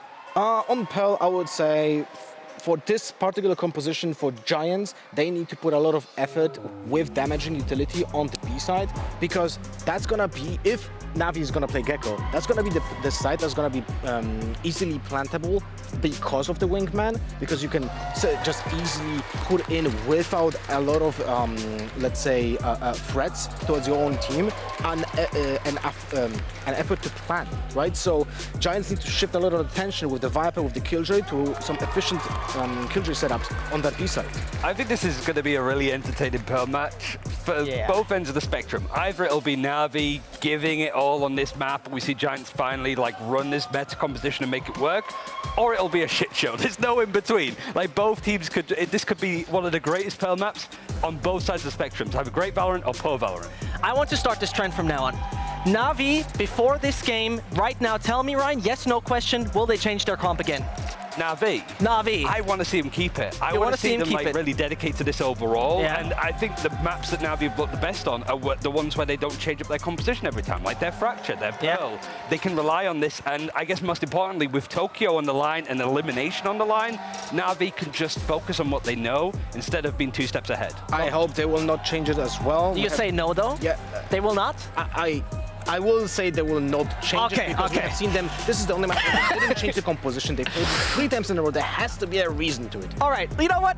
We're just about to go into Agents Select and see this desk lose their mind if that is going to be the case.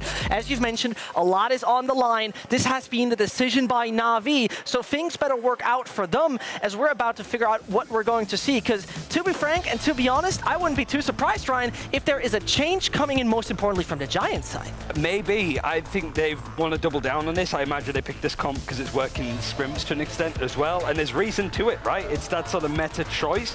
Everything looking straightforward so far, but there's no Gecko. Angel's going back to Sova. There you go.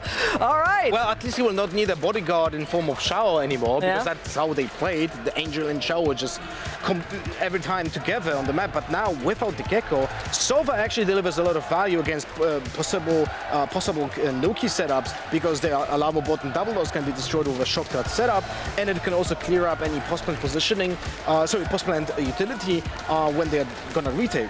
I'm really curious at how this older comp that Navi are running has an answer to what is currently a hot topic everywhere else in the world with the Harbor Viper. You're looking at Navi to have the answers, and right now it seems that it's a very straightforward comp to deal with it.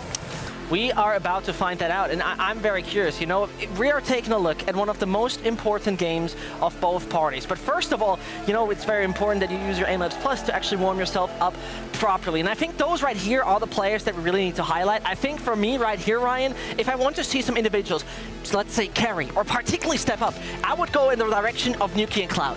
Yeah, I think it's similar if for Giants what it would have been for Foot. That every player as a core needs to show up. I'd love to see Fatinho lead well. Ryan, this is a great game for him to really get his IGLing chops up, because he's IGLing against the team that he was a substitute for at Istanbul yesterday in Champions. And this is going to be the decision of the final ticket, the last one, number 4, we're going to send to Tokyo. So Pansy and Hypoc, guide us through this.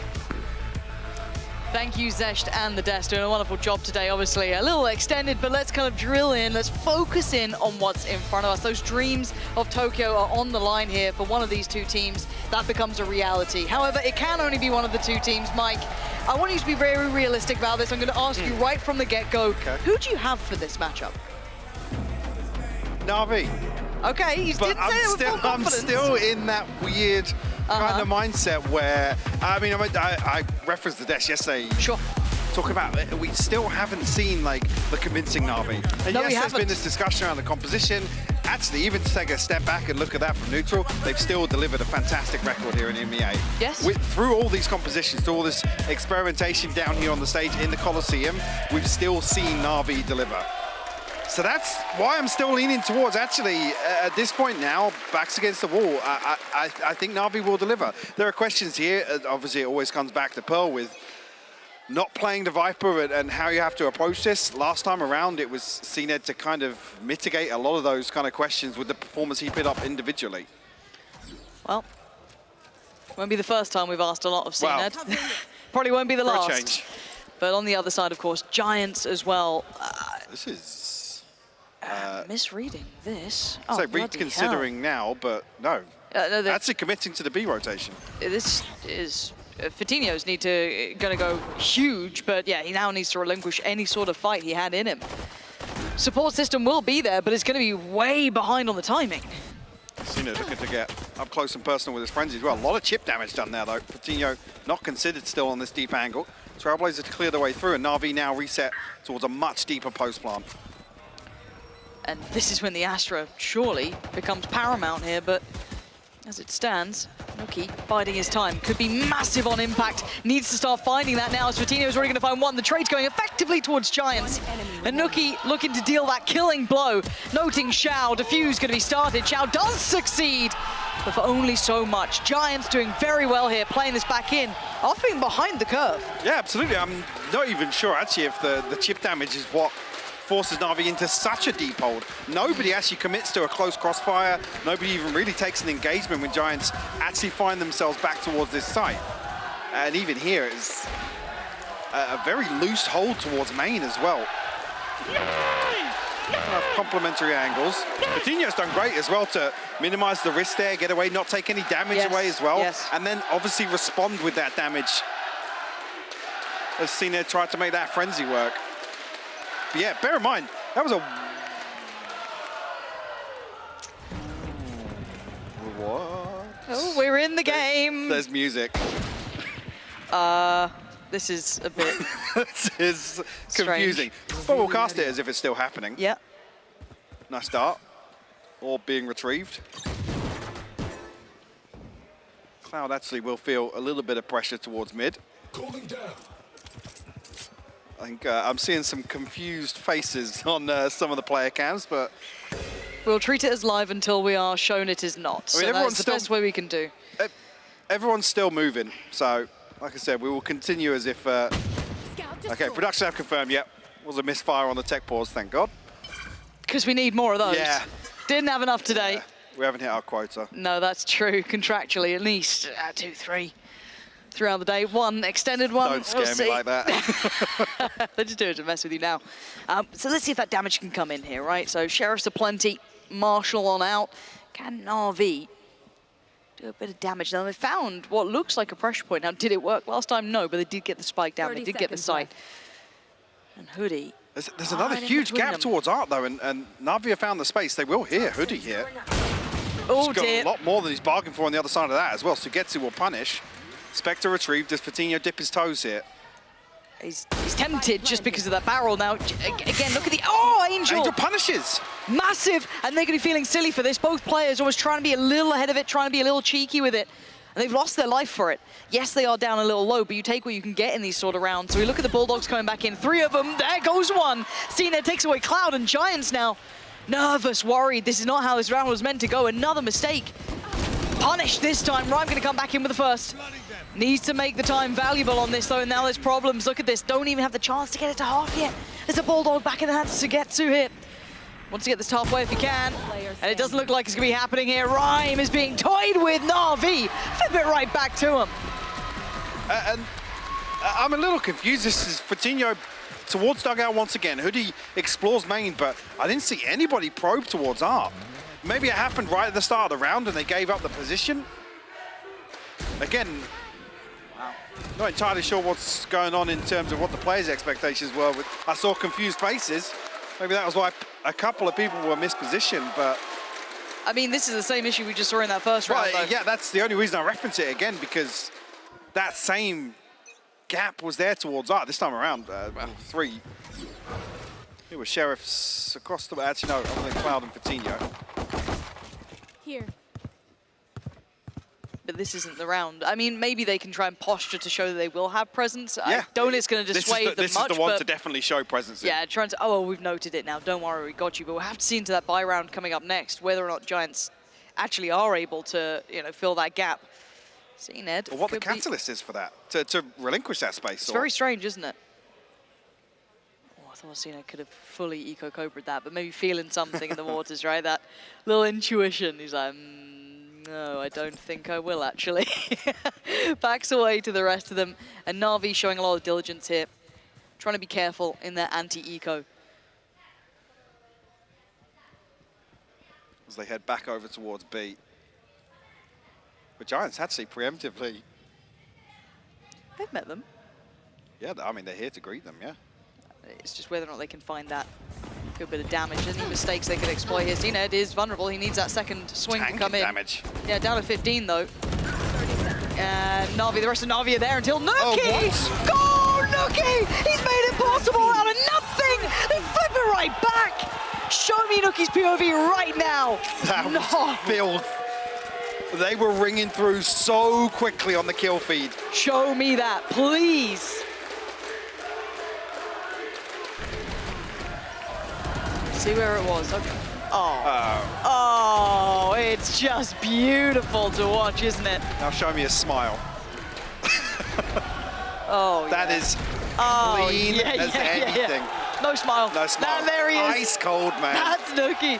They've done it right back to him. That's mad. Oh, we've got a good game on our hands. I want more of that.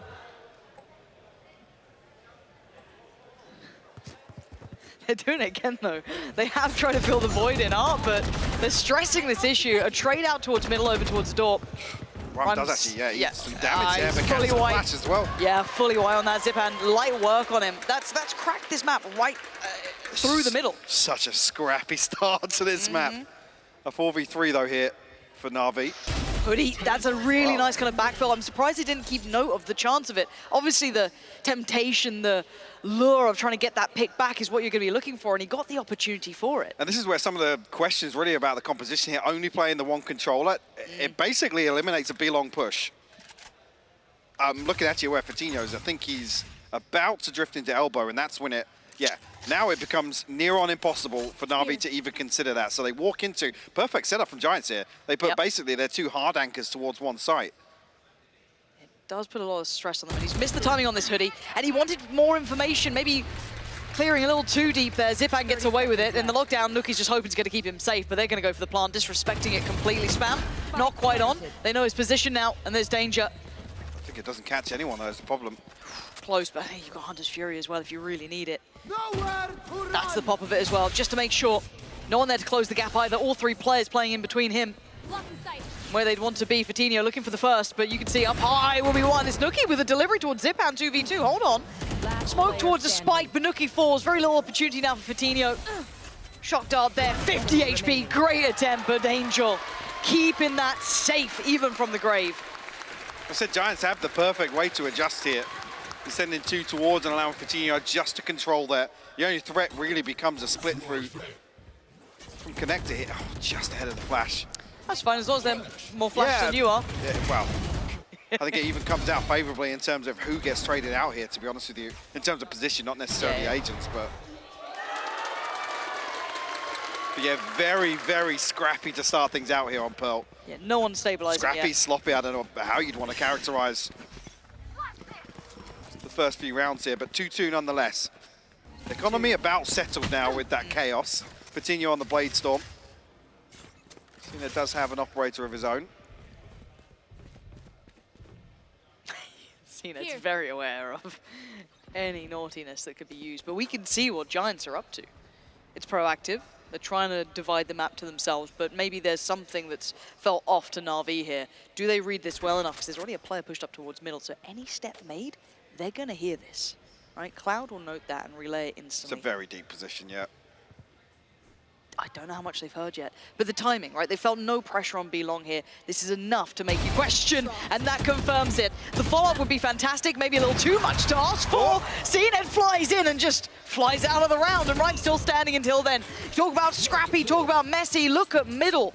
Strewn with bodies everywhere, 3v3 with 40 seconds left. They've got to go towards A at this point, and there is Fatino still waiting the way. There goes his ult, though. Perfect timing from Zipan to remove this Blade Storm and allow Angel to come through, actually. It might even be, I was going to say, a distraction that there's no commands coming from main, but awareness is there from Fatino. It'll be a 3v3 here, but can Navi comfortably get this plant? I thought Nuki might have had a little punish on the cross there, but oh, shot from Zipan. Nuki gone down. Great trade from Hoodie from Pit. 2v2. Knives back on for Fatino here. Sugetsu has to go huge from the site. Oh, it's a stunning shot. And again, my God. Sugetsu picking up the form where he left off. That man is a monster. He's so crispy. consistently as well. Dirty aimer, this boy. Oof. We had that clip on Biden the other day, well, yesterday, sorry. Yeah. And he just plucks Vitinho here. So snappy. One of the cleanest in the game, honestly. Oh, for sure. It's a pleasure to watch him play. That's actually a really nice little head-to-head Sugetsu against Nuki as well. It didn't even that didn't even filter into my mind yet. Yeah, they're nasty players. NAVI have got some execute-oriented ultimates here with the divide and the lockdown. Oh. Wow, Angel going to find an opener hit. Nuki will fall. 2 rifles left in this for Giants. The Hoodie's preoccupied. He's trying to keep back Sugetsu. Deploying drone. He might go on a fact-finding mission soon, but the 3 players are here. The ult's going to come in as well. They're going to try and work behind this, and this worked really well. But the win out in middle's happened. That's to be Sugetsu finding Hoodie and opening up opportunities. But the rest have to relinquish a little. Back away, 50 seconds here, though. Yeah, Reckoning used to actually prevent safe passage to site, and I mean, they find one on the back of it, it's Angel to fall, but now in a 4v2 situation, Sugetsu, I'm afraid to try and secure this round. Yep. Lockdown invested. Will at least keep Cloud at bay and spawn. Vitinho actually able to recover a rifle, but down to 45 HP. It's a tall order here. 30 seconds left. Spike planted. Okay, first player now considered. That's going to be Vitinho. You can see the instant look of utility, so then it kind of pendulum swings to Cloud to find some impact. But Cena, I think, is on the case for this. Did he know him? Not sure, but the turret would. It looked like Cloud spotted him. Well, maybe not on the right side of main, on the re-swing. CNED. Find NAVI's 4th. We've got some crispy aim today. It's quite nice. It's weird because we're seeing Navi play really scrappy as well, maybe forced into it, but it's kind of working.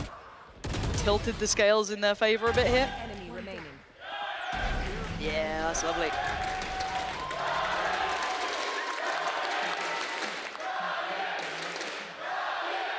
Yeah, I think we potentially get a different beast with Navi today. Obviously, proof is in the pudding, but in terms of now only having access to that last ticket to Tokyo.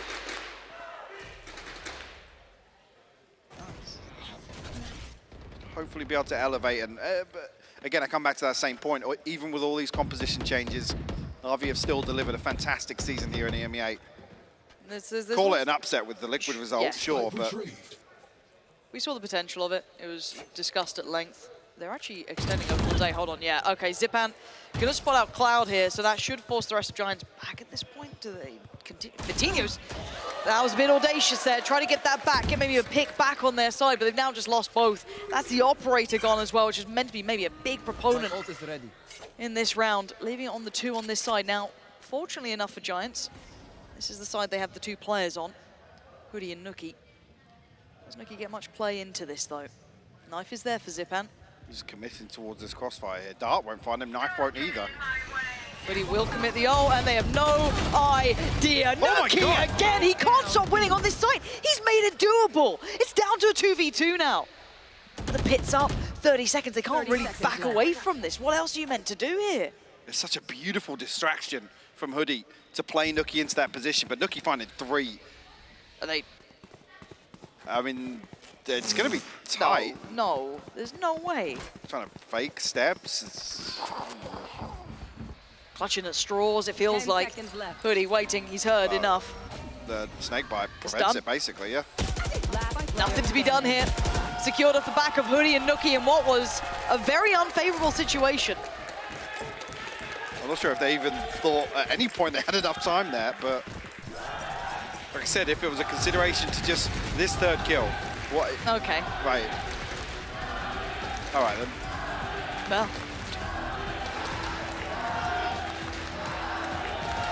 Another one where there's an advantage early on for Navi, and Giants take the fight right back to them. And I think in this timeout, it's probably a consideration to make of actually, do we want to continue with this very risky, almost roll the dice gameplay that, I gotta say, doesn't really play to Navi's strengths. We talk about fundamentals, we talk about them being bread and butter and them looking fantastic at that.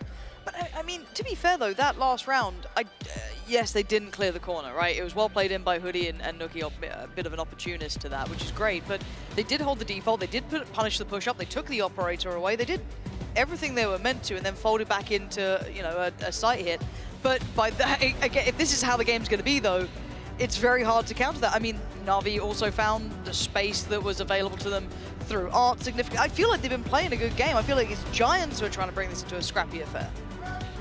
But that's when I look towards Navi to slow things down. And again, with this composition, it's a little more linear in terms of the possibilities. You have to be always concerned about Virginia being on an operator or looking for early round aggression. There's no way to really deny those sight lines. Obviously, you don't want to take away from a solo controller's utility early on in a default if you're going to look for this, you know, the pullback smoke outside B long, for example. Little things like that become a little more risky. It's a little more costly, and we have actually gone into back-to-back timeouts. Yeah, back-to-back timeout for both sides. I think it's quite indicative how close this is, and it hasn't been defined yet. It's why I feel we're almost seeing that consistent readdress of the things we've been seeing, because neither team has fully broken the other yet. No one's got that full beat on the game. Navi haven't been able to tame the pace yet. Giants are still finding these quirky opportunities. I mean, that's the second round we've had Nookie doing something like that. That wasn't the first time either. So again, if you look at it on paper, you keep saying, well, surely Giants won't keep having those sort of opportunities. Well, they found a few already. So this kind of then falls. It's another one of those ones where you say, if Nookie's having one of those days, though, sure, maybe he will. Second lockdown here coming into round 8. I mean, he's got them 2 of their 3 rounds. Yeah. Yeah. It's huge. What does Navi do as their response? I'm very interested how they want to try and determine the pace here and the control. Still got the divide. Zipan 2 off the null command again, actually. Do have the Hunter's Fury and the Blade Storm as well. Navi will resort back towards A side. That worked pretty well for them early on, but the difference in setup here for the Giants. Hoodie, full blind, backpedaling. That's just horrific for CNED. But it was the double stack towards maybe dealing with that art pressure that we'd seen Navi lean in towards. But for now, it's already got them a benefit of finding one. Deep spawn control could be key here for Navi. See a couple of the players drifting that way. Sugetsu in a very deep position towards main. Does Navi try and fight back for some space elsewhere? It feels very uncomfortable because Cloud's able to stride through the site. He's not been pressured on this. Lockdown now going to come in as well. You're going to have the fight back from Xiao with a double dip on this from Rhyme. And he delivers on it. He's got another. Giants thriving in this scrappy atmosphere. I don't know how Navi are meant to tame this beast. Again, kind of unavoidable there with the first one onto CNED. Hoodie, I mean, play the lottery, mate, because you're full blind. That flash was fantastic. And backpedaling. Yeah. He was literally just looking to back all the way into art there and find CNED inside his smoke, I'm pretty sure. There's that flash. Smoke comes in. Yeah, must be nice. Yeah, 2 smokes, fully blind. Yeah. Play Wow. This is going to be a this is going to be a test of Navi's nerves here, because they've had some incredibly tilting losses here. Exactly. One thing we do credit Navi for time and time again is the resilience, the mental fortitude. That all stems from Angel in terms of the leadership and the experience. Oh, a mid-walk. A contact piece that prevails. Follow-up flash is gorgeous as well. Giants now thriving in this atmosphere as Navi, they were holding mid for some time, quite patiently to add, but they were anticipating that, almost, it looked like. Especially with CNED just up on the ramp, holding that angle. And they get to tow them now. Nookie and Hoodie get to play this game of, you now need to clear this screen and deep, because you've just been punished from it like 2 times as well. So they get to play off that angle. As soon as they try and clear a little deeper, Hoodie could swing it, but he maybe fancies it early. Angel is on the other side. Smoke to be coming in. They know what's coming their way now. Nookie, a couple of shots early. Almost catching Angel, but not quite. Where do they find any value of Xiao as well? Okay, a little messy on the spray, leaving one alive on 11 HP, but Nookie finding the one who is healthy and breathing. And Nookie having maybe one of those games here. Xiao with so much to do and only 12 HP to do it. Spikes down on B long. This feels insurmountable in odds against him. And Nookie's just not allowing anyone to step towards that B site comfortably.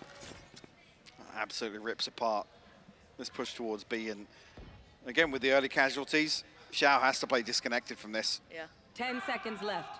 Even at a point where a knife and a dart is spotted, look, you can just commit to that engagement as well. Angel took a ton of damage off that hoodie gunfight as well. Giants, 5-4 now. This is very impressive. Now, just talk to me about that last round we saw as well, because it feels like Navi are holding these defaults. They're aware of some of those pushes on the extremity, but that mid walk just caught them in no man's land. The follow-up flash was great as well. Like I said, CNED, it almost looks like this was the intention with this early setup for Navi, but CNED caught off guard here. The flash, absolutely perfect. A beautiful shot, actually, from Coutinho to even find that. So much damage off that. That's basically nullified that round for them. This is going to be a tough game for Navi mentally because... I mean, CNED's having a rough start of things already, and it's not really towards... I guess you can't credit it towards him being overzealous, overstepping the mark. He's had some of those BS deaths, to be honest with you. Yeah. I mean, how many deaths through smoke has he had? The spam's been on the money for Giants. And if that's how you take down CNED, fair play to you. But we are seeing that aversion to holding art actively. Rhyme is now drifting this way a little bit. That's been addressed a number of times now. It was a concern early on, even though here it's a much deeper hold. We haven't got a hoodie drifting into main, and it's on the other side of things. Rhyme's still got some information on both the double door split and actually any push through from art itself. They're waiting for the aggression. Yeah, I was going to say, at this point, actually, Rhyme reconsiders and stack up as 3. Angel's about to swing onto this angle in main as well. Density off this dart. It does give so much more of the momentum capability of controlling towards Giants here. They've tamed Na'Vi to playing like this, expecting that, but certainly not expecting Angel to hit 2 of them. That's obscene. I guess they needed a bit of luck in one of these, and they finally got it. Unthinkable to find both. And Na'Vi better make the most of this one. You don't get those often. Can Cloud, Rhyme, or Nookie change any of this outcome? A hard post plant to break back into. Cloud, an opportunity, and he takes it. Not for the second, though, so Sugetsu, big trade. Now Rhyme and Nookie, the next two to try and find those opportunities. This post plant is not comfy. No pressure starting to come in. CNED's gone down. Hold on. They've got to get a wiggle on, but there's something to this. Angel's been forced away a little deeper. They've got a little cover from short.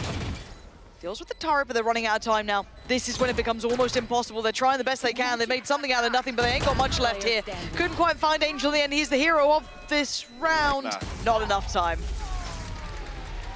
Fortunately, Gravity Well just buying enough time to deny the last second, because actually Angel's forced so deep into main. Yeah.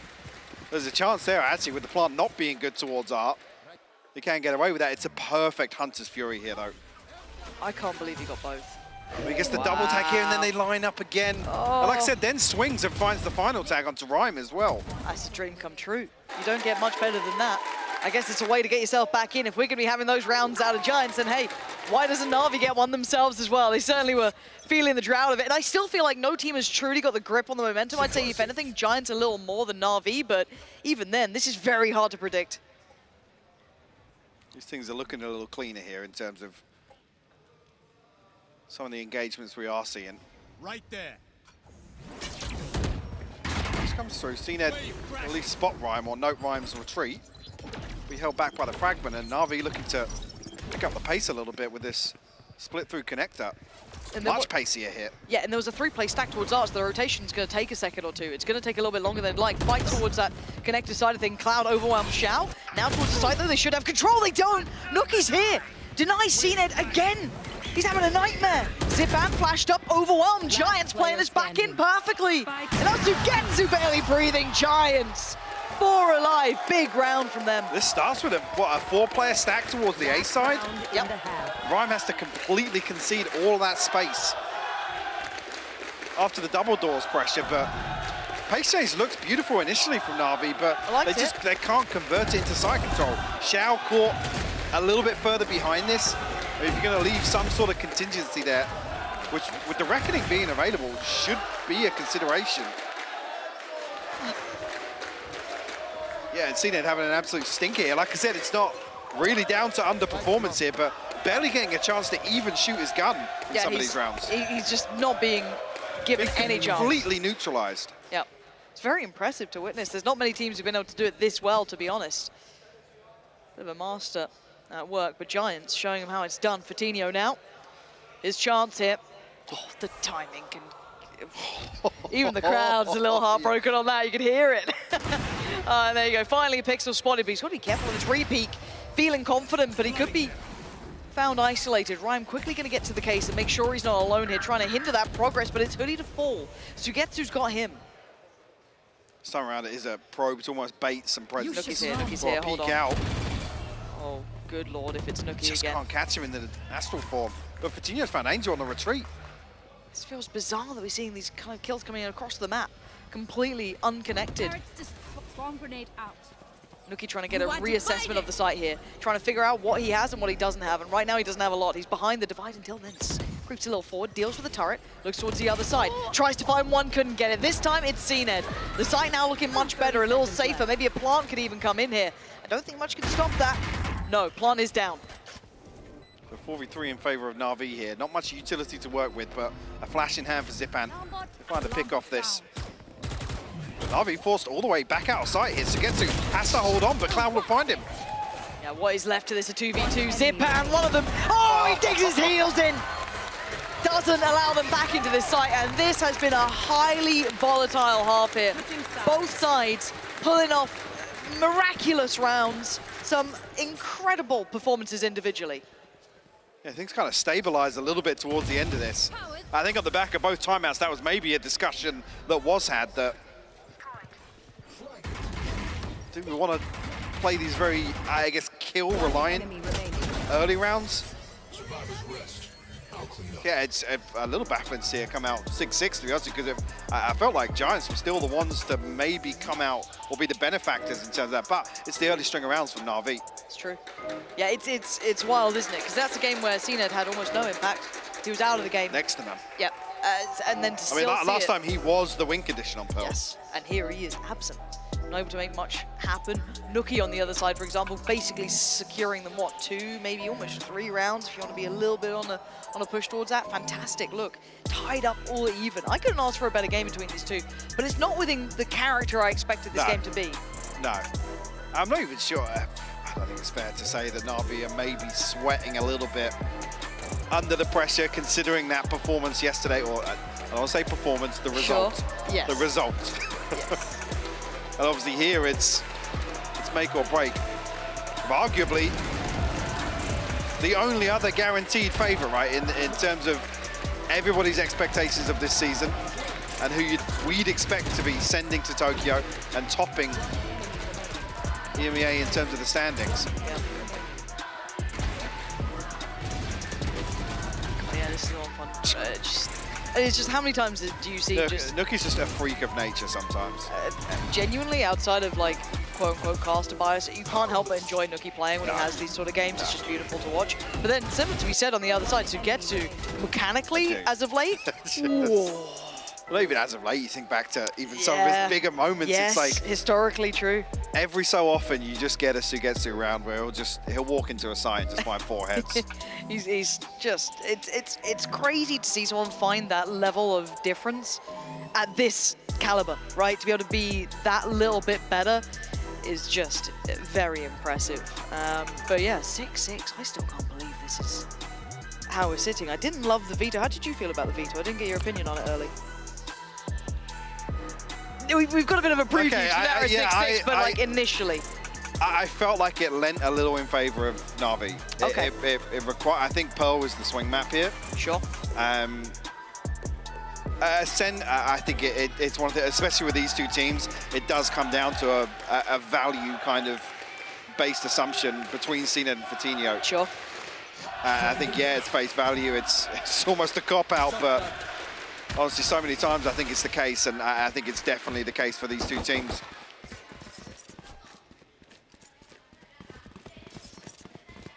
Okay. Early intention shown towards B. You haven't seen it, though. Yeah. Because he's deep on A main with a Sheriff. And who's the other player? Shao. Okay. I think he's heard a step here, which is why something's not right. Walking back. Should now wants to avoid the Trailblazer.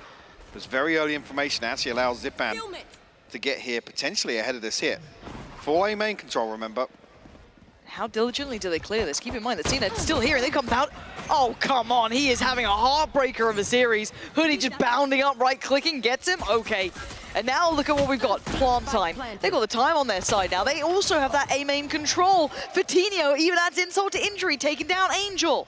So it's Xiao, Sugetsu, and Zipan trying to find any sort of play back into this. A little bit still to play with in the form of utility, but look what's on the other side. A time purchase or two, but a kill found and an opportunity made. Xiao's not out of it yet, hold on.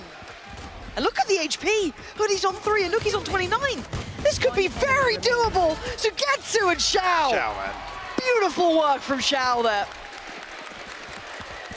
It's just a pistol round god sometimes. Because this is a perfect approach from Giants. Again, the pinch into A main is literally the one thing that kind of still leans this. Yeah, it's another BS. Yes. I mean, at least he's laughing off. Yeah, We've seen desk slams. Yeah, but bear in mind we've got, him. what, Ascent afterwards, so we have to depend on him to deliver. He's going to be tilted out of his mind after this game. I think you pissed CNED off. And which version do you get? Yeah. Do you get fully unleashed CNED, or do you get, like, I'm smacking desks CNED? We're going to find out, because map 2 is inevitable, which is great. But yeah, what a round from Xiao. Wow. By coming back into this, not without a little bit of danger. CNED's probably going to die through that, so watch out. It's got a 2 classic headshot. It's going to be Rhyme, isn't it? Oh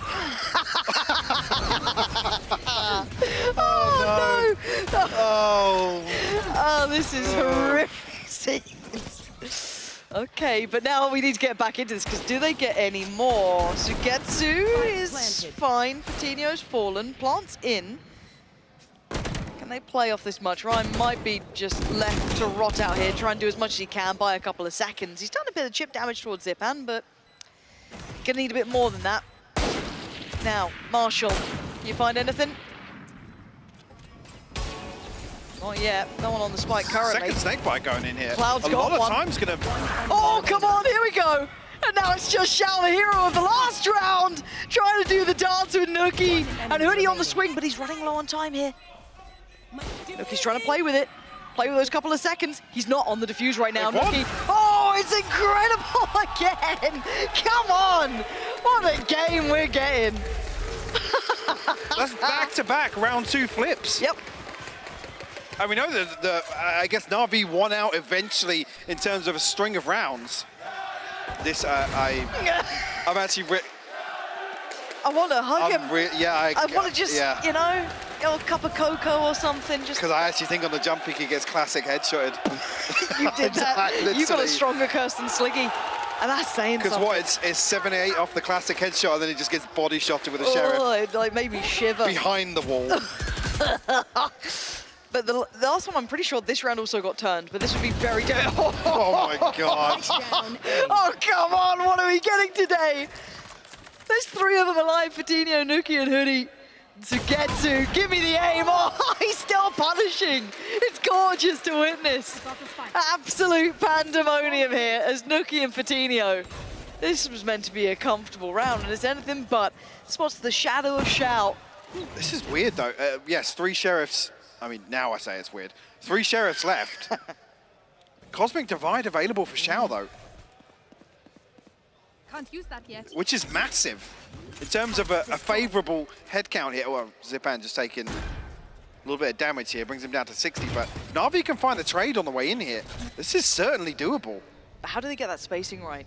And I'm worried about Xiao's positioning too. Could be held back. There's that divide you were discussing. Spotting the first player.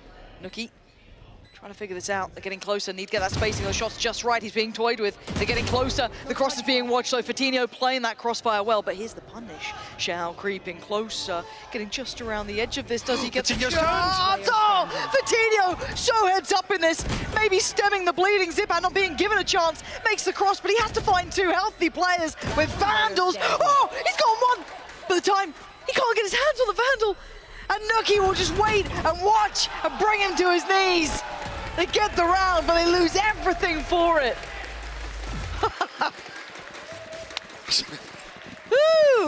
Yeah, do you remember me saying things stabilized and cleaned up a little bit towards the end of the first half. We've told a lie there. Look at this. What a start.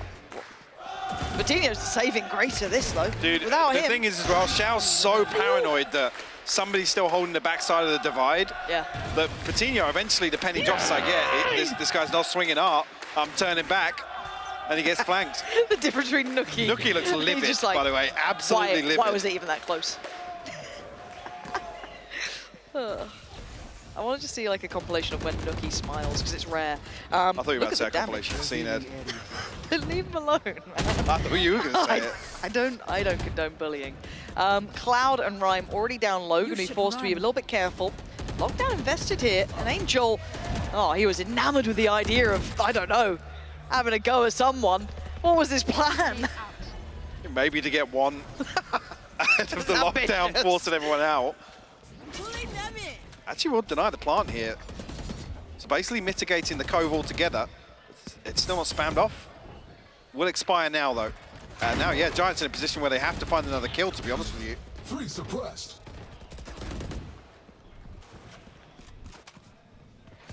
Okay, second attempt to the plant now. Safe plant, though.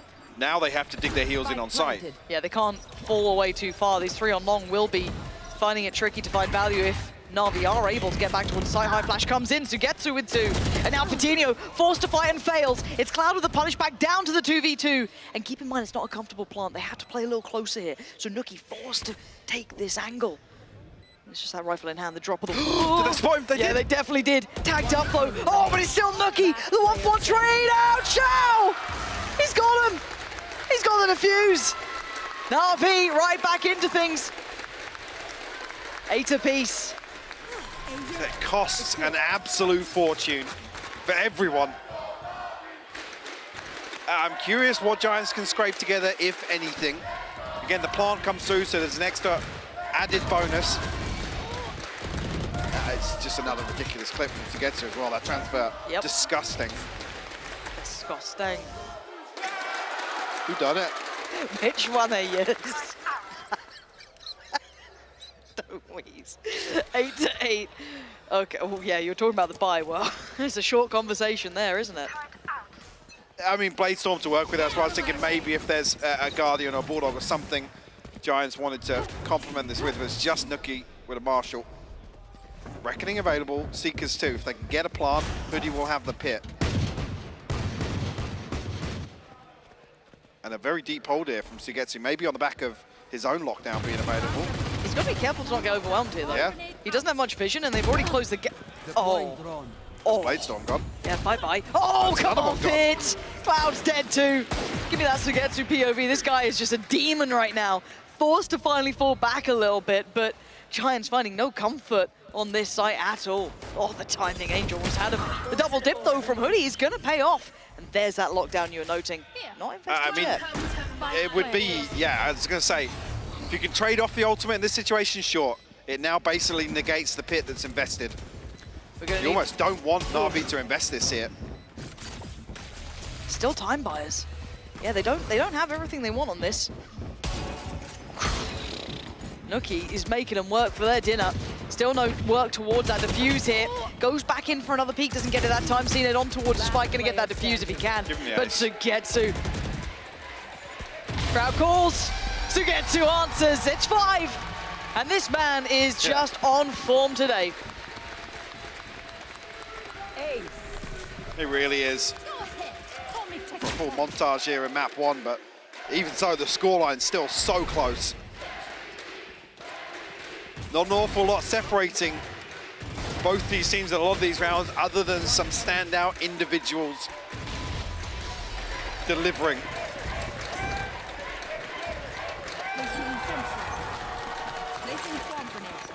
Placing swarm grenade. 8-9 now. Still, it feels like no one's slipping into that rhythm yet. It still feels like any round can go either way. It doesn't even matter the purchase yet. I mean, the momentum is just all over the place. Well, there is none. Just erratic. Yeah. At all times. But Navi actually in a huge advantage here. They win this round, Giants effectively broke. They find double digits, and they should hit as close to a full ult cycle outside of the lockdown, which it's a fair trade for the pit. in the scenario we saw. Yes, it was an anti-eco. But looking back over towards the next few rounds.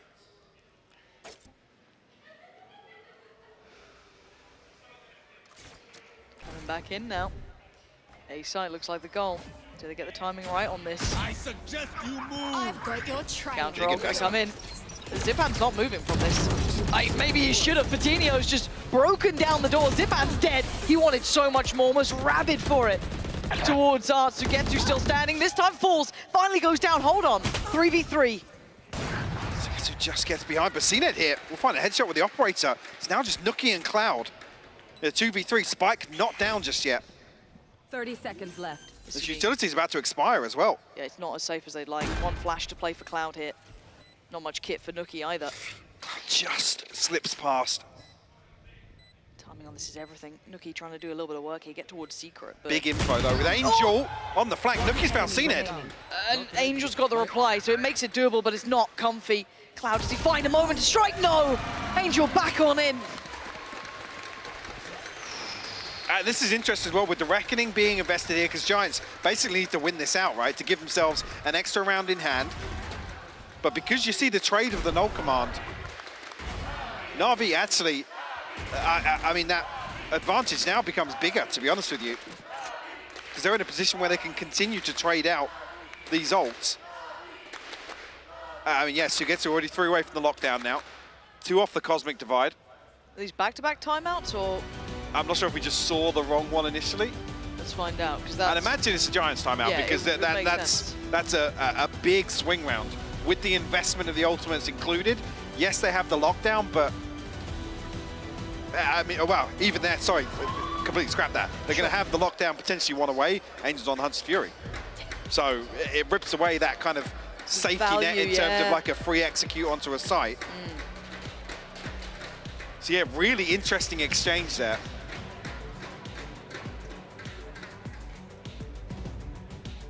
I wonder if it's mostly Pips, and it looks like everyone else is stumm. No one really talking here. Must be Pipson going through the plan. On the other side, Navi's starting to find a little bit of a semblance of safety, right? A couple of rounds strung together. Certainly not out of the woods just yet, though. Bit of stability as well in some of these rounds where... What a relief. Yeah. I mean, Sugetsu in the other round where he gets the ace, it starts out as him solo anchoring that site, and he's got a Blade Storm charging him down in elbow.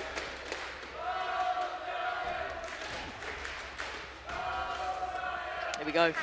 8-10 here. Na'Vi just tipping this in their favor. You basically don't want to see Sugetsu and Shao get kills in this round. No, you don't. Because it exacerbates that problem for Giants. There we go. It looks like CNED could be the one to greet most of this attention. Flashes there. Does he get to have at least a round of fun? Big info off the knife, though, I believe. Oh, they're just posting this? That feels a little ahead of it. Did he get a tag? I don't think so. Preemptively getting it away, but now it actually gives Giants an opportunity to find the lockdown ultimate and get that free sight here. There it is, Nuki, dreamy. He's loving that. It's like, yeah, absolutely. Thanks for that one. Possibility here with the fragment to deny, but again, Zipan's not in a position to deny it if they decide to flip over towards A. What have they seen? What is this rotation? This has got to be cooked from the timeout, to be honest with you. Split through middle, I guess? Zipan's down dangerously low. Does he get any safe trades? No, Angel's fallen as well. Shao has heard just about everything, apart from that final player crossing. How long does he wait for it? Deep lockdown and connector. There it is, Shao and there goes the spike. Though. Hold on. Nuki, careful. Oh, that's spike lost. What is Hoodie meant to do with this? Make a go of it, sure, but this is not where he wanted it. There we go, second time. There it is for CNED. Talk me through that round, because it felt like a very strange one to witness. Yeah, I mean, the Hunter's Fury, just to maybe try and find some chip damage or a kill potentially, or to just maybe give some safety towards CNED's position, but Giants then able to retrieve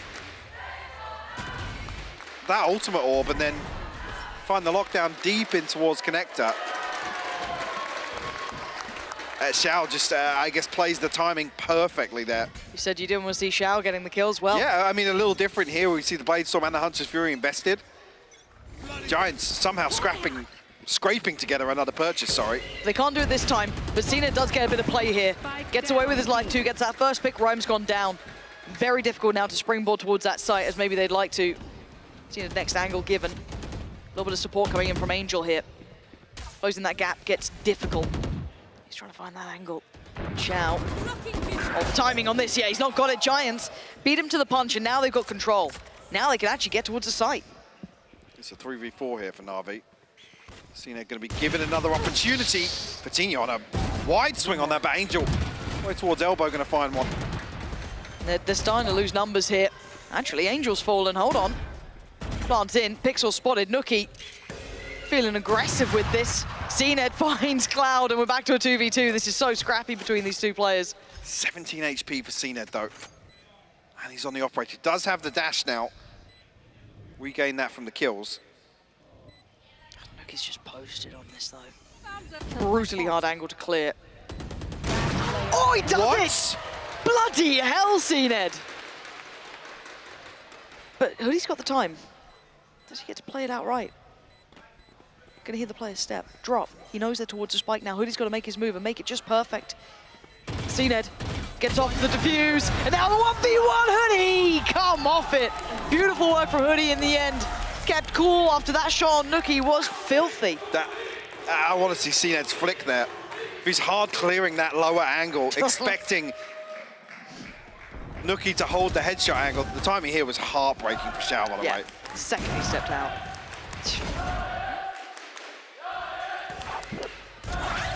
There's the first. Yeah, he actually hard clears it, yeah. It's big. But this is a huge round for Giants to close out. Everyone falls. Let's see what the purchase looks like coming out of that. So they've now basically lost that loss bonus. Yeah, 50 credits on Rhyme, 0 on Cloud, 150 on Nookie. Getting closer to a couple of those ultimates though. Seekers and the Pit potentially available. Reckoning as well. And NAVI, that massive ult cycle we said favored them so heavily, basically gone now except for the Cosmic Divide. Still waiting for that lockdown to come back. CNED willing to fight on this, but he might have trouble backing away. Does get out, surprisingly. Thought he was dead. They might hunt him down. Sugetsu still stands, though. You're walking into the Master's Den here at this point. I wouldn't go near that site if I knew he was on it, but Hoodie feels brave and not in the right way. Zip out waiting for it. Sugetsu just held back here. Do they think that's full cleared? May not even matter at this point. Nookie, too much to do and too little time.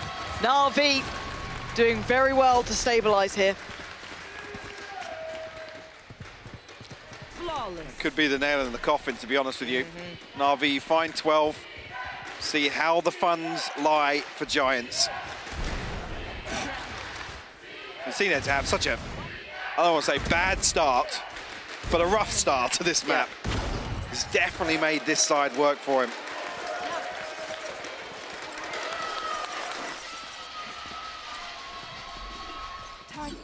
Tense moment now, as you can see the buy.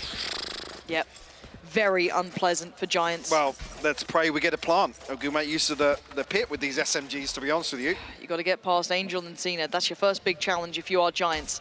These are the two holding you back from any sort of chance. And actually, Angel's going to find Cloud. Oh, and the follow-up as well for CNED. Now they can shift back into a slightly deeper hold, fall away from B-Long, and there's no way they can close the gap. CNED making up for lost time, getting that confidence and getting the map. Able to close out here very confidently from NAVI, taking control of this second half. Like I said, CNED really stepping up to play in some of these rounds on the defense where, I mean, I'll come back to the same comment I made. He just didn't really get a chance to shoot his gun in some of those rounds on the first half.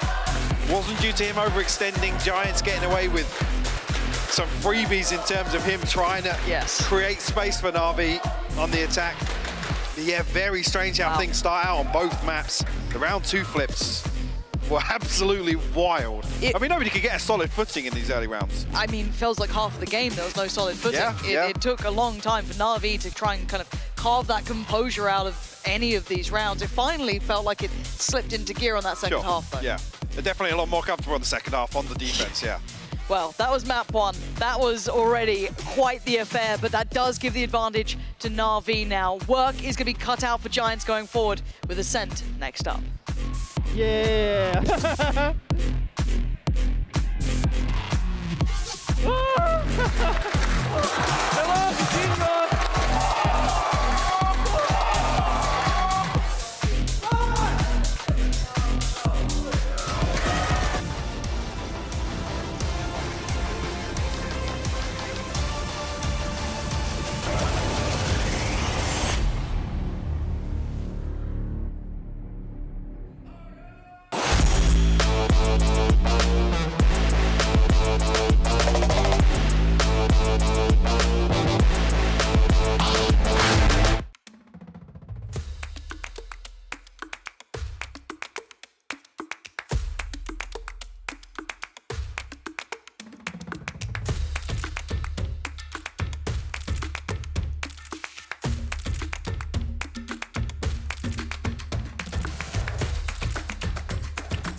Face your fear!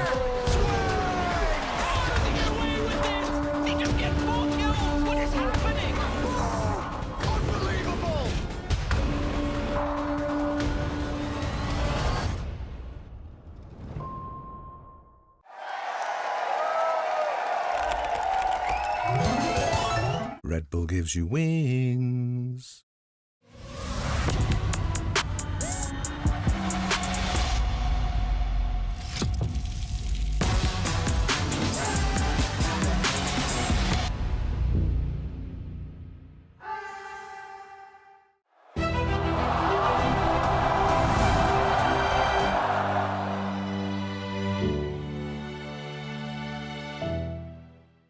Usually when I see a target, I won't miss. I try to find weaknesses wherever they are and just game by game try to pick up on anything I can. So this training course is a way for me to really showcase and demonstrate all the questions you guys have been asking, how to get better aim, and it really enables me to answer a lot more and kind of expand on the first video I made like so long ago about VALORANT fundamentals.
NAVI take the lead of the race when it comes to our 4th ticket.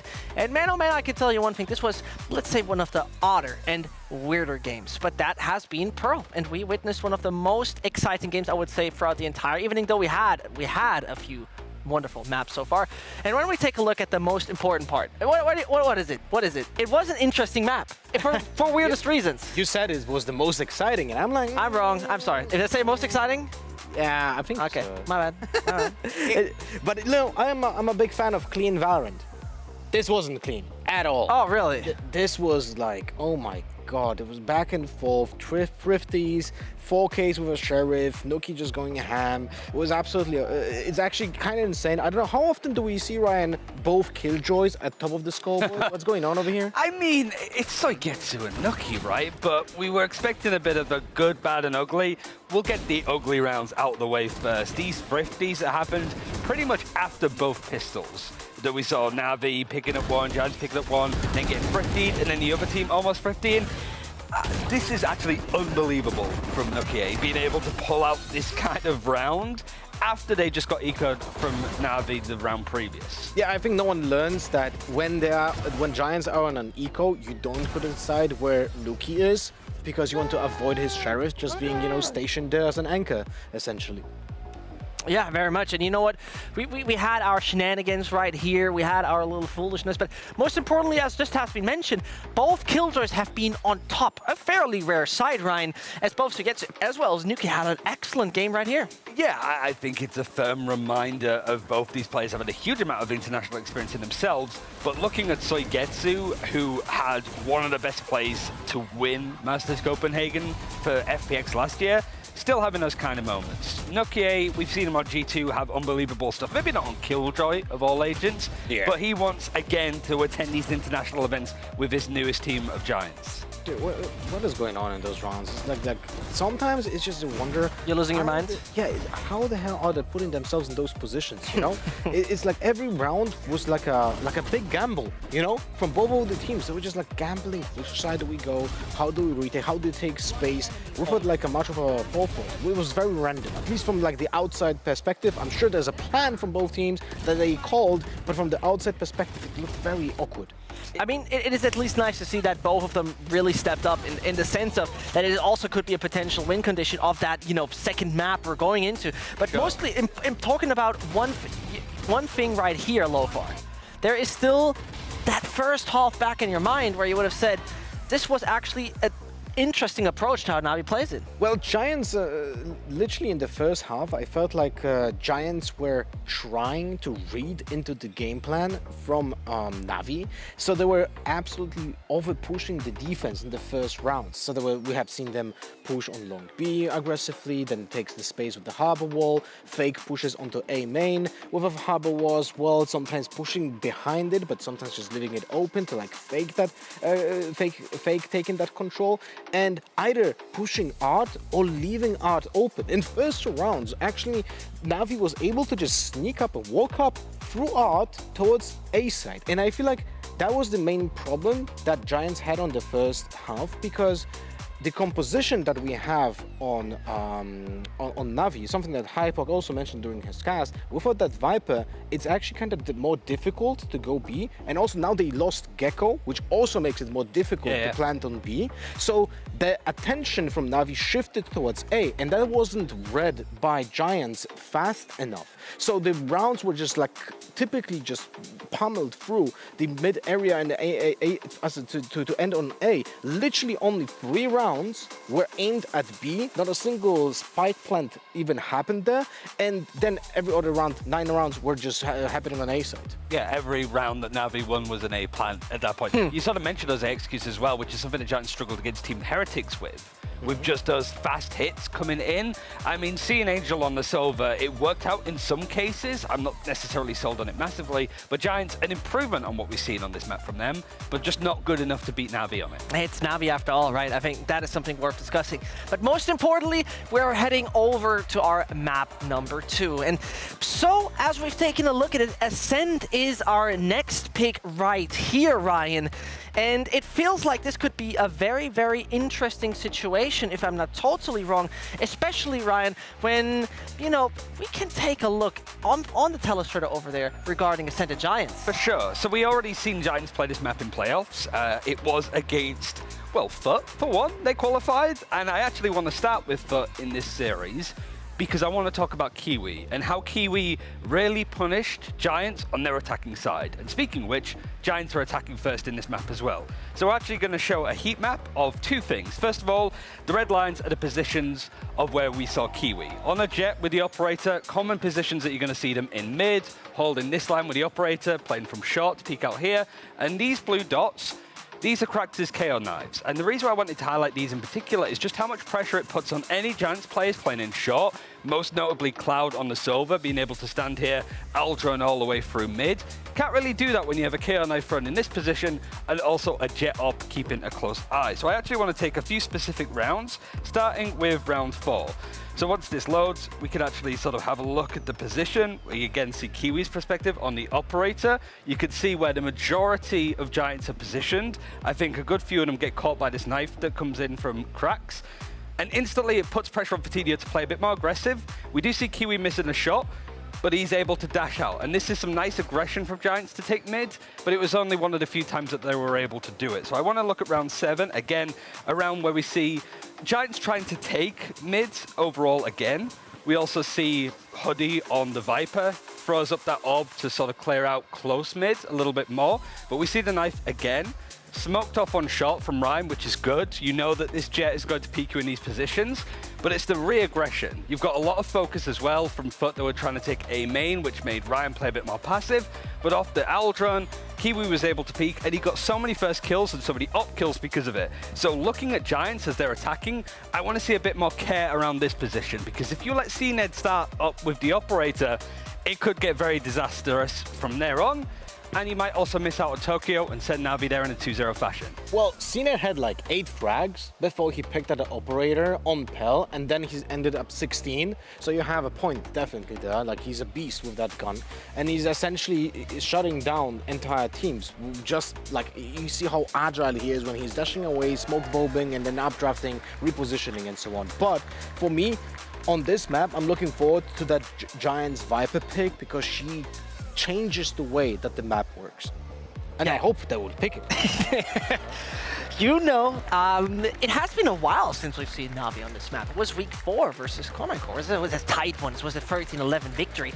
So I'll be honest, I once more going to start exactly that. Ryan, agent composition changes on the Navi side? Last time Navi played it was Jet, Fade, KO, Omen, Cypher. Do you think they will change anything? I mean, they have done in the past where they've played no Sentinel, played a Sage instead, so there could be adjustments here for Navi. It tends to be very opponent-focused, but it is Ascent. You don't expect to see some crazy stuff, but it is playoffs and Tokyo on the line, so who knows? Well, we're gonna see CNED. Oh, no, Jet. Oh no, surprise, right? But that was the Viper from Giants being pinked. We have Nuki on KO and Fitinia on the Jet. It's the same. It's literally the same. No way. Everyone's surprised.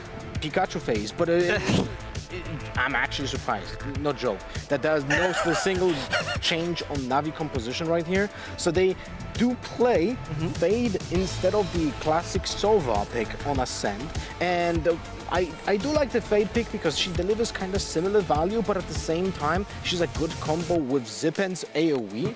And, like, they can just exchange the ultimates as a tool to initiate side hits. Right. I think for Xiao as well, like, his stats on this map are pretty spectacular. 222 on average ACS. And it's the fact that you're not playing it like in the old meta of Raze and Fade together. It's the fact that he's still able to make it work without that common synergy. Navi makes everything work, but will they also make it work to fly to Tokyo and secure this one to, I would say, let's find it out. And let's send it over to Pansy and Hypoc. So let's take a look at that map. We'll do exactly just that, Zesh. We do have that map coming out now, which is going to be Ascent. Now, we have, I guess, play advantage here with Na'Vi, right? They've come off with that lovely win there. They'll be feeling good about that after being tested quite heavily. Do you see this sitting as a potential 2-0 now, or do you see there's that option for the third? I do, yeah, and I think for Giants it relies on a couple of things. Obviously, the Viper pick is I won't say it's a curveball because Giants have been running it and it's looked fantastic, but the two win conditions really become Hoodie on the defense. Coutinho as well in that discussion, but in terms of the attacking side, more so Coutinho. And obviously, I believe, obviously, NAVI has started on the defense. So yeah, Giants were ultimately looking towards Coutinho alongside Nuki, alongside Rhyme to be big contributors in terms of their success here on the attack. Because I think statistically, this is one that is quite hard to really call. You look at it and the numbers are very close, but the weakest part of Navi's ascent is actually their ability to retake sites. And overall, their defense round win rate, fairly successful. I think if you then look at that and Giants' ability to convert post plants sits at close to 80%. A lot on the line here. Need a big performance out of Giants to keep that hope alive. A chance to get to Tokyo. Set foot on that plane. Right now, NAVI starting to pack their bags already, looking a little more likely with that first map in the pocket. Now going to clear through with the drone here. Angel, I think he actually avoids that. Not the awareness is there. There's some utility dealt with. The cage will slow things down as well. Giants now drifting back towards the three-man stack for NAVI. Yeah, they didn't pull that player. Will hear this early. Yeah, should be quite aware of it. Does he get noted on the first? Yes, he did. Coutinho finds him. That's CNED down. Keys to the Kingdom now looking a little bit more optional, as Giants have actually won the fight on the site pretty cleanly, leaving Angel and Sugetsu with their work cut out. 4 players to try and slice through is not going to be easy. Paranoid about main presence, but there's no one there. We notice all on the site. Rhyme forced into a very uncomfortable situation, brings out the paranoia to at least slow down this roll. Yes, they're low, but there's a lot of bodies to clear. So yeah, the HP bars are crucial here, especially if Angel can find one with a frenzy immediately here. Okay. As clean as you want, but now definitely doable. Hoodie though will respond with 2 kills, and Giants will find the pistol. Needed that. Definitely, yeah. I mean, CNED, unfortunate to be re-cleared there by Coutinho, I think outside on the left side of that cloudburst next to the switch. Just tries to play the timing as best he can. You can see here, yeah. Initially doors open, Xiao's playing on switch, and I guess looking towards this crossfire for expecting a main push to come out from Giants, but doesn't come through. Do we see the twists and turns here into round 2? I hope not. I love a bit of it. Why not? Have a bit of fun. Show me what you got. Oh, well. That's unfortunate for CNED. Yeah, cleared that one-dimensional angle. Not going to really work out here. And bye-bye, Angel. Coutinho's on the site. Beautiful start for him. That's Bladestorm getting very close by. Couldn't ask for much better for him. Kind of said, it does come down a little bit of that Coutinho-CNED head-to-head at some point in this matchup. Any more threats to be had here? Let's see what the Sheriffs can do. There's still 3 of NAVI left to potentially do some damage here, but the one-way goes up. It'll definitely slow things down for Xiao. Giants huddled around Gen except for Hoodie. What's the contingency in this situation? Can NAVI punish on the way out, though? They've already crossed towards main, so I think it's going to be very difficult. Maybe they can catch one. Like maybe it's Nuki who goes down, but any more would be very surprising. Oh, not getting any of it. Rhyme there, farming up a little. A flawless round 2 as well, that's key.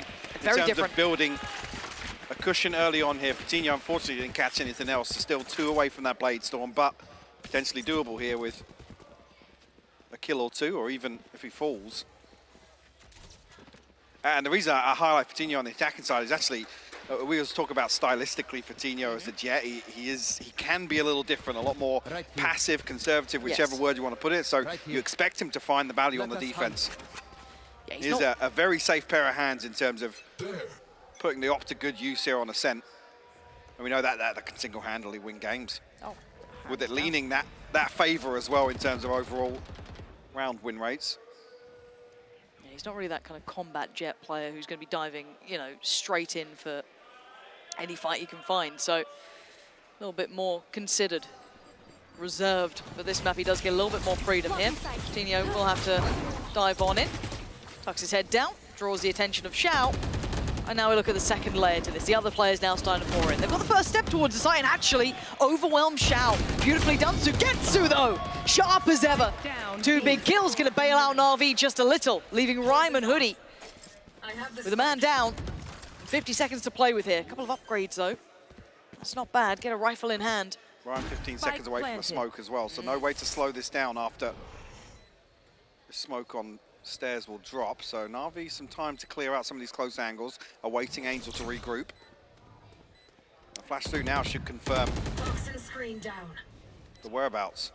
Game on time, and Hoodie's done really well to get a little ahead on that and catch Cena, trying to get close to the site. Paranoia does land, and they close the gap. Angel wants in, but they don't make it in time until then. Zipan, lovely timing on the swing downstairs. And Na'Vi answer right back in. A little costly, but they get the round. Great clearance on the way back onto site as well. Even so, talking about one of the weaker sides statistically here being Na'Vi's ability to retake here on a sense. So already a tick in the box here on the first buy round.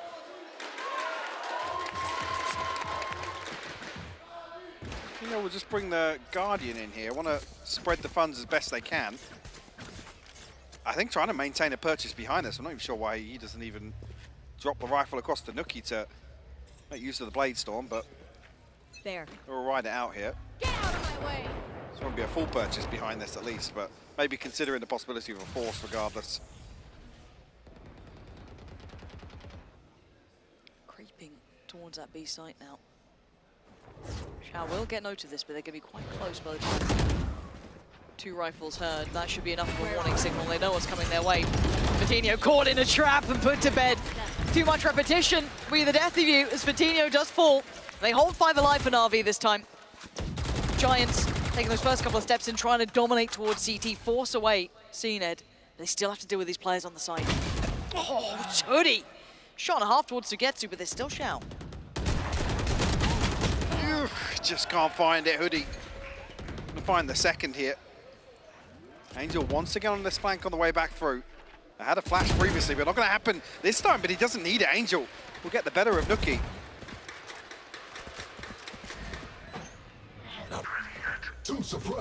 Knife actually denies the smoke as well, yeah. So no sustain really here for Giants. They just play ahead of it. They still catch CNED on this. Angel on the swing though, flash was decent, but again, you're looking at just Zipan here. A 1v2, tricky to navigate around. Can he isolate one? Last flash implemented. Takes next step. Big punish on Hoodie. Oh, can he adjust? No, Rhyme. Kept his cool. Bloody hell, that got close. Beautifully played as well. The flash and then waits for the peek from backside. Zipan, if he just finds that first bullet headshot, we'll clean that up. Na'Vi don't really have the option to force up here.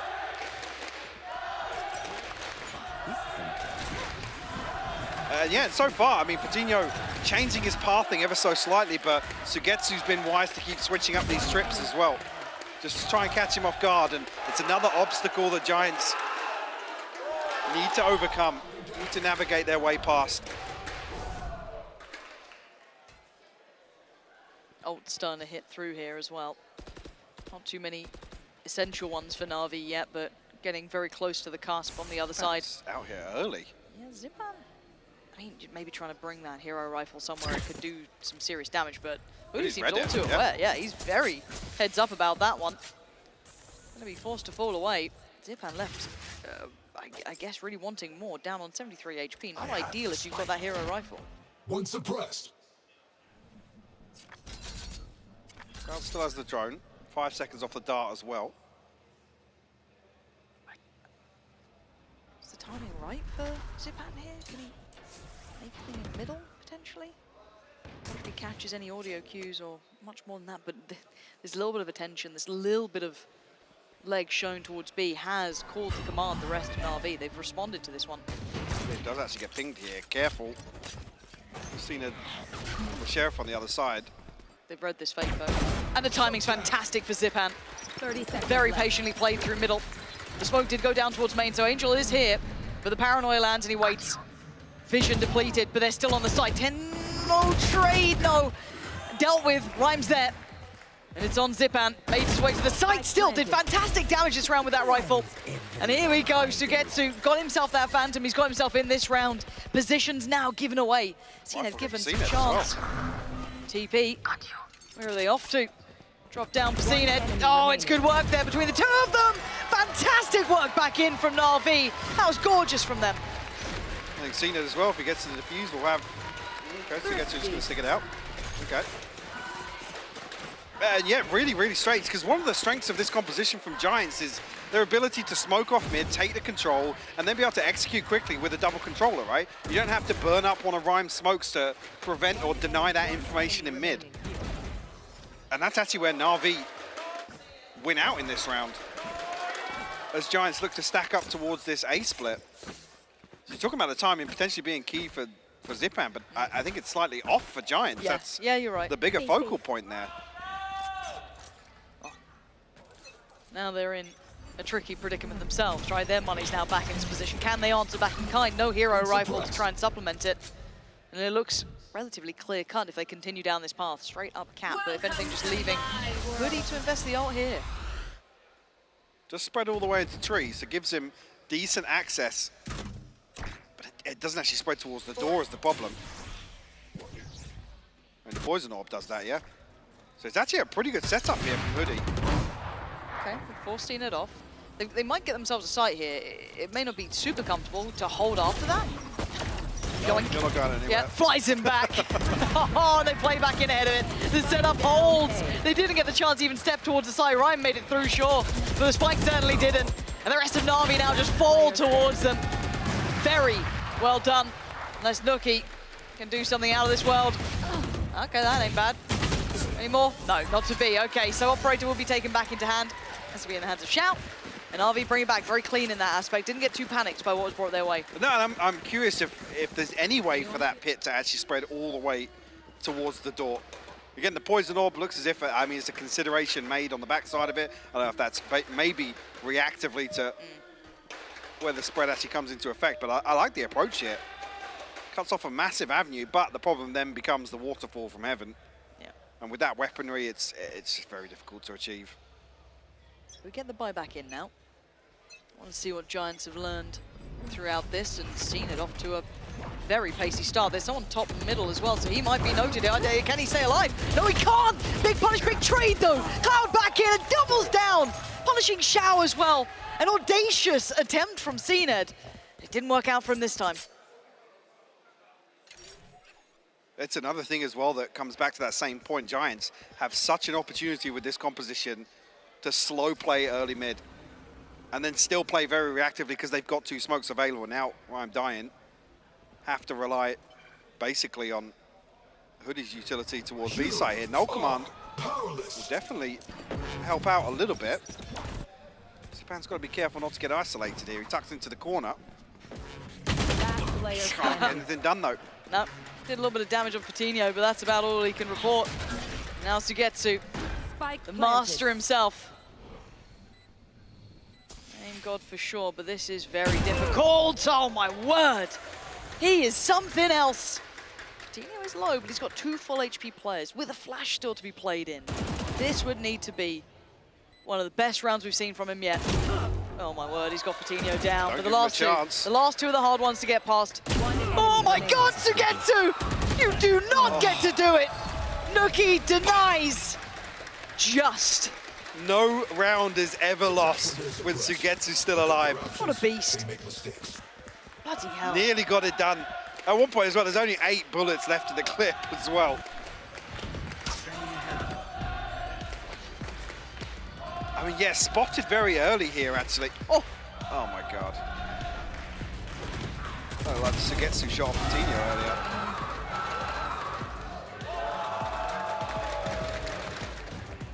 And by the skin of their teeth, Giants close that out. RB,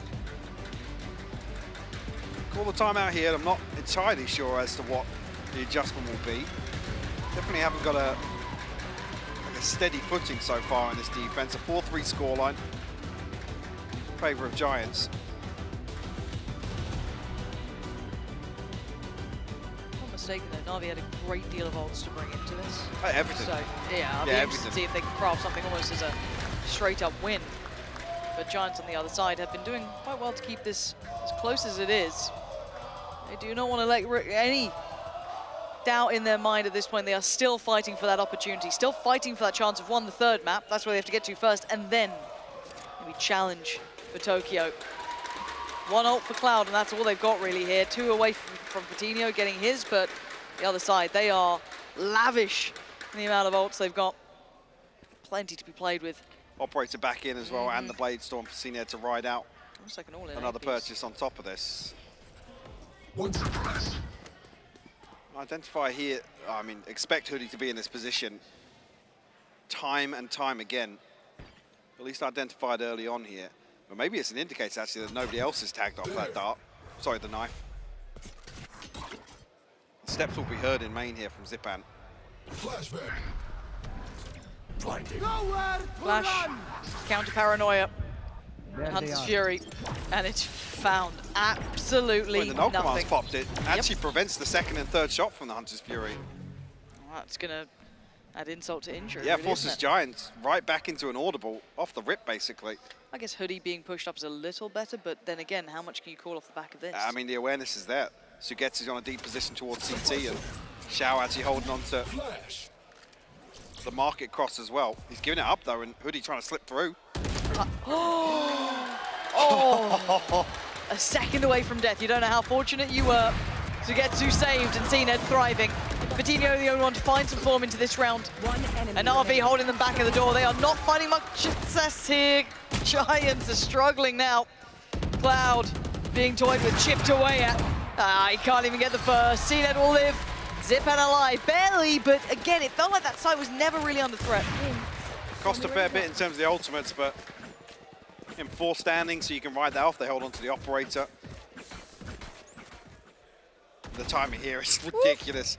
I saw Xiao slip away, and I thought that was maybe when Sugetsu picks up that angle for the push through from Market.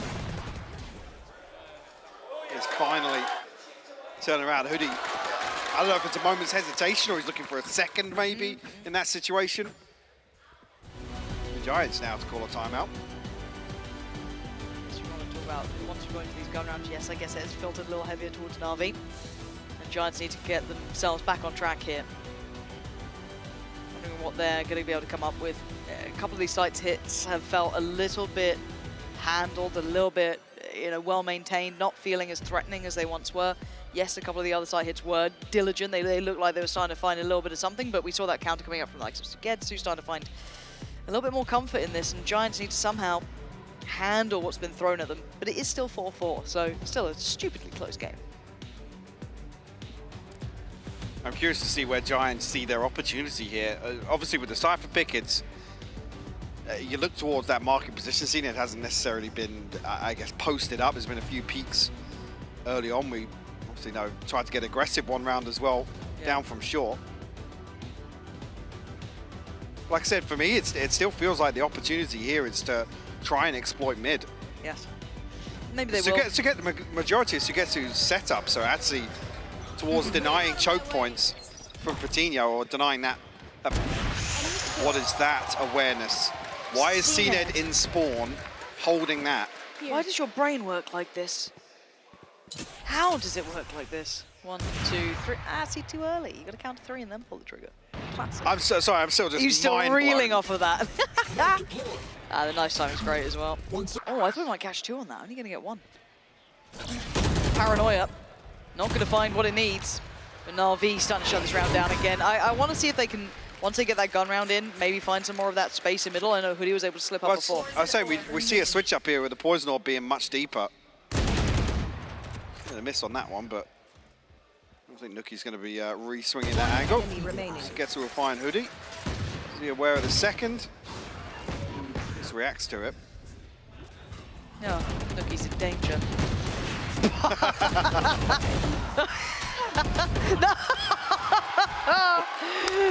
You went down swinging, Nuki. I'll give you credit for that. Joe, fair play. I mean, it's Sugetsu that starts it. Yeah. Sugetsu's definitely the one screaming to knife him.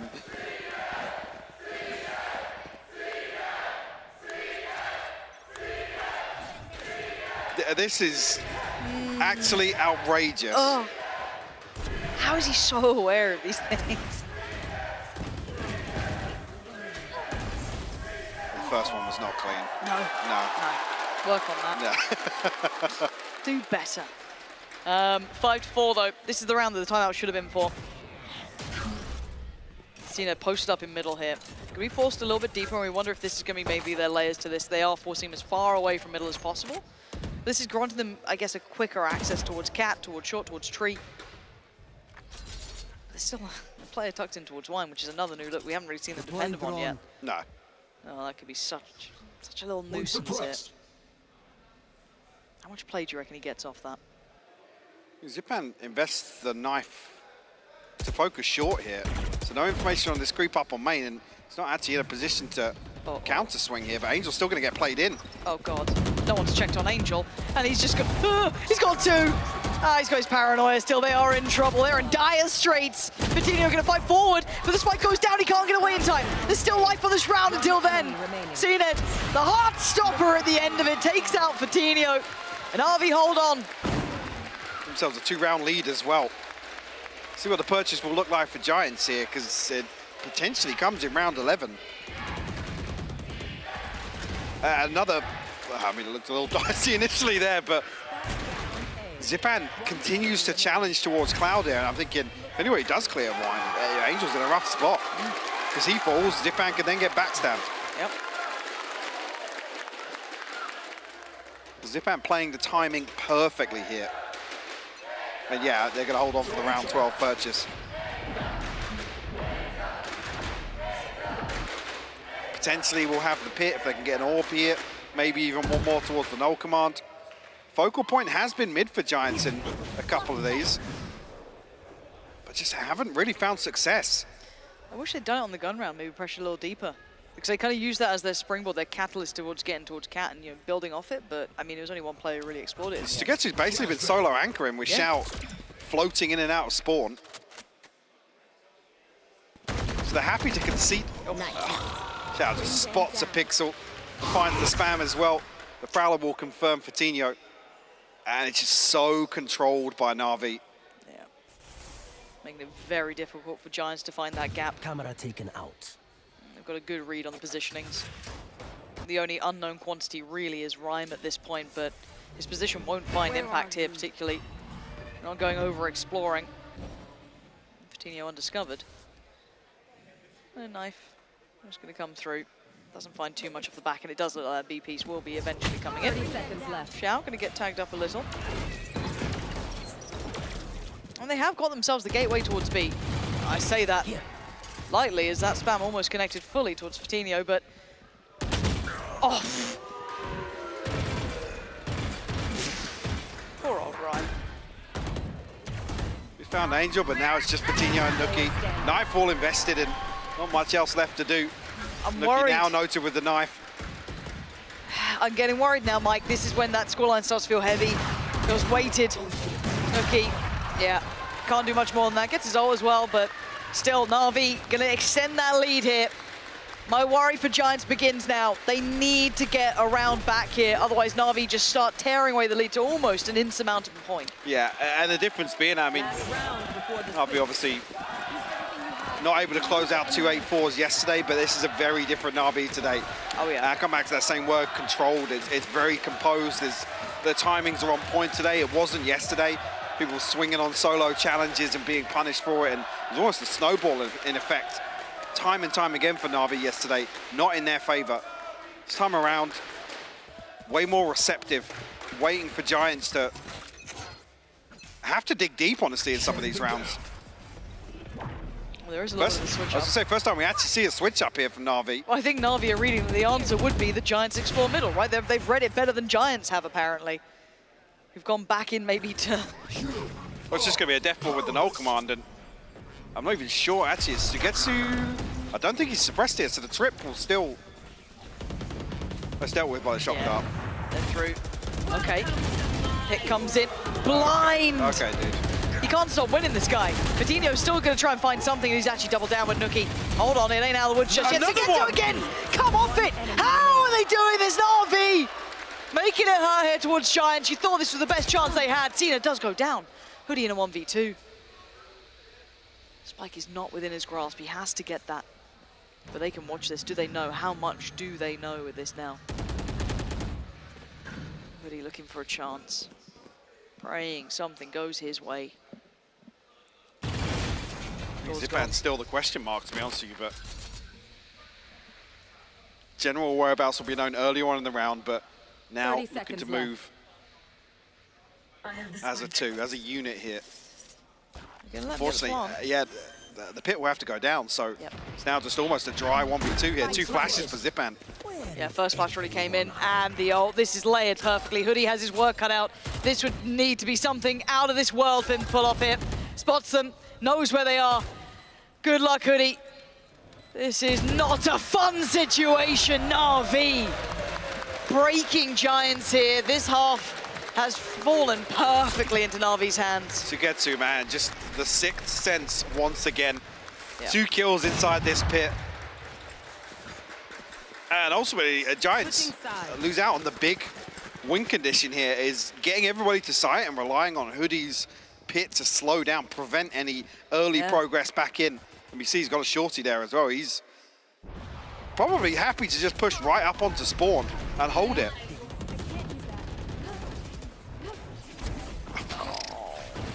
And then Cena finds another one behind that as well, by the way. Yeah, there it is. One of those rounds. And yeah, Hoodie's options were very limited. Now, the scary thing is, though, an 8-4 is hard to turn around. And it hasn't felt like the gun rounds were close. Sometimes you'll see an 8-4 and it feels like, oh, okay, that could have gone either way. You know, once in the gun rounds, it was there. Yeah, and I think as soon as that first round where Coutinho's punished on a trip, because other than that, like I said, his pathing was great. Again, it just so happens the stars aligned for him. He's not really getting ripped apart from him. But that first B site hit where he dashes towards switch, after that, Giants look towards slowing things down. And like I said, with this composition, the focal point needs to become mid there. And unfortunately, they just couldn't find value from it. They couldn't convert that into a comfortable site hit or even finding a comfortable opening engagement. No, there was no like pressure point towards it. I'm surprised they didn't explore it. Again, maybe they just didn't feel it was viable. Didn't see the option in it at that point, but love to have seen them give it an attempt. This half worries me. It worries me for Giants, quite genuinely. Disheartening as well. Coming off of map 1, which was very brawly, to here feeling controlled, feeling handled, not having that same sort of play into this. 8-4, very unpleasant. That shot is still I want to know what is said before that. Yeah. I also want to see Coutinho's reaction. Just enjoy the sadness. Yeah. Yeah. Must be nice. A little bit of vengeance for Cena after a horrific map 1 for him. Yeah, it gets to, I guess, stretch his legs a little bit here. Yeah. Very active and time again finding value with the operator and being the catalyst in some of these retakes as well. Well, retakes, pre-takes, whichever way you want to look at it. Sure. Halftime is definitely longer. I've confirmed it in my head. I mean, I went back the other day and checked. Yeah? Yeah, it used to be 3 minutes, right? Yep. There was one the other day, it was 4 minutes and 35 seconds. So I'm just saying. There we go. I'm just presenting the facts. Can't be trusted, this production. Well, they tell you one thing, and it's the other. Give them an inch, they take a mile. That's what I'm saying, and as have NAVI. At 8-4, they have taken this game under their wing here, and Giants need this pistol, if I'm honest. They need to have a very good start here. They need to deal with NAVI. If they even want a chance to get to Japan. As it stands, NAVI taking the space. CNED going walkabouts. Awkward engagement here. Coutinho commits to it. Sugetsu wins out. Down to 50 HP. Regardless, first blood in favor of NAVI. Giants need to get a grip on this now. As I say, yeah, it looks like as if they're stacking up to re-hit mid here. I like that, but you got to commit, you got to deliver, and it's going to be Nuki. Frenzy in hand, sees CNED trying to dash away. Knife is out. It could be revenge, not to be had just yet, as it's still a 3v3. Call your jets, I guess. Shao catches a headshot. They're going to get the plant down though. That can't be denied. But there's not much safety in this post plant. The HP is a little low. Shao down to 30. Zipan punishing Hoodie for staying a little too long. 25 HP on Nuki, disconnected from this. Cloud looking to go right on in. I would not be happy with that if I was Nuki, but he's been rewarded for it. An individual try, and he had full kit to play with. As best he could have. Huge. It could be massive. Oh, it's gone down another. And now just one left to find, and it was Xiao who's solo, 13 HP. They've got to close the gap, though. They have to get towards him. They have to clear the back of the bow house. They've done it. They've given themselves a chance. Slim margins found. And a very dangerous play out of Cloud, but it actually works out for them. Both pistol rounds for Giants. I think Navi sit at about 65% win rate on pistols here. So again, with an 8-4 scoreline, it becomes very concerning. A lot of it rides on getting an early lead here in the second half. Nuki wanted the knife. Yeah, he really did. He was out of bullets on the frenzy, so just tried to flood in, but it scared the life of me what Cloud just did there. Okay, a chance. You can see it. It's more relief than anything. Yeah, I'm hoping a Giant full buy here. Yeah, Ferdinho obviously looking towards getting some eco frags, maybe get towards the operator. Cena swinging straight onto that with a Sheriff. Oh, he's feeling confident. Yeah, Ferdinho respects it as well immediately. Yep. Bullied off the angle. Gives them a little bit of room to work, maybe towards middle if they fancy it. Something we didn't really see too much of in that first half. Navi, though, not making any quick moves here. Come back to the win conditions I was talking about earlier as well. Hoodie and Ferdinho here on the defense. Angel's up middle. Who's watching very, this? very early on, actually. Cloud? Yeah, okay, Hoodie's just switched out towards it, but I'm a little scared that they've gone for this deeper three-play stack, leaving mid completely unguarded, especially after that early contact from CNED. Maybe hoping that presence from Ferdinho was enough? I mean, you could understand it if both players are going to commit towards this, but Cloud... Oh, God. Where's Angel going? He's heard that. Oh, dear. Oh, dearie me. It's a freebie. Yes, it is. Free as you like. But there's still two players to find here. And they're going to go for this A-piece. With that knife coming in, or do they double back? I think they've had to, yeah. I think they've realized that that's not enough. Angel has drawn them away. Oh, the timing on this. Chip damage done. He's going to see Hoodie get back to the boys and try and play the round out with him. A 3-2 split's on the way, and Hoodie has got a lot on his plate. Spots one, vulnerable. Follows up well. Hoodie holding on. 9 HP, but he needs to cool down. Don't let himself get picked up here. Na'Vi still needs to get towards the site. He's still got Cloud. He can depend on him. Oh, maybe not. CNED with a swinging shot comes out. Giants keep hold again. It's not clean, though. What a recovery. Angel nearly completely ripping this setup apart. Again, a lack of awareness here, and this is a focal point as well with this composition. With no Sentinel, there needs to be somebody constantly making sure nobody slips through market like this. I want to come back to that same point I was about to make here. Hoodie and Ferdinho become the focal points here on defense, particularly Ferdinho towards that market area, back towards spawn, towards Fountain, but also Hoodie in terms of his ability to slow down some of these site hits. And actually look towards Na'Vi creating enough pressure to actually draw out both this one way above market, depends if actually switches up the poison off, but also the toxin cooldown on this wall outside B main. Two massive factors that need to be addressed here by Na'Vi. You see, if late round you're walking into Hoodie's site and he's still got toxin, has 2 snake bites, it's not comfortable. CNED's on a platter unless people are walking through the snake bite.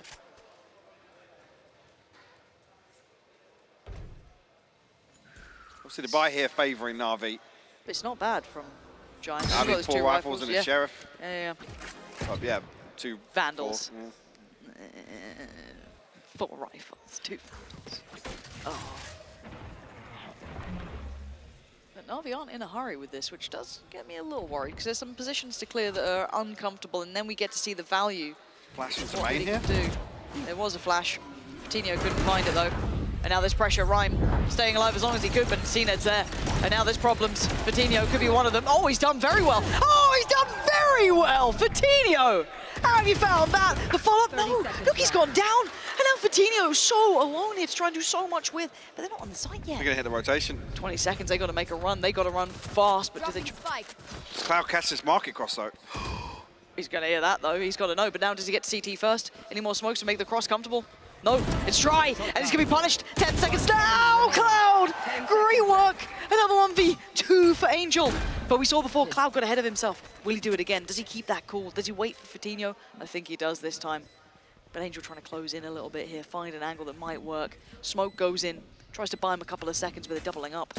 He's forced to fight, and it's beautiful from Giants. They held on well, kept 2 of those Vandals in play. The fuse is going to come through, and it's game back on here. What a conversion to get Giants right back into this. Talking about that scary scoreline for NAVI. Yep. Got Fatinho though. This reset here. Wow. Just beautiful. Like I said, Cloud actually talked about him ahead of the curve a little bit earlier on. This time around, it pays dividends. No dash from CNED. He's on 17 HP. He has to make this cross from market. I was curious to where he's going to hold actually from spawn on the cross from market or get towards CT. But it pays off massively. No surprises to see a NAVI timeout here. Nope. They barely got the ball rolling in the second half. Definitely do not have a grip on this half yet. This puts the pressure back on. Yes, they still have a map in the in the good, so they don't have to be too worried just yet. Bigger picture, but you'd rather close it in 2 than 3. You don't want to even open up that can of worms. You can shut it down now. That'd be ideal. But Giants have come out swinging. They've been pretty much on the money. I thought there was maybe a couple of opportunities here and there for NAVI. You saw Angel kind of right up the guts, just slicing them through the middle. Didn't make much of that beyond it now, but has there been something maybe they found throughout these couple of rounds they can maybe relay here into the late? Well, even in the next as well, when NAVI come back in on the buy, initially there's heavy presence towards mid. So at least there the awareness is in Giants' mind. But potentially here on an anti-eco, is it considered once again? Or does Fatinho head back over towards A? Let's have a look. Fatinho, top mid. I think he's going to sit around on this for a little while. Hasn't got that operator online just yet.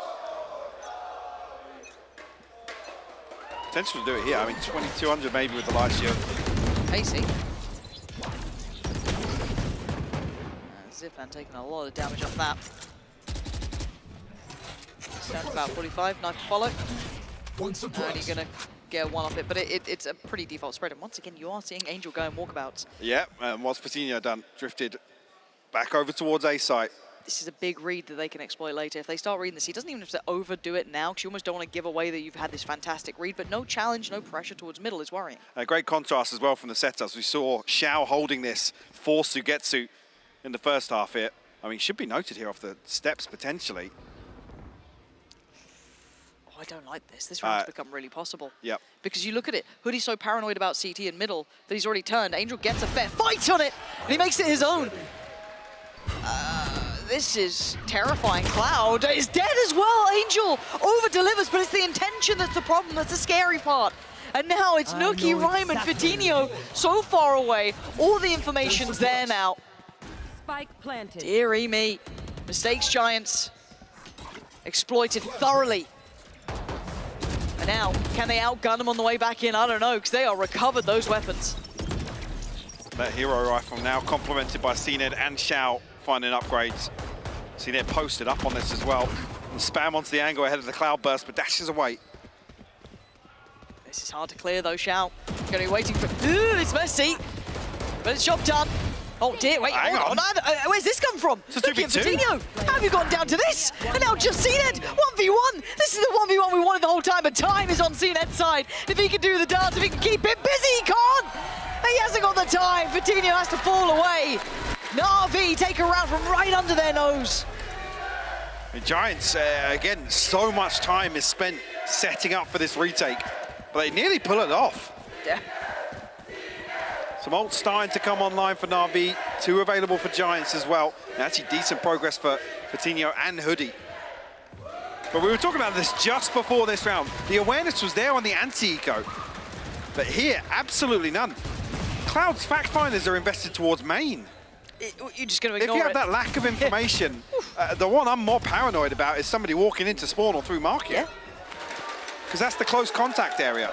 And again, with this purchase, you don't maybe you don't anticipate the hero rifle, but you expect a lower buy. Something. You probably done the same with a Spectre, with a Sheriff. This is different, though. Oh, little switch up. Trying to get proactive on their side, I guess. Hero rifle on Fatinho. I don't believe spotted by Sugetsu's utility. Yeah, spy cam now towards mid. I didn't notice it at the start of the round. This is topsy-turvy, isn't it?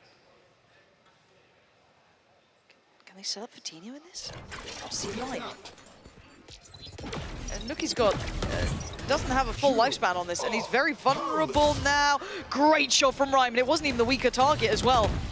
Nuki turns attention. They know that they've lost the B side, but can they control middle? There's still a player here. You can see the paranoia from Nuki. He knows Sugetsu's still around somewhere. He hasn't backed away. He's tucked behind that wall somewhere. Maybe he could have slipped up middle. Rhyme does confirm that on towards Zipan. We're still waiting on that Sugetsu kill. Do they get it? Can they give themselves freedom to fight towards the side? Yes! There it is, game on now. Hunter's Fury posted. Cloud gonna try and do it. Great damage done. Shout's taking a tag. CNED's on 70 anyway. Bloody hell. Giants might be doing it right back to him.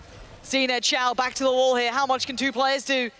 Against 5 on the other side. 3 rifles now in hand. Insurmountable odds, and CNED down low. Over delivers, but he loses his teammate. 30 HP just ain't enough to play with, surely. Dips into the smoke for a second of respite, but it won't be for long. Giants answering right back here. And so quick on this flank as well.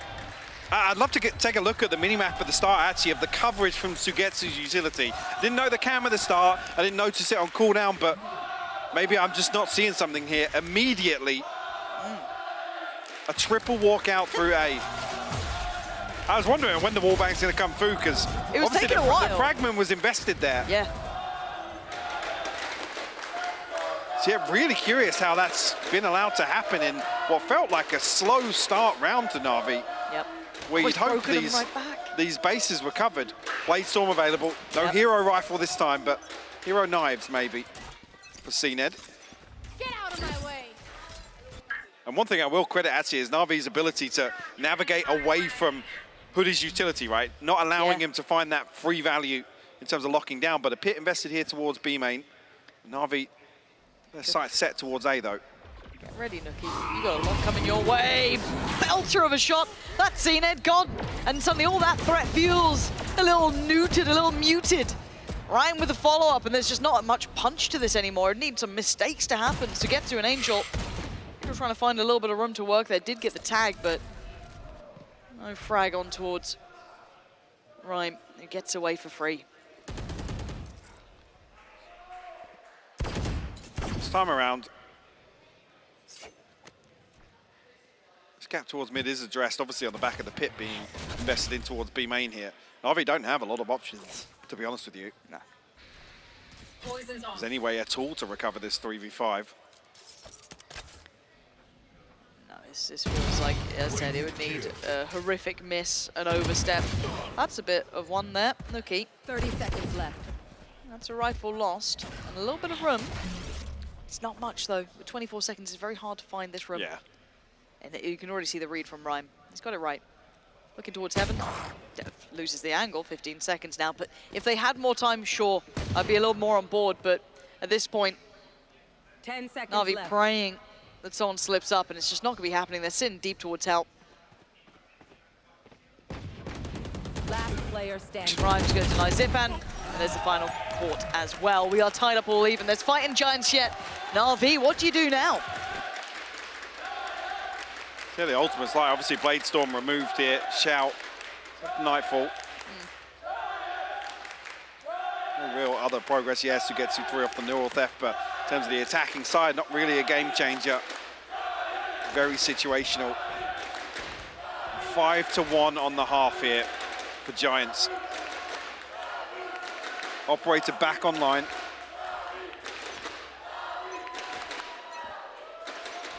Let's get into it. All tied up here. A lifeline for Giants. Switch up from Hoodie as well. It's over towards A now. A wall invested across A main and actually covers top mid as well, potentially allowing some freedom for Vitinho. The Na'Vi now look for an opportunity that Hoodie's utility is not here on B. Stacked up right now outside A, but not committed by any means. But with this rotation coming through. Yeah, looks like it's on the way. This could be a big challenge. We'll see what Hoodie could do here. This could be the round for it. They need to avoid this drone as best they can. Hello. Well, I've seen 2 of you at least. And it's like the two worst people. Okay, that's one clear. Smoke's going in. It's not subtle, but they're going for it. Rhyme backside. You can see the paranoid landing. Hoodie's in trouble, actually. This isn't bad. NAVI brute force their way forward. It's Cloud to catch the cross. Reveal on towards Angel. Fatinho with a bailout on towards the top of heaven.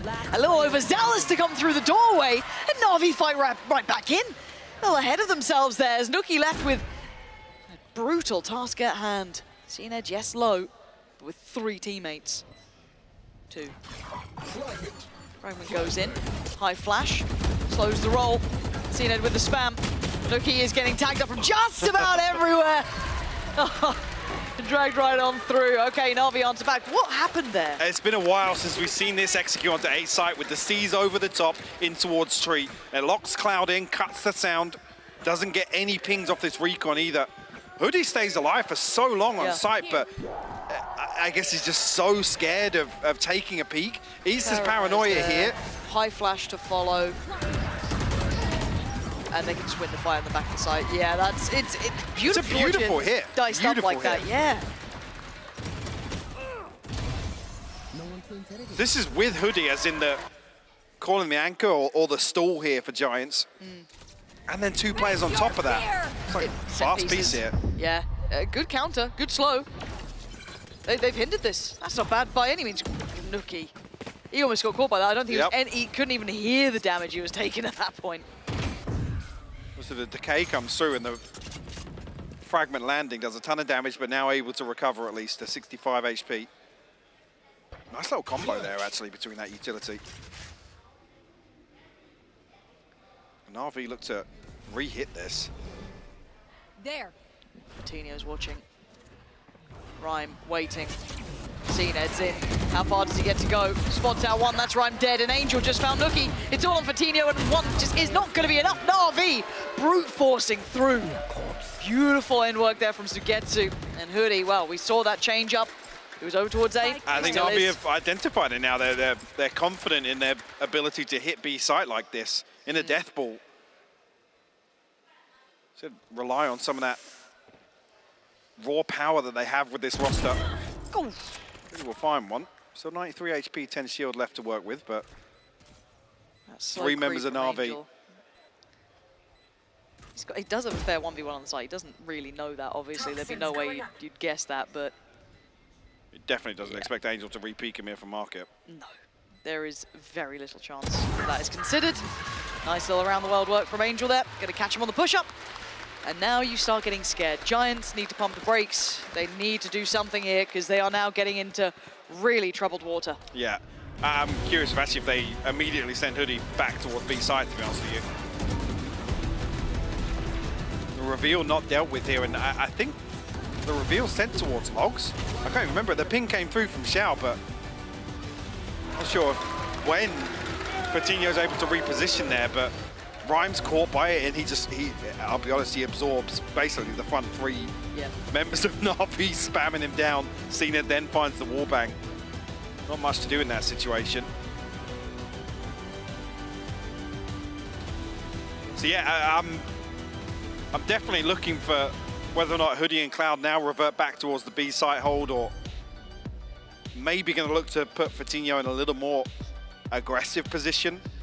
There's an opportunity, obviously, previously, we obviously didn't get a chance to look at the mini-map back on that round, but one of the things that's worked best is that anti-eco. In terms of taking the initiative for Giants, the best thing has been that walkout through A main. Yeah. I'm just terrified for Giants now. Having a taste of it at the start of this half. And slowly but surely, it trickling away from you, falling between your fingertips here. Their chance of the third, the chance of Tokyo is dwindling. It's getting less and less here as NAVI take round after round, 2 back-to-back now. This has to be the stopping point for Giants. Hoodie and Cloud back over towards B. Fatinho back in mid here with the operator. Finds one. Lovely. Can he keep his life? Yes. No trade available. Big impact early on there for him. And they should be able to just simmer a little now. They can just ease off a bit. NAVI have to re-clear all this space, but actually a quick smoke might imply they want to pressure towards B quicker. It's not noted on the side of Giants. Nobody can see that smoke, so be unaware of the progress, but 3 now lent towards B. And Fatinho actually picks up this angle. Hasn't been here before. Xiao with the hard clearance. We'll find it. Not a fight you normally win, but Xiao does. And that's frustrating. They've got it back to a 4v4. Just going to leave Angel posted up towards middle. And it looks like they're going to lean back through towards his B side. There is still Hoodie here, though. And Xiao's been Xiao, come off it! How are you doing this to them? He's still holding the line. He's so brave. How is he working this out? He finally falls away, but Angel kicks into gear. And one by one, Giants are falling. Cloud, looking a little nervous on the site now. 30 seconds He's got so much work in front of him. Na'Vi taking the first couple of steps. The timing's just not right for him. Looks away at the worst time possible. And Rhyme, this is out of reach for him here, surely. 4 players. 2 flash with Zipan, ult there, sees for Xiao, everything they could dream of, as now Na'Vi 1 round away from booking that ticket. And it's all still to be played for Giants, but it has to happen now. There's no more tries, there's no more opportunities, there's no more chances. They flip a 4v5 here, Na'Vi. It's an absolute freebie, by the way. Nobody's even swinging onto this angle with CNED. It just spirals out of control there. Hoodie committing to the peak. He's the one that can stop the execute. Yep. A little bemused by that, to be honest with you. We're back into this one, though. Fatinho still with the operator in hand. No command available for Zipan. CNED 1 off the Blade Storm. So nothing available right now, but Nuki 1 off the no command 2. Posted up on this angle again. All right, Giant, show me how bad you want this. Fatinho, what have you got in you? The deeper smoke comes in. Last time this happened, I don't know if they identified it, but it was that lean towards B. The double stack deeper towards B, though, this time. Pushed up towards main, but look at the rest of Na'Vi. Non-committal. Yeah, they're already regrouping towards this A split. But this is quick information, right? Like, there's no pressure up mid. That little bit of a look towards B main didn't have much, you know, push behind it, but Rhyme? Oh God. Gonna be The flashed flash. in. This could be everything, and it's nothing! CNED takes him down, and Nuki in a world of trouble. He's got the whole of Na'Vi coming his way. Nuki only can do so much. He falls to Zipan. Oh dear, this is getting worrying. Fatinho, Cloud and Hoodie watching their dreams of Japan slipping away, turning into the nightmare in front of their eyes. 35 seconds and 5 to try and handle. CNED got that Blade Storm now as well, 36 HP. The plant will come through though. That makes it even harder. Gonna try and get ahead of this. Fatinho and Cloud will find kills, but Angel responds. Oh, but Fatinho is fighting with everything he has. He doesn't want to go down quietly in this. He will fight with everything he's got left in him. But there's still one standing, and it's only Fatinho with it all to do. Dives in, smoke down, tap on the spike, draws out the attention, but he gets marked. He's been seen, he's been found, and Na'Vi have done exactly what was required. It's another performance, Lauren, where they're able to stabilize, regain control. Unfortunately, I mean, the side that in my eyes suits Giants better just slips through their fingers. A couple of key decisions that just don't go their way. And Na'Vi pounce on it. So Getsu has looked fantastic today, by the way. Just to hit that again. Yeah. Oh, man. This is one of those games, you saw it earlier. It's bittersweet for one side, obviously. For Na'Vi, redemption after a couple of shaky performances, a couple of different looks. They find themselves again here in the times that matters most. Get themselves to Japan, get to Tokyo, representing EMEA as best they could. Giants just couldn't summon that strength today. I think as well, if you kind of summarize expectations-wise for Giants coming in, obviously very, very high in terms of play, but I think they've delivered here, at least regionally. They're not necessarily, for me, one of the teams that you'd put in contention, but one of the teams would send for Tokyo, but at least coming here and having the performance they have, I've been very happy with them throughout VCT so far. I think I'm in agreement with you. They were a dangerous team, a couple of slip-ups here and there, but throughout that season, they've come back in. It's constantly been us talking about, right, we know what the peak can be for this roster, right? Yes. And I think we came close. We still haven't seen it just yet. So look towards LCQ if they can fix some of the problems they've had. It's going to be a very exciting team to follow. Yeah, and let's take a little glance back through this game. It started off with a monstrous performance from Nuki here. I couldn't... Dude, it's just ridiculous. it was a vintage Nookie sort of game there, finding so many rounds to them early on, because at the start, NAVI were pressuring them to no end, and you saw it, just the heels dug in, and Nookie just unrelenting, giving them 2-3 rounds of his own back, but eventually did get ripped just away from them.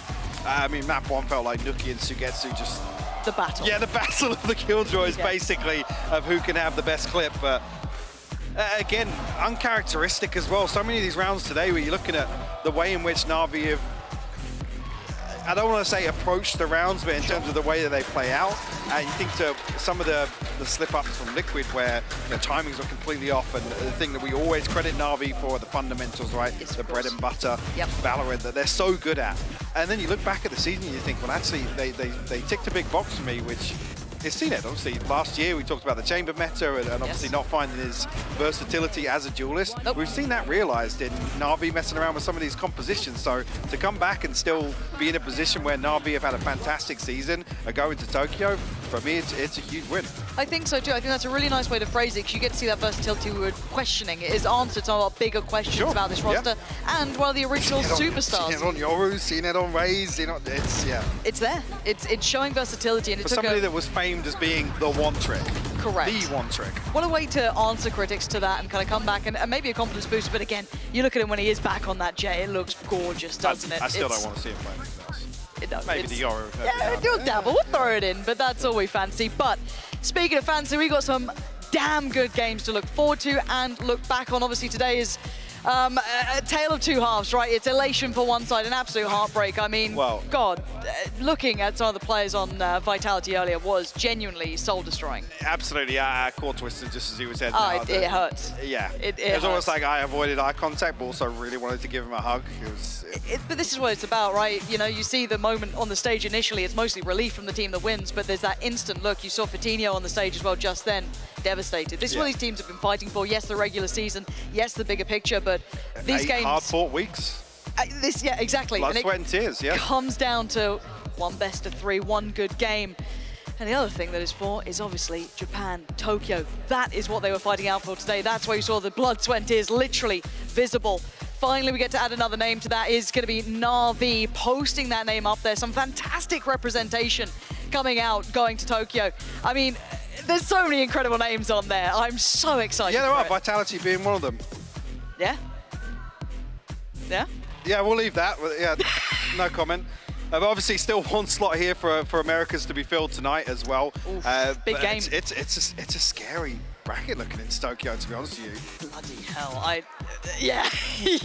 I'm a little terrified. Obviously, just to clarify, Vitality actually didn't qualify. It was Foot that went through on that, so a little bit of an error with our graphic there. Apologies for that. We'll double check probably that one. Version B that we had saved that we've shown up on the screen there, but it is Foot, and obviously NAVI will be playing Foot as well, which out of the two games, Fnatic and Liquid, NAVI and Foot, I'm a little bit more excited for NAVI Foot, honestly. Same, how scrappy is that going to be? Yeah. Bloody hell, what an absolutely tantalizing prospect that's on the horizon there. I can't wait to see this games play out. Now, obviously, yes, that qualification is now already out of the way, right? That's out of the line, but we get to see some of the best teams that we're going to be sending out to Tokyo, battling it out here. What a beautiful display. Who do you think is going to walk away in first place from this one? Fnatic. Yeah, Yeah, no worries? Yeah. To be the Fnatic hater last year, or the one that's consistently wrong in the pick'ems, heartbroken, look like a clown on broadcast, I'm all in now. You since just lock-in, accepted it. just drink the Kool-Aid, drink the Kool-Aid. Well, it's been a fantastic day, and there's some still more brilliant games coming up for the rest of the week, so guys, do stick around, not today, but obviously in the future, and we'll see you next time.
standing.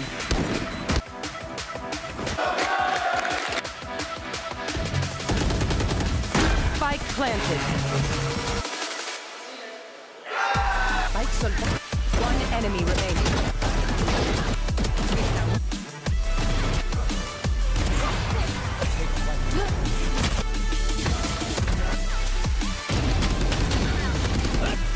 One enemy remaining. 30 seconds.